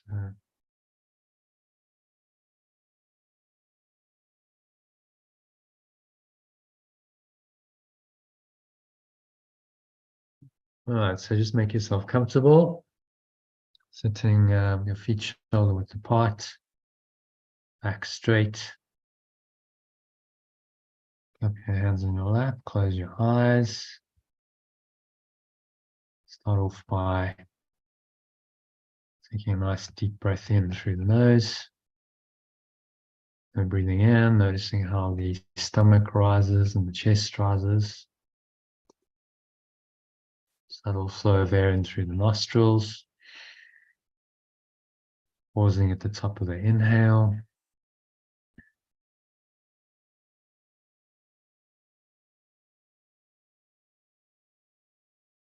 Flowing the stomach out. Squeeze the sphincter muscle to lock the energy in. Draw the energy up your spine into your heart center. One hand on your heart to connect with your heart space. Draw the energy up into the crown of your head. Pausing at the top of the inhale. That's a maximal inhale breath. Draw the energy up and up the spine.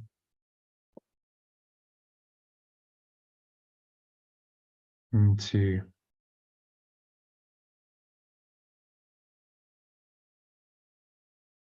your head, pausing at the top of the inhale. Be aware of any interfering thoughts, emotions, body sensations. Breathe into those. Fusing every pore of your body, every cell, every muscle, every part of your mind, every fiber of your being with the light of truth. When you just exhale and blow it all out, the breeze of your breath.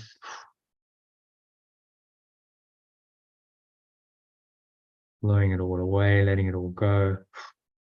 Going on. Pull the lower stomach into the spine, expel the last remaining air out.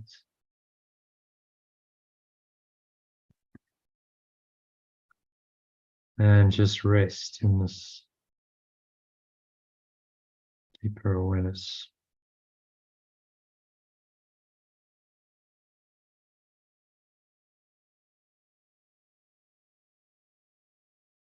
Allow these words just to drop in.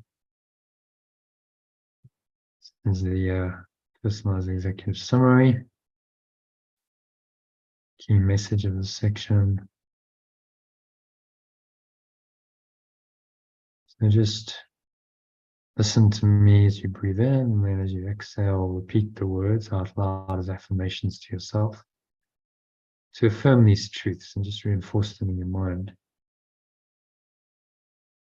So breathing in through the nose, stomach rises, chest rises.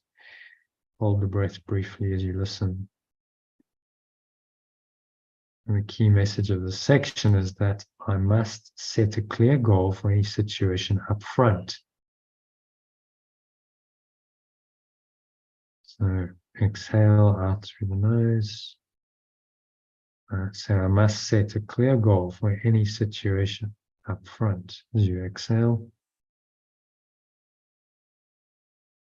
to establish its purpose. Breathing in again. Otherwise, I'll be forced to try and understand it with the belief in separation.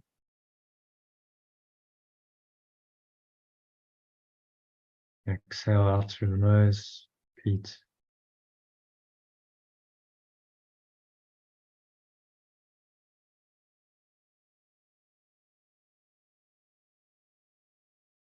Otherwise, I'll be forced to try and understand it.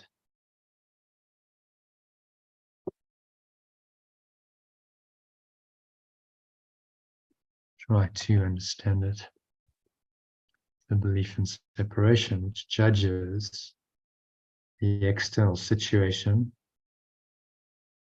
and the outcome of it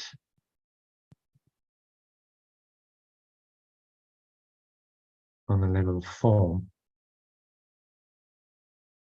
as the determiner of my experience. So the ego is telling us it's outside in, the outside world determines your internal experience, external locus of control. Whereas Holy Spirit says, no, it's the other way around. Peace and truth, breathing in again. Peace and truth are my only goal for any situation. Exhale as you repeat that.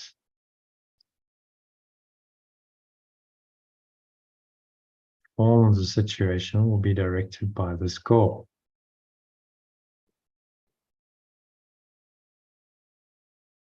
Inhale again. And I will experience peace and fulfillment no matter what the outcome and the level of form is. So my locus of control is internal. And irrespective of what's going on externally, I can still experience peace.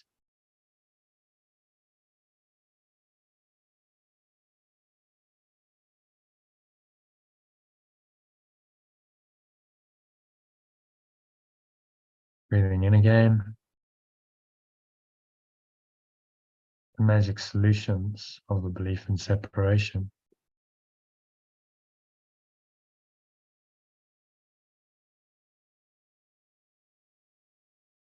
That fragment the problem and attempt to solve only one aspect of it.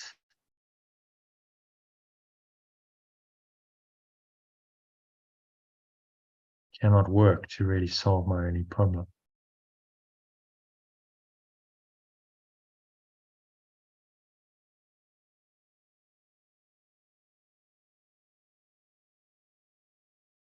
Which is a perceptual one. Only problem is perceptual. Based on a false idea, false beliefs, create false perceptions. That's my only real problem.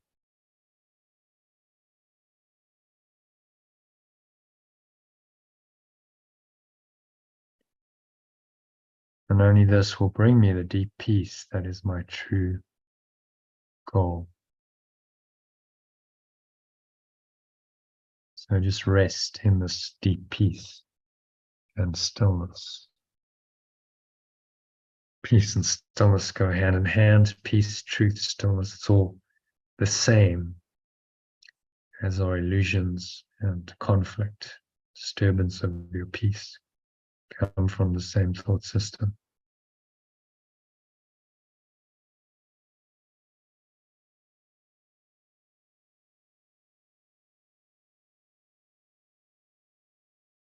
So there's really nowhere else to go. There's nothing else to do, nothing else to think about. Just breathe, relax, be still. Surrender into the truth.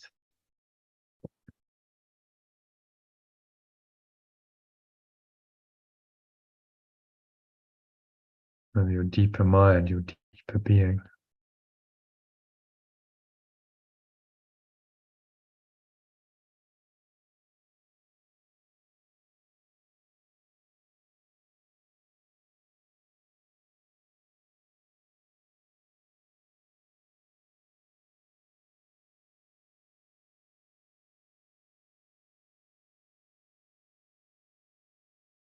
Deeper awareness of the truth and the deep peace that comes with it. Just surrender to these experiences. These alone are true. None of the fantasy solutions, magic solutions the ego proposes are going to work. Only this level of truth and peace, truth of who you are, which brings the peace of God. It's been called in the Bible that surpasses all understanding. Only that is true and real.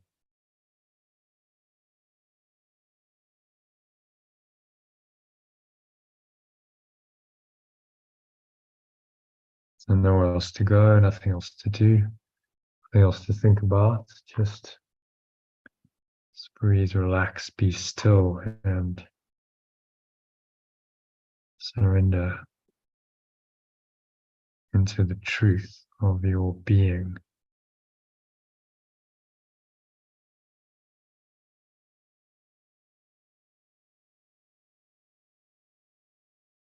For a couple of minutes of deep, contented silence.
Any thoughts come in,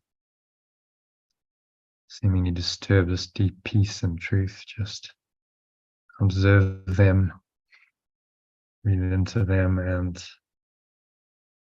release them by reminding yourself that I am pure formless awareness of perfect love.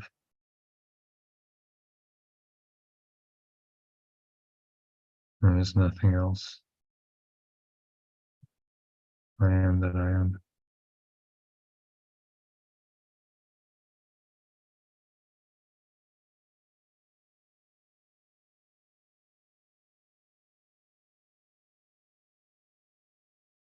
And rest in that deep peace and truth for a minute or two of deep silence.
So just gently coming back from this deep, peaceful, connected state. Not really going to depart from the peace and the truth that's with you always, but you bring your awareness back into the sensory world, sense perceptions. You notice those sense perceptions.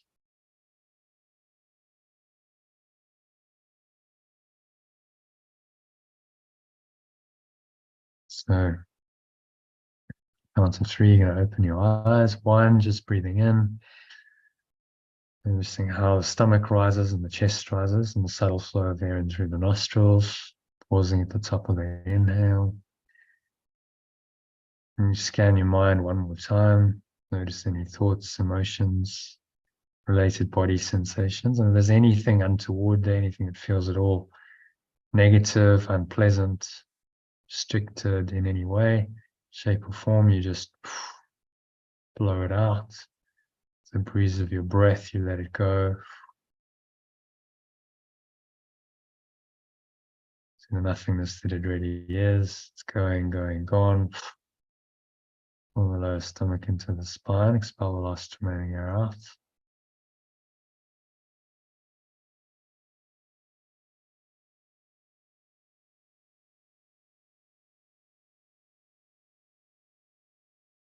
And you rest. Rest in the stillness. Rest in the truth.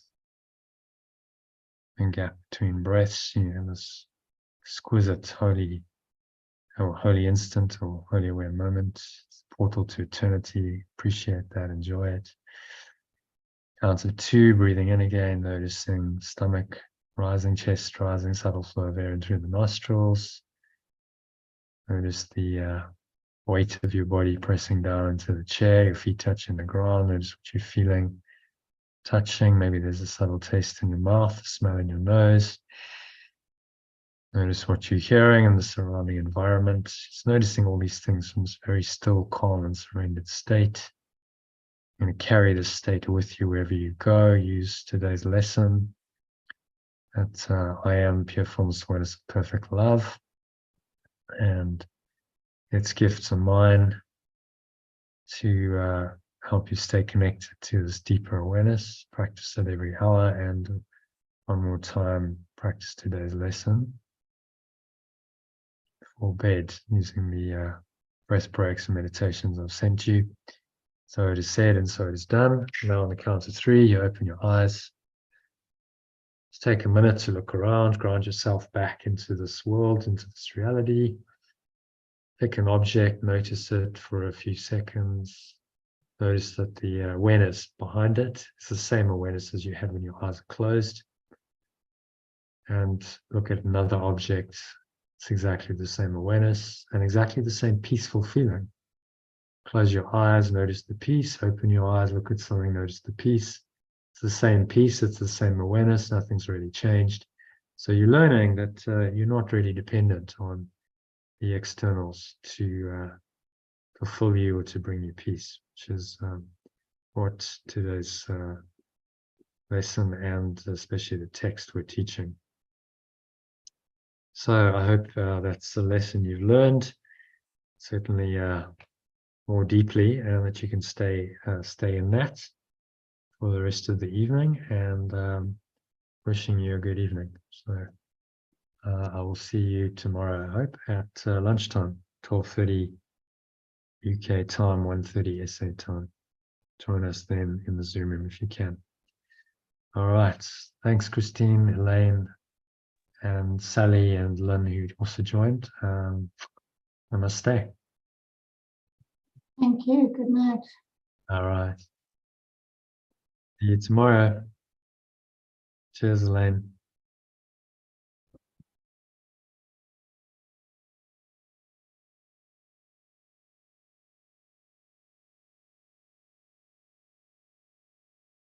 All right. So, Elaine, I'm cutting off. I'm going to go. I just left it connected. Okay. So thanks to everyone who joined. Good session. Practice well, and I'll see you tomorrow. Namaste. Which means the true peaceful self in me acknowledges and honors that same true peaceful self in you.